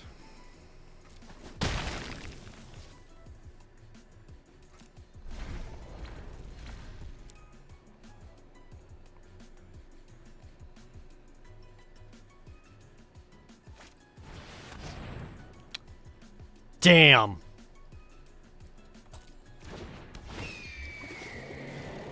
So now I can actually blink out the Crystalline Giant to bring it back into play, which gets rid of Capture Sphere.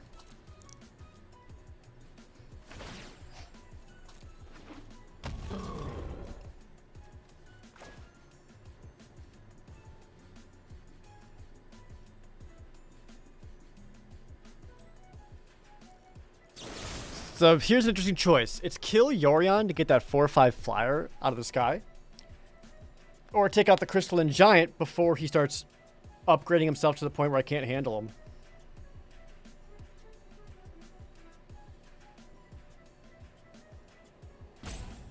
But the Crystalline Giant is also like a maybe. Because he could also get worthless abilities like Reach or Vigilance or something like that.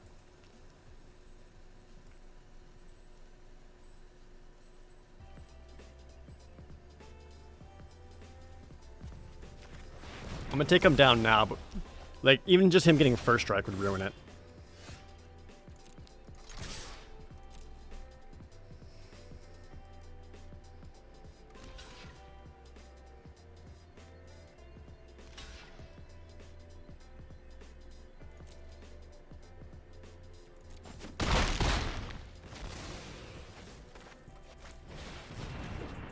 Now I can play this Destroy Yorion.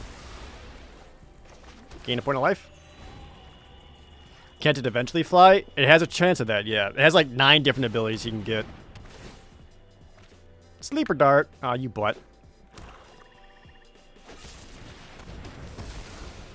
Damn, we're just blood curdling back and forth? If I play this, I still have enough mana for Voracious Great Sharks. That's hilarious.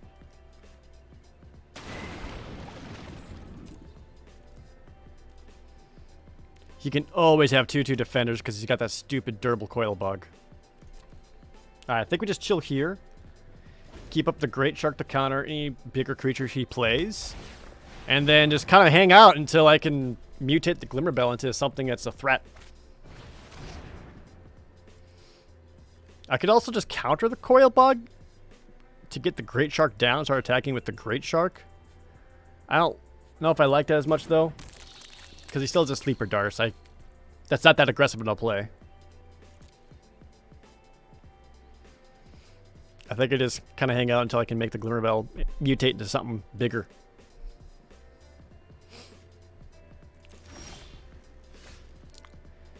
Well, man's not going to do it.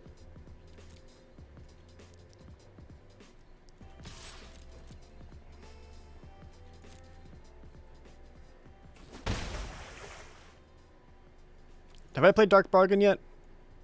I have not. So knowing that, I am going to put my land down. So if I ever get Dark Bargain, I can cast it and then have some mana left over to cast something I draw. Mass removal? I feel like, yeah, he's pretty much red-black, but had white in there for Yorion. And a main servant?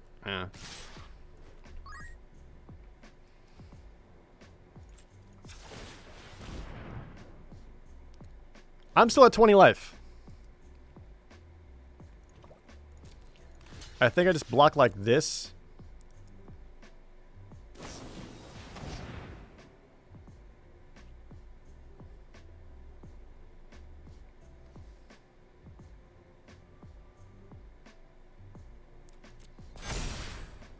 Okay.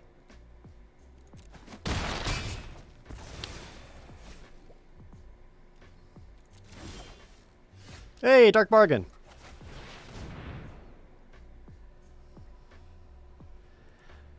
Deadweight and Serrated Scorpion.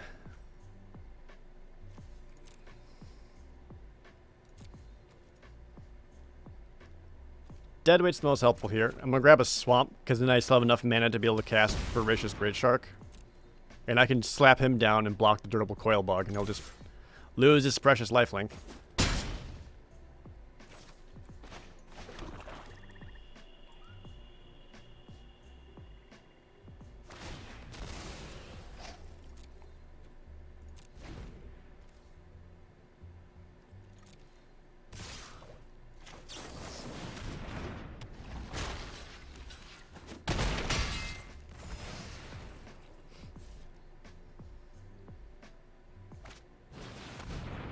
Mythos of Snapdax? Oh, man. I wasn't expecting that.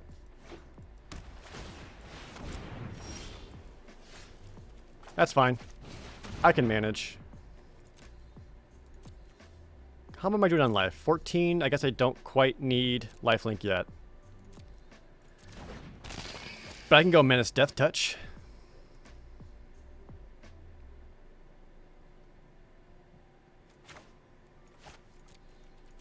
Let's pass back. Because we know this guy's going to come down for sure. Cool. Empties his hand.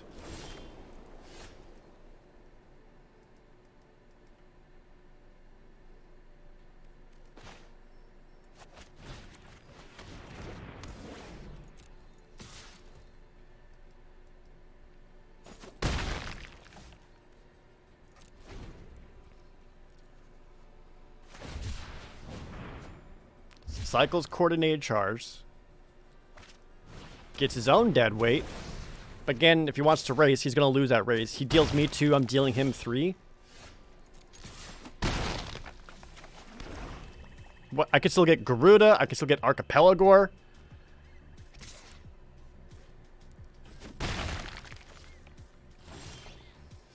Get Cavern Whisperer. Which I think I just play out rather than mutating on. Just to get more threats out. Oh yeah, I got Corpse Turn. Ooh, Clash of Titans. Damn.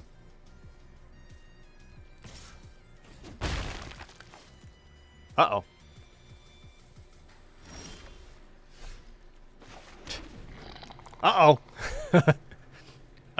11 cards left in the deck. Let's see. Corpse Turn. Anything? Oh. Him showing up way earlier would have been great.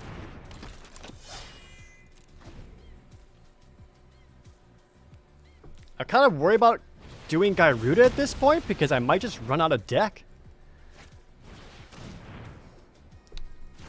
Well, I have to get something, otherwise I am dead next turn. Ideally something large, because then I can activate Bonder's Enclave and draw an extra card off of it. Something with Blood Curdle.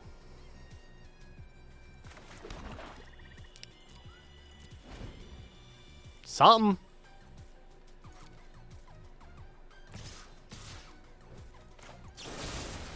Can't say that's ideal. I'm gonna get beat by a coil bug. God damn. Fuck!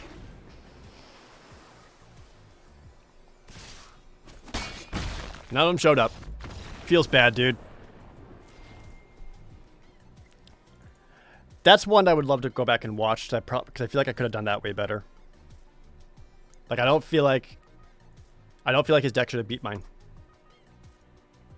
There's a lot of very small decisions in there that could have done better.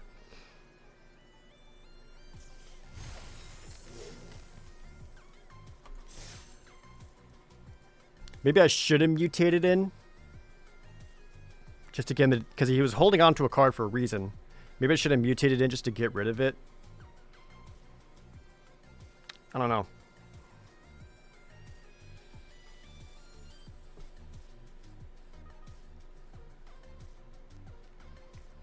Just think about that Clash of Titans. I feel like that was an important decision. I mean, playing around Clash of Titans is hard. If it was a best of 3 situation, if you're someone who has Clash of Titans, I think the best thing you can do is, if you play Clash of Titans in the first game, sideboard it out, make your opponent play around it for the rest of the match. Opponent goes first. We got Grim Dancer, Thieving Otter, Capture Sphere, Archipelagor, and Garuda. Since the opponent goes first, I'm on the play. I got a pretty good chance of drawing any land to play out some creatures here. Well, that's not great. If that starts mutating, I'm going to be upset. Yeah, I feel like I should have gone wide. I don't know. That was a weird one. This is going to be the game where I don't get any blue mana?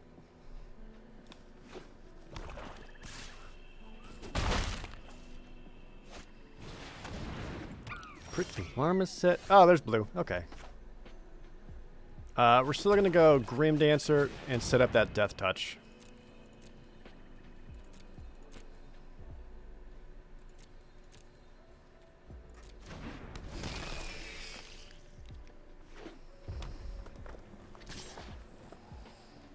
I ain't dumb.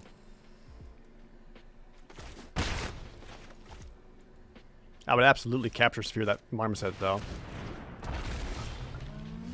Not that I'm seeing a whole lot of cycle stuff.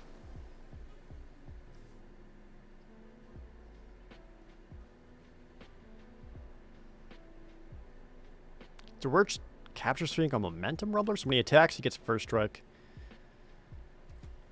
Definitely on the back pedal, so I feel like capture sphering it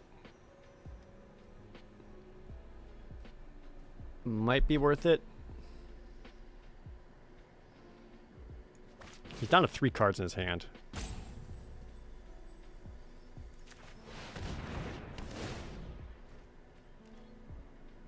I'm not going to block, so I might as well get him for free.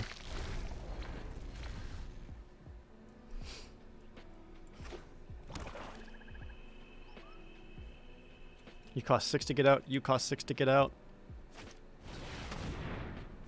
Ooh, mutates into a Shearing Harvester up to a 4/6 first strike? Damn. Alright, that sucks a lot.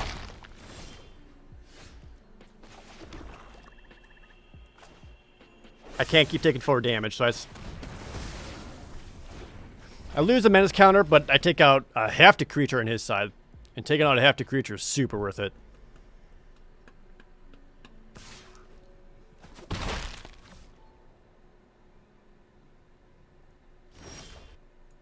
Oops, sorry.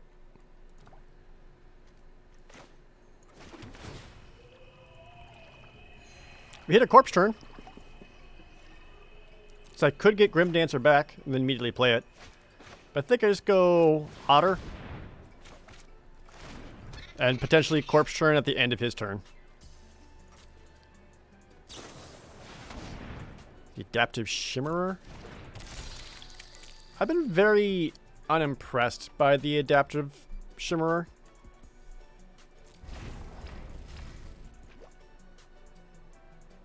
I mean, he's probably going to do some shit here now. Yes. Ooh, God, that's a lot of damage. Mutated him.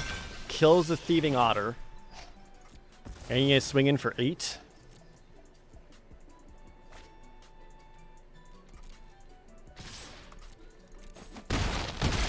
So, now my game plan is play Gyruda and hope I hit a winner.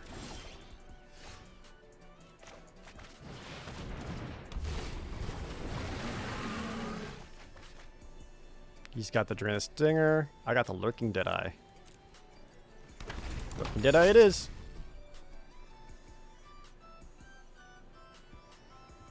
Don't. Don't. You got me. God damn it. Oh, God. Oh, that sucks. I can't do anything about that. That's probably a top deck, though, right?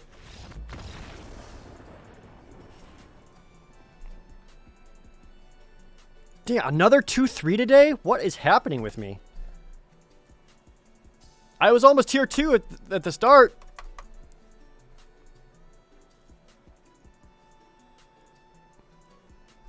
Story of my life, though.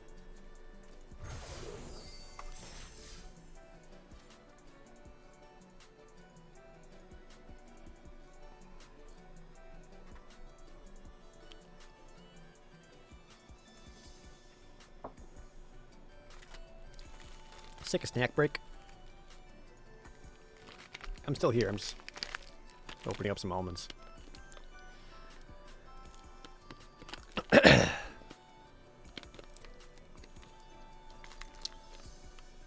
feel like deck-wise, it's been okay so far.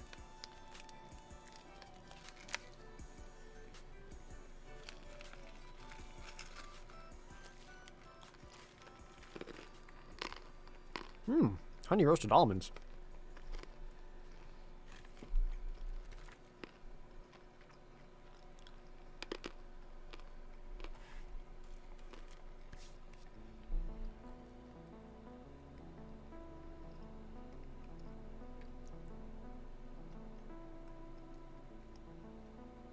I'm not sure what else I would have done there.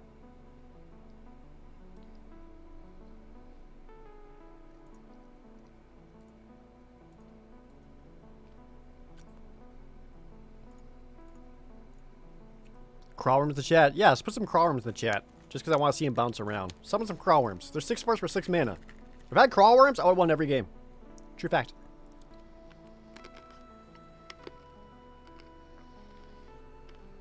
Crawworms.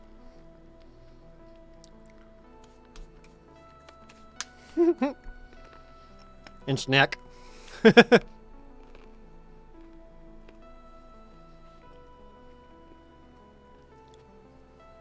Alright, thank you for indulging me. I appreciate it, chat.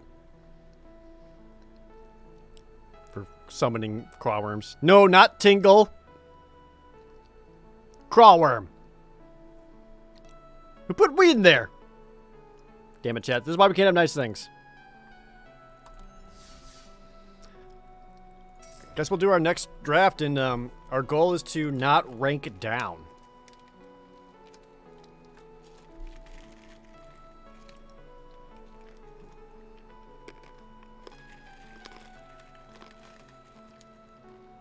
No protein in here? Yeah, fair amount. Surprising amount of sugar. What the fuck? Oh, that was percent. Never mind. Who made my emotes? Katrina Face did. And the notes one was done by Palette.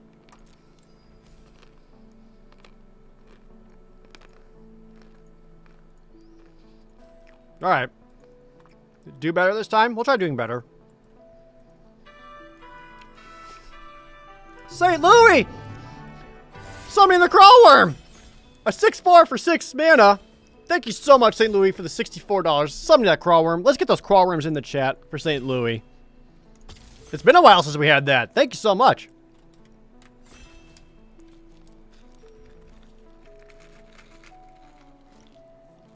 Okay. Let's do good.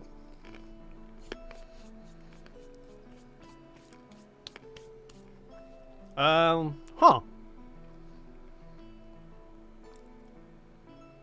Here are some choices. I don't like Colossification, so I'm not going to grab that. Bastion of Resemblance kind of puts me into going black-white humans, or like Sacrifice. Otherwise, there's Snare Tactician if I want to try to grab Cycling. And I think just knowing how much Cycling is grabbed, I'm leaning towards grabbing that Bastion of Remembrance and just starting to build around that.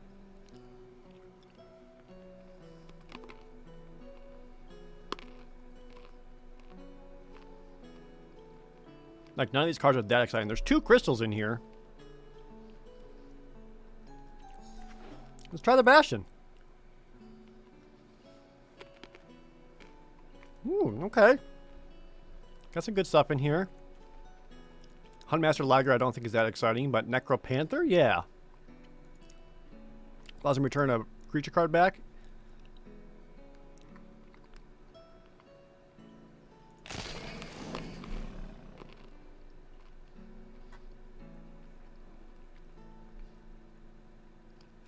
Blade Banish, Checkpoint Officer, Light of Hope. Will of the All Hunter. I also like the Bushmeat Poacher a lot, but I think I want to prioritize that Checkpoint Officer just a little bit more.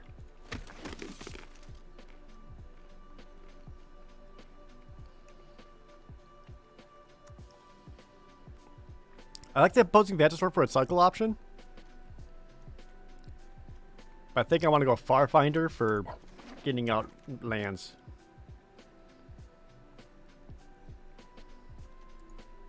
Blade Banish is okay, since nothing else is that exciting.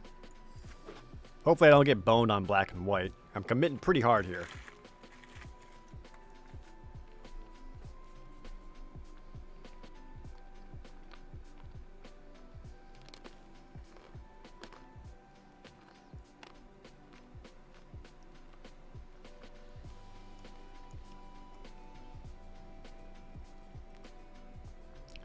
Bastion of Remembrance is pretty cash money. It is, but I want to go like low and wide. So I'm looking at, I want like 1 drops, 2 drops. Stuff like Serrated Scorpion. Stuff that makes tokens like the Night Squad Commando.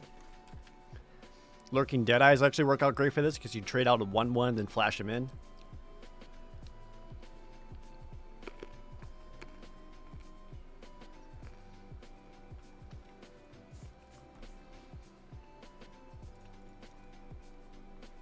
Am I disappointed about the lack of dogs introduced in Aquaria? Not especially. Should I be? Do I have a reason to be upset about it? I don't know, it's kind of whatever. Let's go with a 3-1.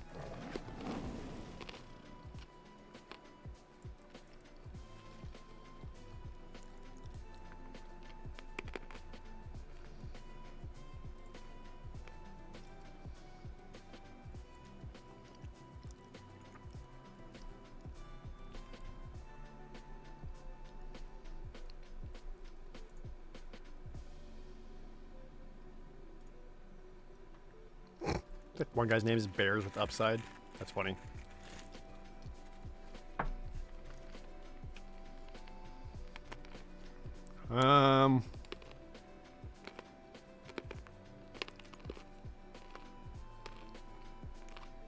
Very unexciting.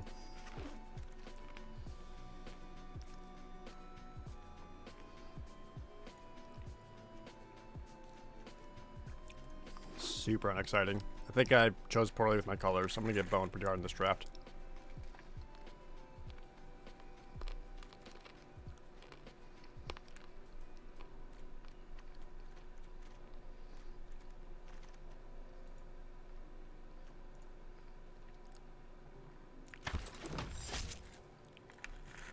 So looking for go wide stuff. I think I can still salvage it.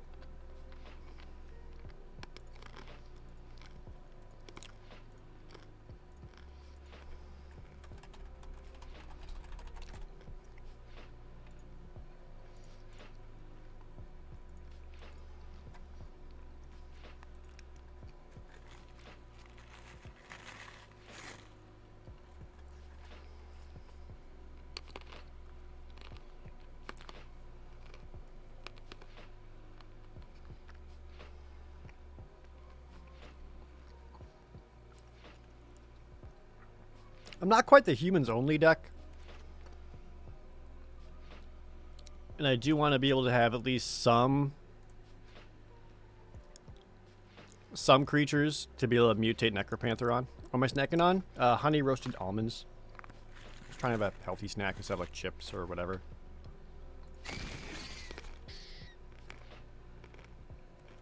Another Blade Banish.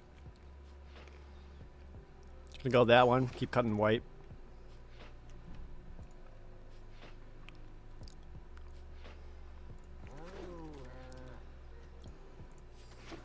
Oof.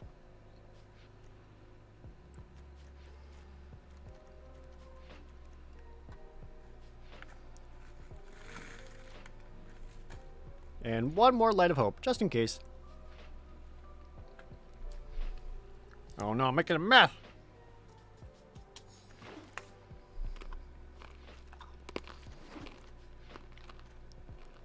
Extinction Event?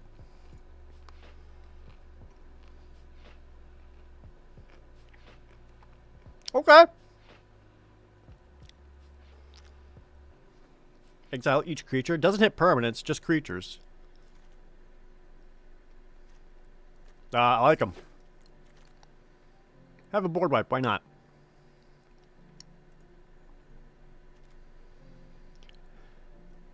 I can go the Valiant Rescuer.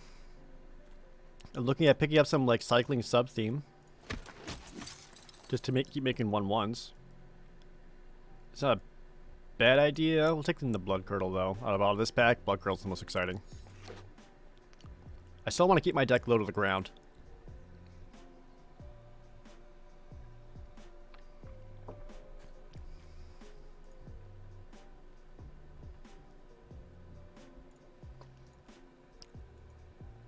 Like the extinction reminds you, zero's even. Yeah, they put that in there so people don't argue about it. Yeah, it would hit all the token creatures. Which I don't have a whole lot of tokens right now. Like Remembrance brings in one, and any cycles I make with the Valiant Rescuer makes one, but I'm like kind of lacking on cyclers. I have like Memory Leak. That's it.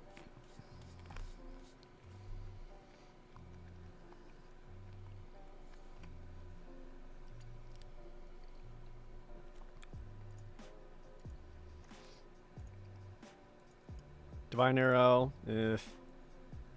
Vulpikeet's okay.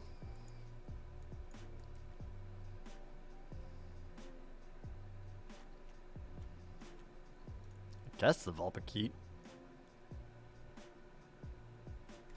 Or I'd grab this Triome for a Cycle Land.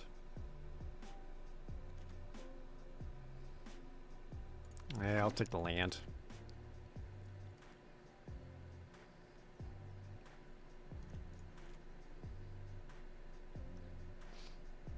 For this deck, I like Bushmeat Poacher. Bootnipper is a good grab here. Just have not been crazy about the Mentors. Make the Bootnipper into Death Touch. I just want to go as wide with creatures as possible. Just ping them down with Remembrance. If we get that out.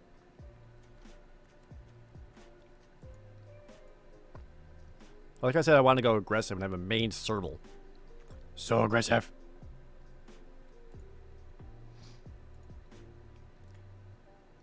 If I played a cube draft set that was all cards from one set rotation, what set would I choose? Damn.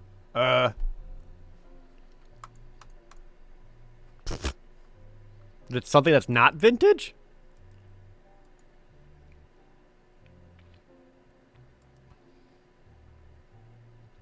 Curse of Innistrad was tight.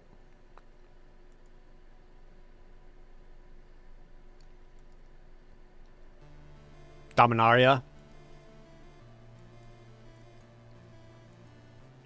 I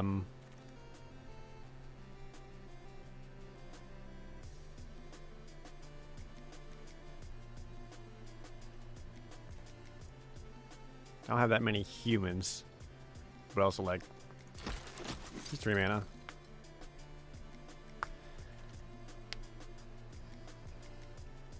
I want to start grabbing some extra cycling cards.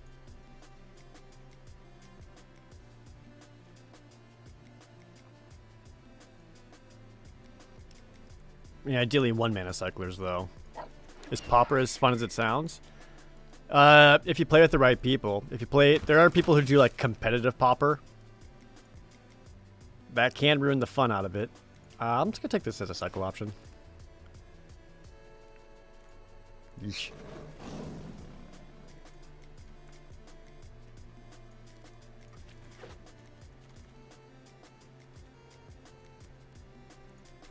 Here, I'm not green. Oh, Time Spiral? Time Spiral could be cool too.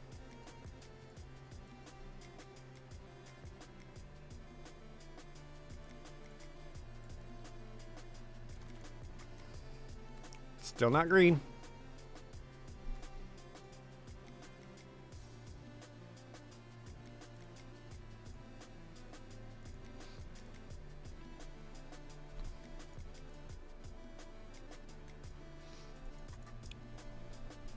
I could play Wilt with a 3-colored land. I'm not putting Wilt in there to play it.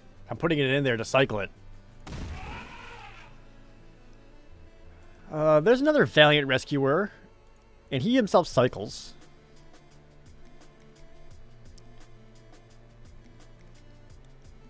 I'd rather grab him before grabbing like Durable Coilbug, because Durable Coilbug would also work hilarious with this deck.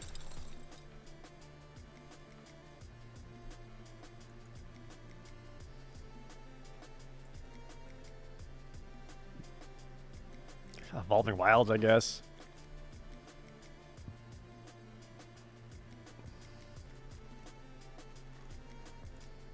Scorpion's a good grab.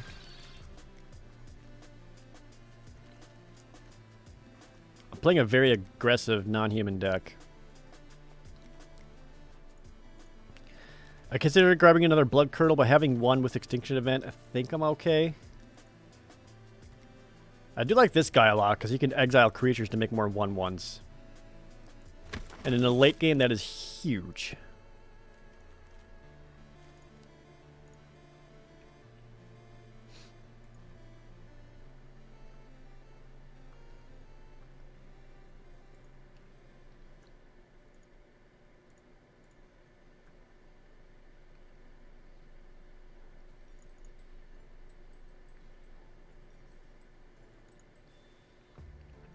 Have a good night, Suihaku.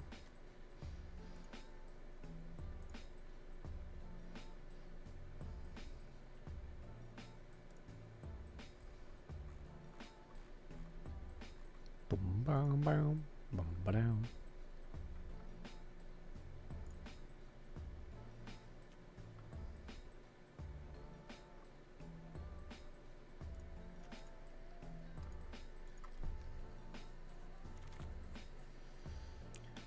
There's a nice squad commando. That's a good one to grab.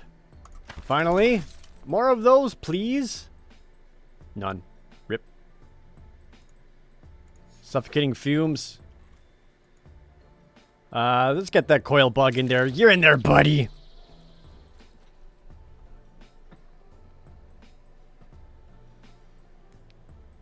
Yeah, I'd rather take human drafting that takes longer over drafting against bots. Garrison Cat, yes.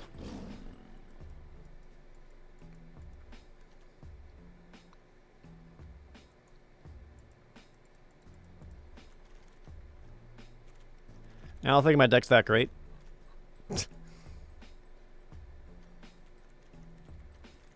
But we're getting in there. Do I have a corpse turn yet?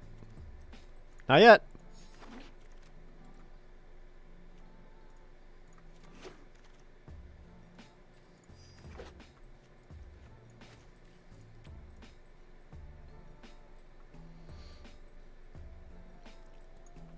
If this is bot drafting, every opponent would be a cycling deck? Probably.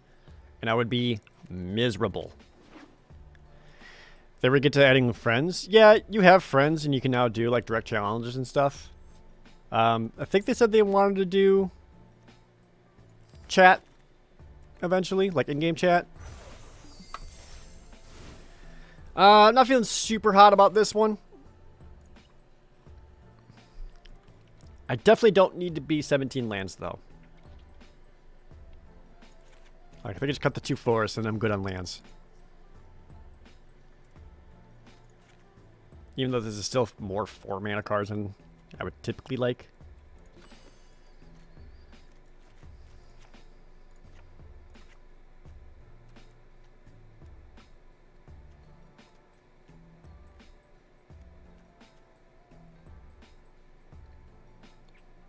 You can message people on your friends list? Okay, I actually have not used the friends list at all. I know it exists, just haven't used it.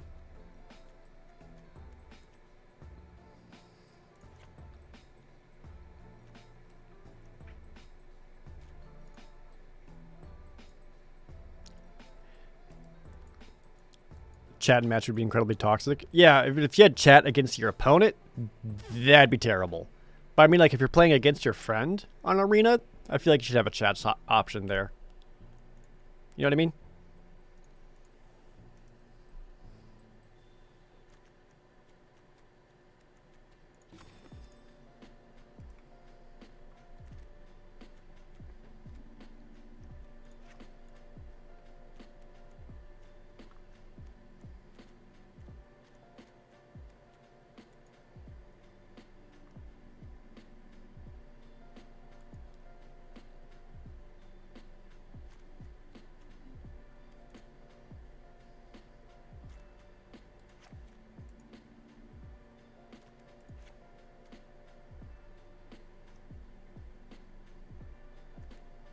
I don't know.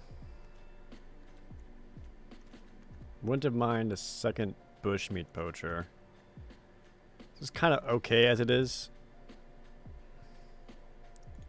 Banking hard on Bastion of Remembrance. And it's going it super wide.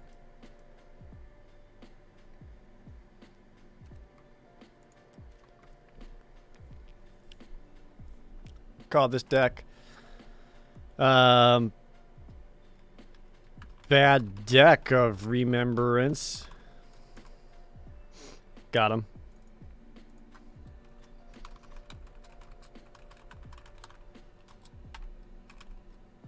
Not blue white. Black white. Oh, still hit the wrong.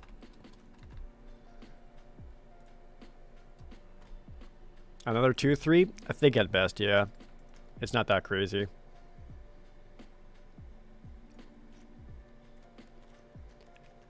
Still a couple of cards I would cut in here, but I kind of want to have the cycle options. I don't even know if I should play Evolving Wilds. I didn't even change the lands. It's like I'm asking to lose.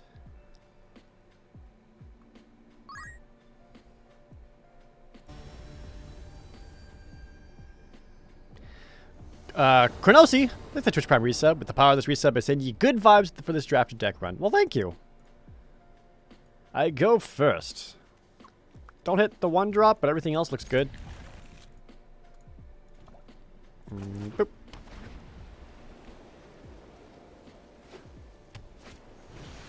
Turtle! You shit. Oh yeah? Well. Death Toucher.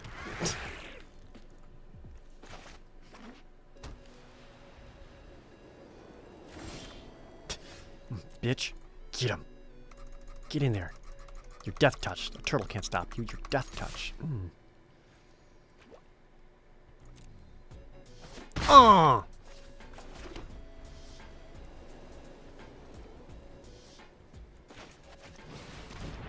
Trying to play around potential counter spells. No, I'll just anticipate.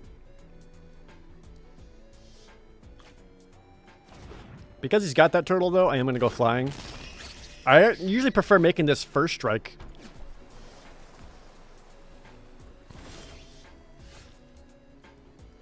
Lifelink would have been better. 2 health a turn to force him to remove. I don't need life, though. Like, me gaining life doesn't make my opponent lose. The opponent losing life makes them lose.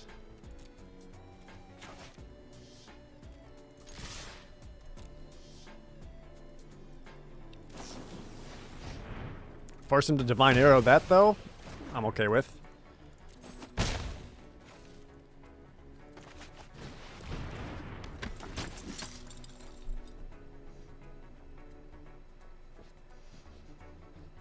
I would use lifelink on a board state in which I'm behind on life and I need a chump blocker. Like, I might as well chump block and get some life out of it. Jeremy Gadamu, thank you, dude. I appreciate it.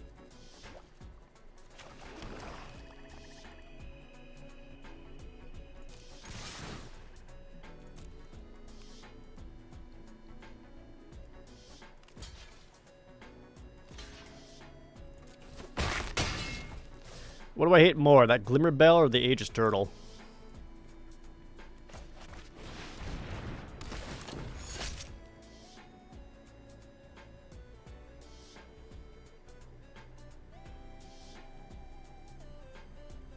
I mean, they're both mutate targets.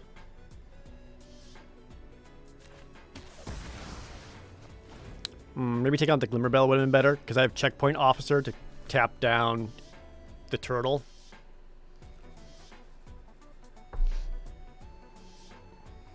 Yeah, I think Glimmer Bell might have been a better choice.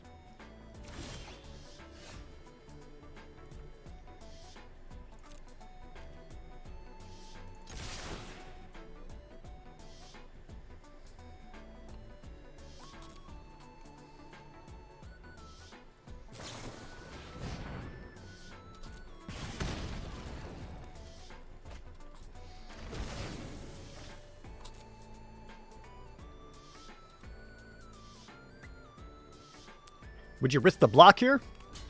He does. That's fine.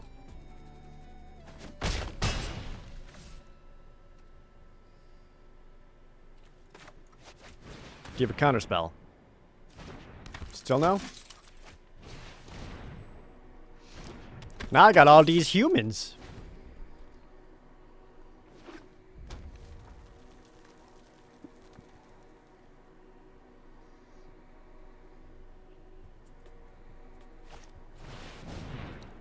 There it is.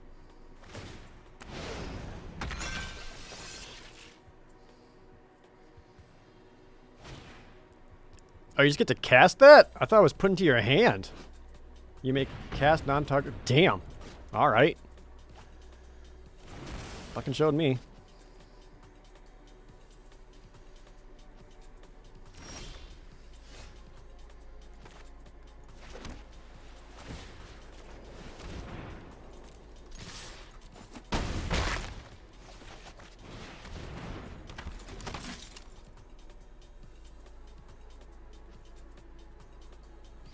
So he can pay to untap that whenever he wants, and now that it's mutated, kind of like I was talking about earlier, kind of renders the checkpoint officer a little more worthless.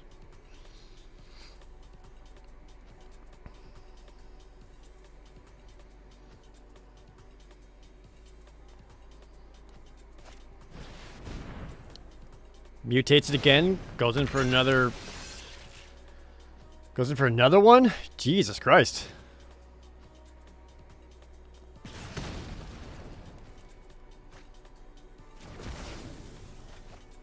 I can still get in for another 5 points of damage right now.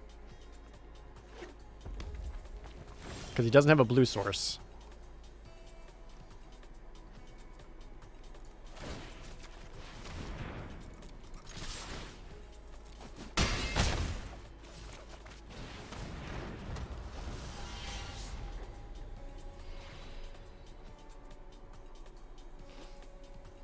And as long as he mutates, he's not going wide enough to stop all my stuff.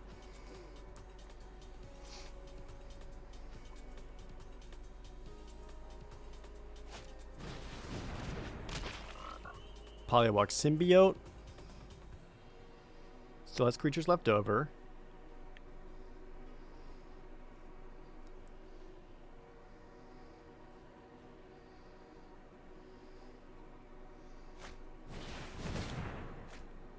Mutates it again, so now I can go Fire Prophecy and then be able to tap him to use the Porky Parrot's ability and start dealing like 4 damage or something like that. So right now he can effectively take out 1, 2, 3 creatures of mine.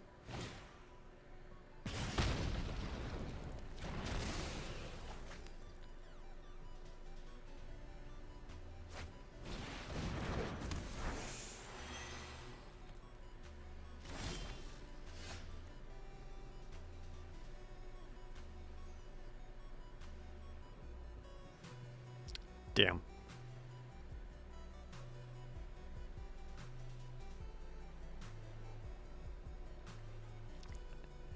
If I can't get that Dreamtail here on out, it's bad news. Now I can Corpse Churn, bring out Checkpoint Officer, which I think is what the play is. Or keep mana up to activate the General's Enforcer.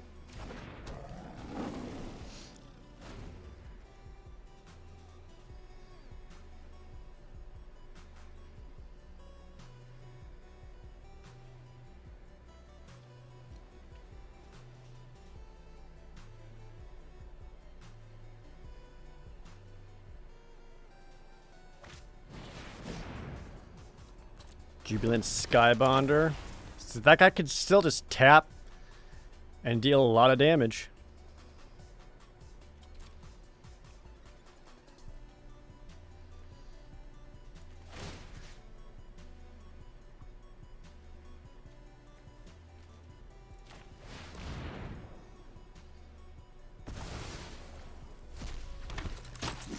I'll make a 1/1.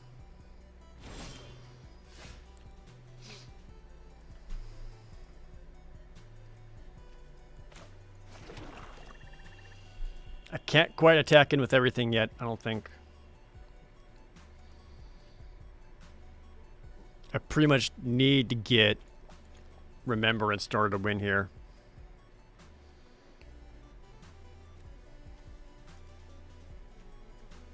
Or getting the Extinction event would also be pretty big.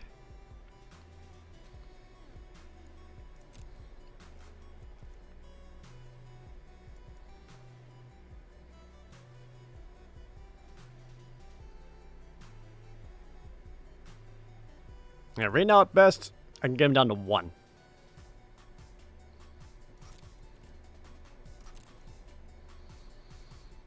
But so long as he's got the mana to start tapping that down to destroy creatures.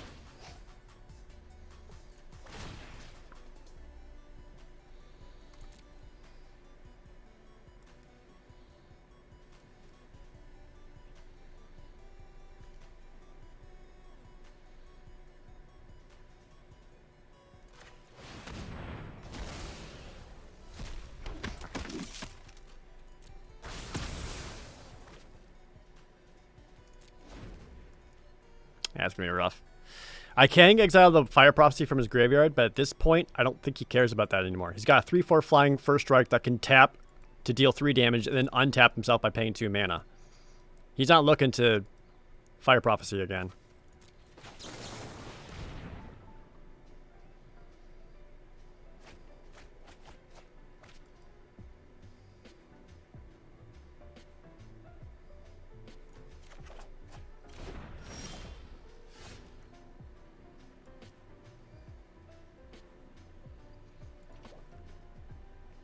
Attacking with everything, same situation.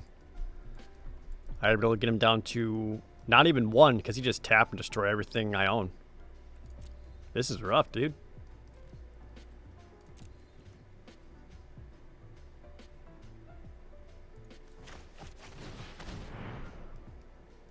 I pretty much need to get Blood Curdle or Extinction Event.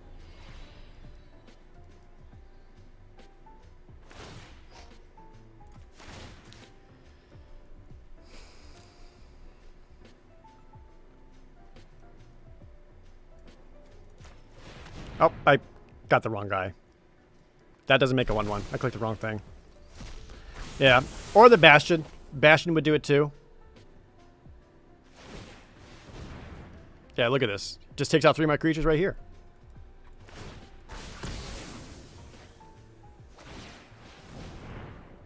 I lost a lot of steam super fast. Because, you know, I think about him having a mythic rare. But I think the big decision was taking out the turtle instead of the Glimmer Bell. It absolutely should have been the Glimmer Bell, and that was stupid of me. Like, if he's got a Glimmer Bell, like, that's going to mutate into something. I didn't think it was going to be a Porcuparrot, but good God.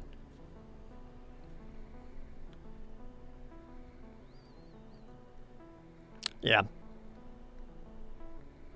I fucked up bad. I thought I could have gone wide enough and fast enough to get around him, but I guess not.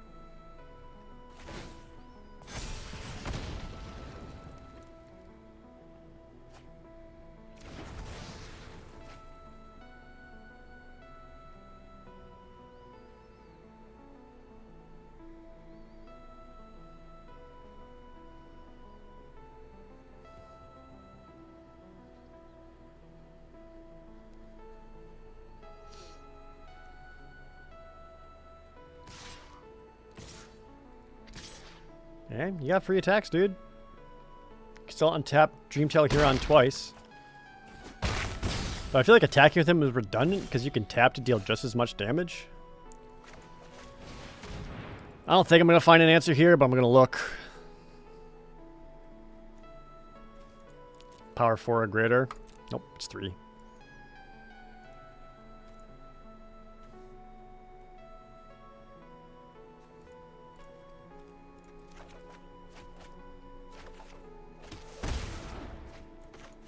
I'm super dead.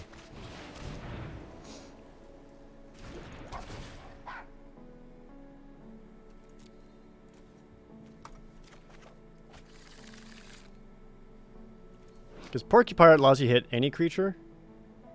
Or any target. Yeah, it's any target. I'm super dead. I can't stop him. He's gone. Nope. You get to pop an extra 6 damage to me at the end of that turn, as it was. Not taking out the Glimmer Bell was really dumb of me. Super dumb of me.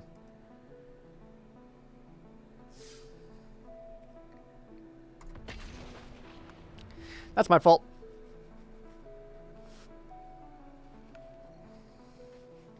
I even talked about it, thought about it, had the decision there, and then didn't.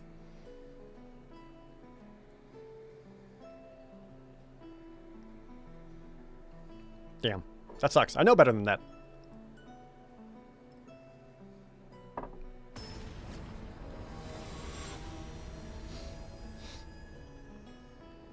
I guess that's why I'm a platinum player, not a diamond player.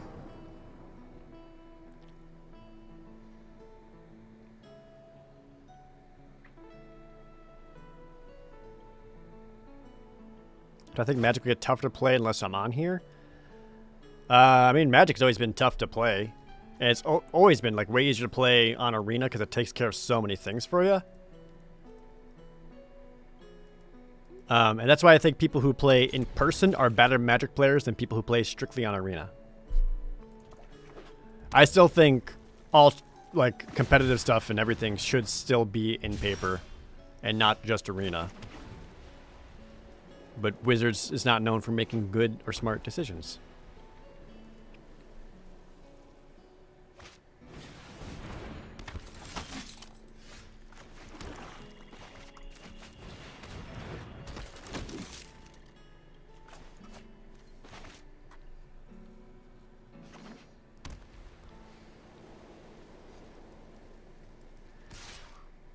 Well, he's red-white.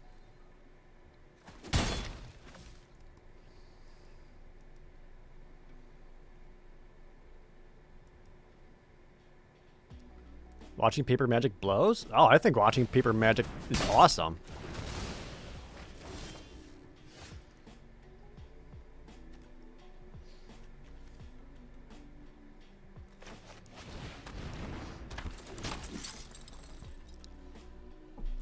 I mean, it's harder to watch Paper Magic because, like, if you don't know the cards, like, you're kind of boned there. But I think it's better.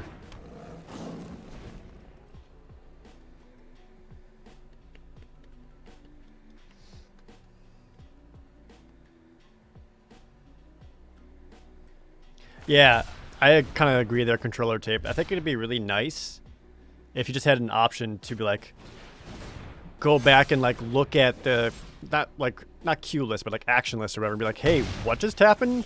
Like a billion things just went off and I don't know what any of those were. Can I see those maybe?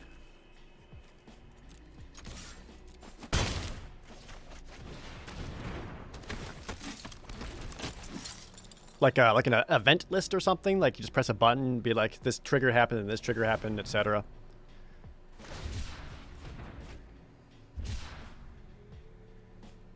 Like a timeline? Yeah, maybe. Just something, you know? Homeboy loves his pacifisms.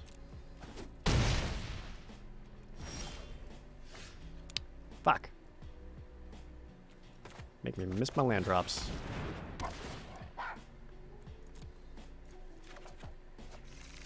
Kind of wanted to be able to blade banish, but I guess not.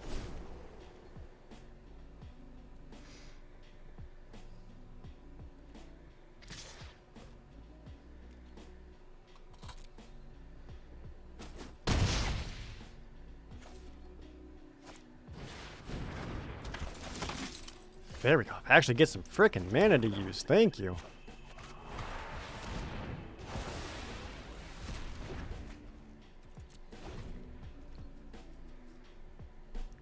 So, I don't have that guy out. He died, right? Yeah, they did a blood for blood. Yeah.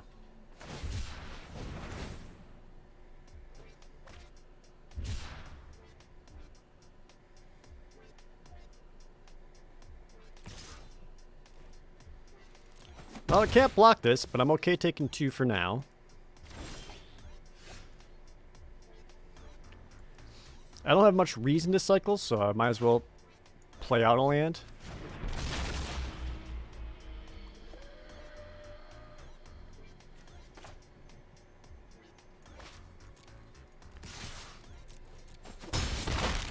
I actually think I keep mana up to tap down that Snare Technician. Or I can play the Crystal and then play a Helica Glider.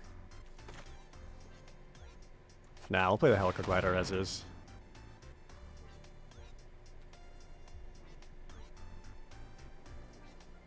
I'm first strike.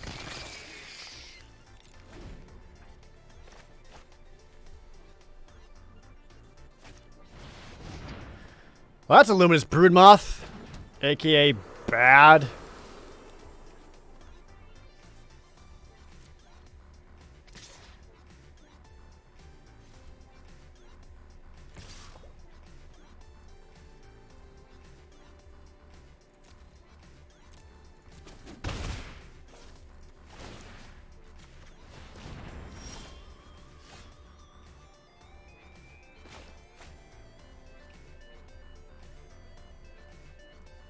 I don't know about this one, chat.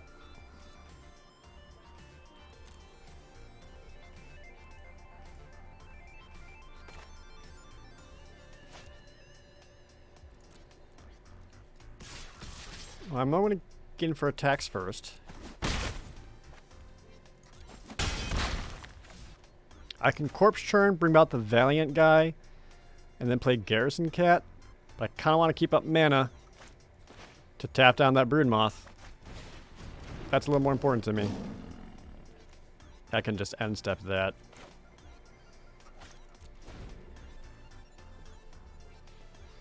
Dude, Broodmoth is nuts.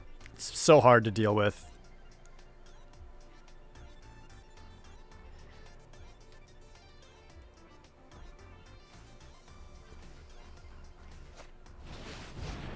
Rumbling Rock Slide in response.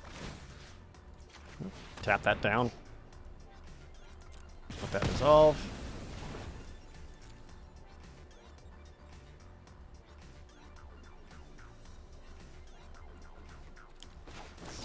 Corpse Churn, probably get back Checkpoint Officer. Or Necropanther, it's even better. So I can actually mutate out the Necropanther.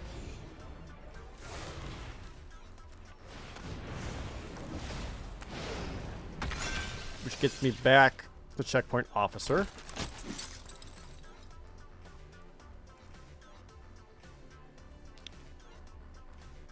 Still completely lacking my win condition. Like, I still don't have the Remembrance. Why did I do that? I just handed him the win. Why did I do that?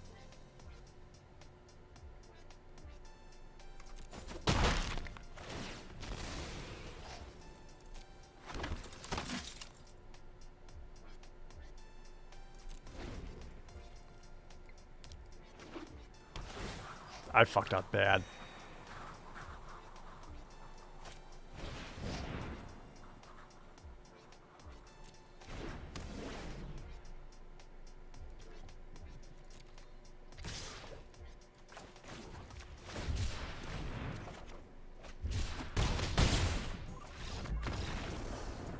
That was so dumb of me. Well, back down to tier 4. Let's go.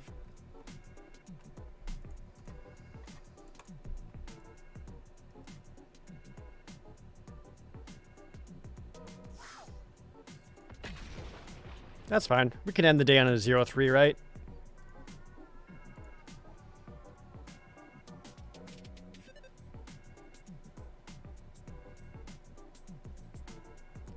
Well, so that's 2 bad fuck-ups. 2 games in a row.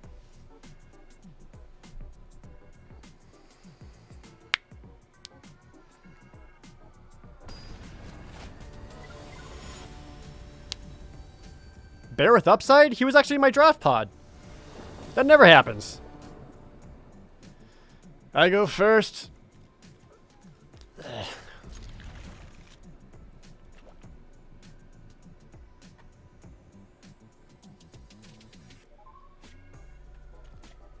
What is this, Brazil?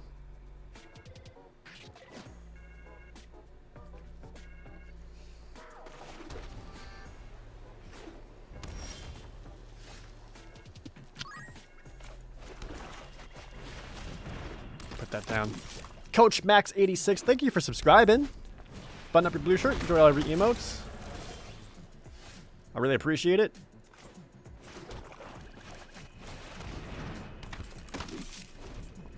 Oh, that dinosaur's gonna mutate into something.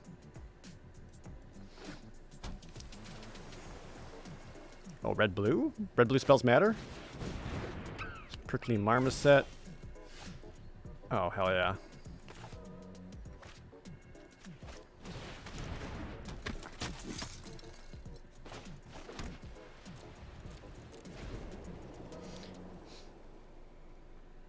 You don't play the players in your draft pod? That seems wrong. Most events don't. Some in-person events have you do that. Like at, like if you go to Friday Night Magic, you play in your pod usually. The only real difference is, the only real difference between them would be, Coil Bug's great for Necropanther.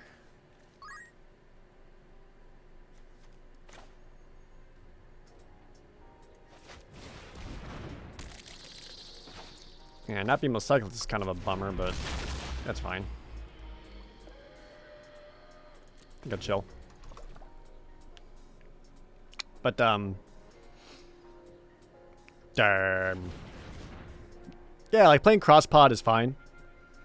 It just makes you kind of prioritize and choose different targets or different cards while you're playing. Controller tape. Thanks to that resub.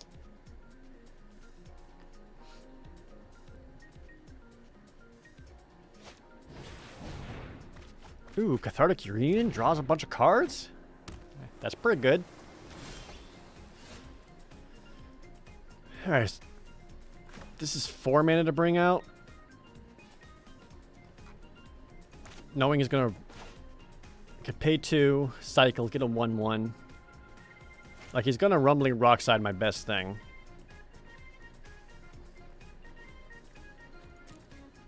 I don't think it's going to be the Coil Bug. If I play this, and then have 3 mana left over, I think I just keep it as a cycle option.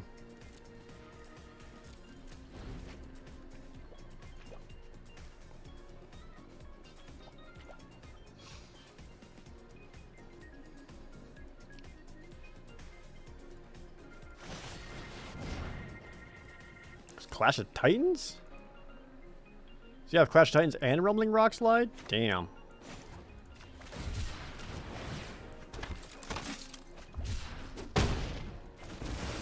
That's a bummer.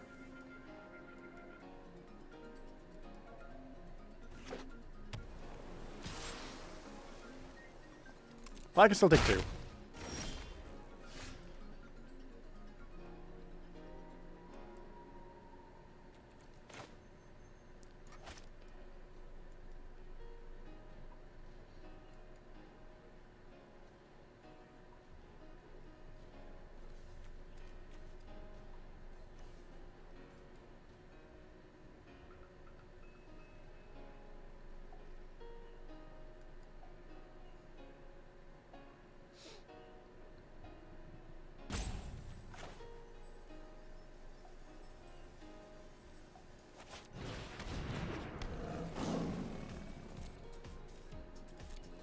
Not happy about it with that. Which Twitch extension allows you to see the cards? It's called Cardboard Live. It was an invite only thing for a while. I don't know if that's still going or not. But it's called Cardboard Live. There's also one called Deckmaster. But Cardboard Live is just a way better version. So pretty much everyone who's streaming Magic regularly uses Cardboard Live and has kind of abandoned Deckmaster.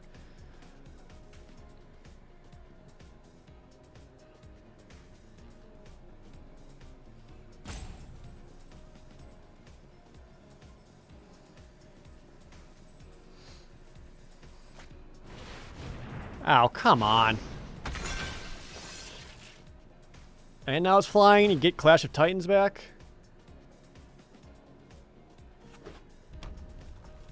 What's like getting everything you want? I should just scoop now.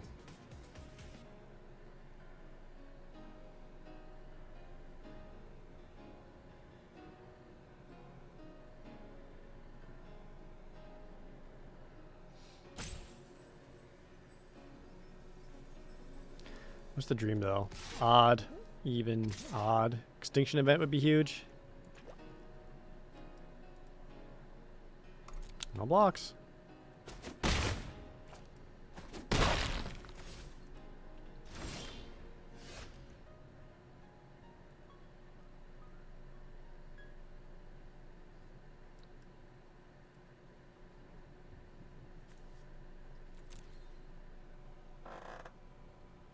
I don't even know, man.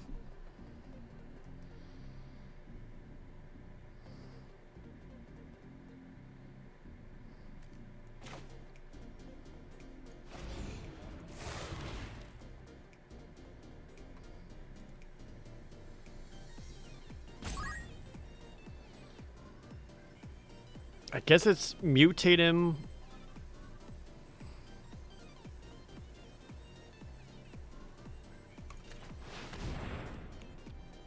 Onto the Sabertooth, just to make him into a 3/3. We can return back the checkpoint officer, because I can start tapping down and slowing down his offensive a bit. Just try to get in for 5 damage.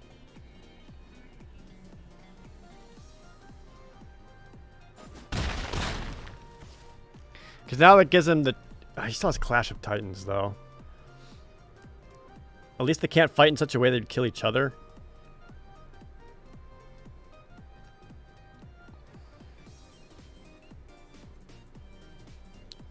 Unless he makes Dreamtail Huron fight the Necropanther.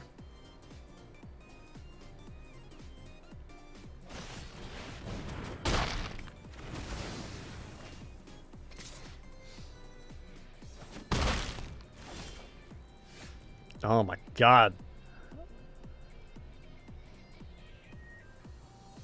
My draws have been depressingly bad.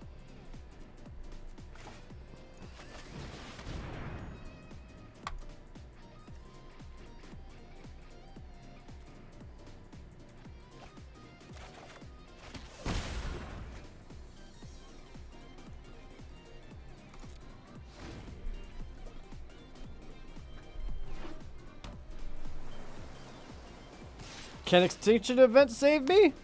Who knows?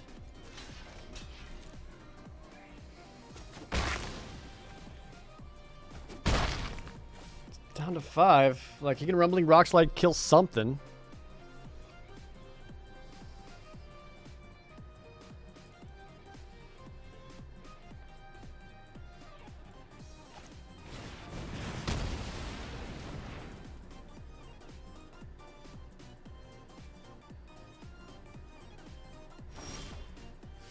And then I make all your stuff go extinct.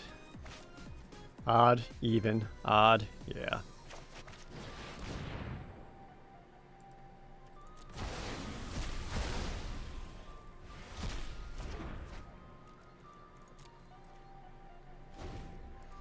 Alright. Can I start to stabilize now that I've taken out most of his shit?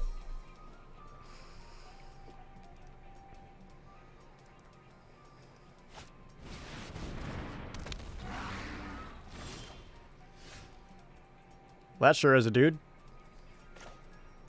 And now he's not.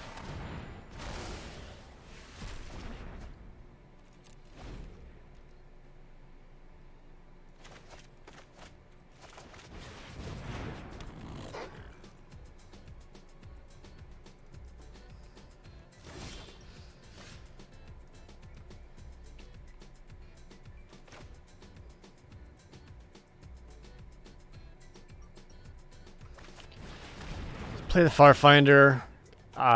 Needle and that feels good. Play the Helical Glider with First Strike. So I can block the Spell Eater Wolverine.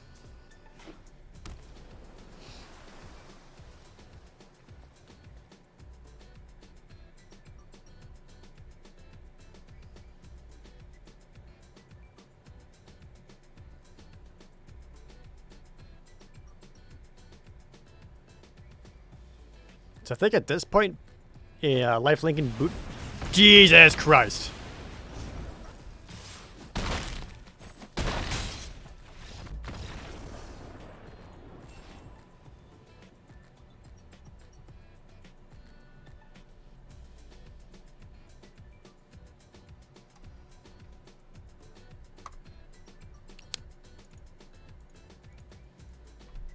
I had Blood Curdles in the deck, right?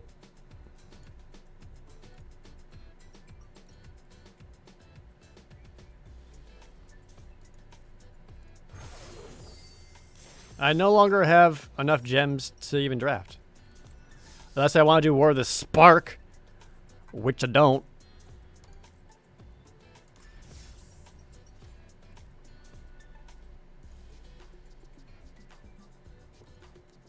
Today's a bad day.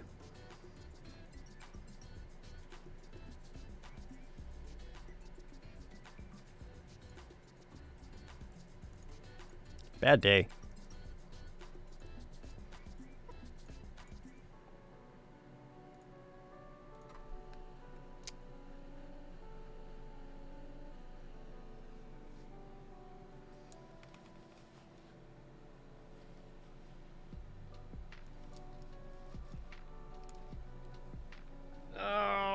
want to do.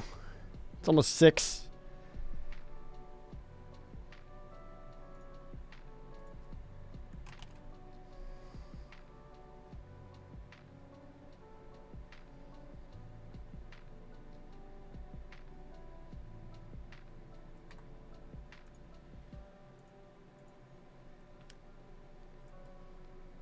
Nah, I was trying to debate with myself if I want to shove some more gems in and do another draft, but nah, I want to be good and not. I got some packs to open up. Not even 10 packs.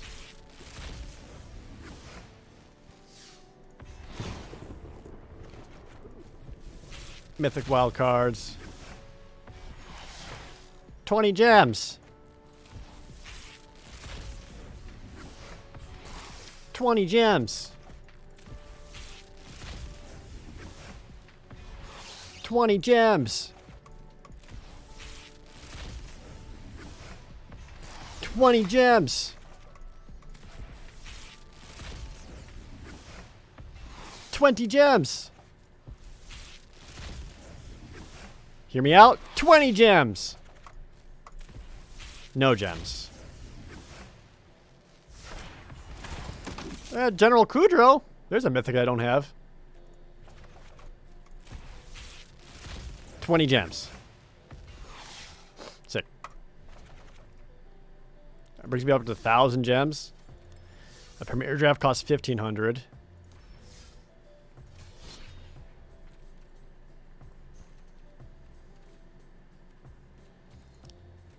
How much is traditional draft? Also 1,500. Maybe I should have been doing best of 3s, I think.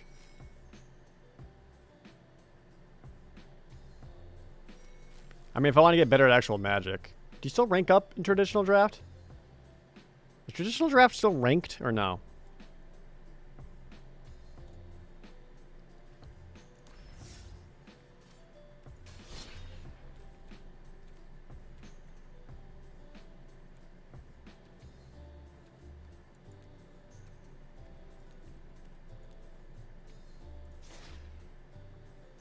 Best of 3 is unranked? Yeah. I think I'd rather just try to get that rank up. I still have that Mythic dream. Maybe I just don't play enough to hit Mythic? I don't know. Alright. I think I'm gonna wrap up this stream, chat. Sorry for it going so poorly in the drafts today, man. I mean, it happens to all of us, but oof. You know?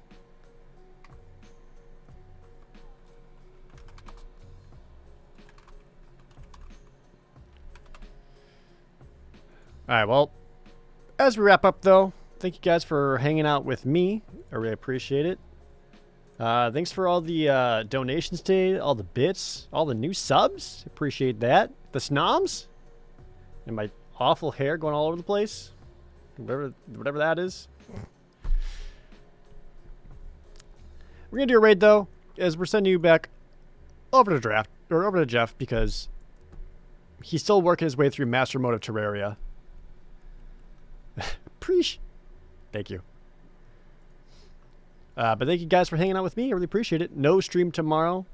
Next stream will be Wednesday as we get back to playing some XCOM. But thanks for hanging out with me, guys. I'm going to get going. I guess I'll... I don't know.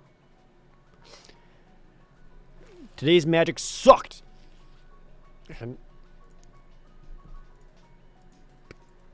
But sometimes you gotta do bad to get good. Alright, well, thank you guys for hanging out with me, though. I really appreciate it. And then y'all have yourselves a good time over at Jeff's stream. I'll see y'all over there. Later.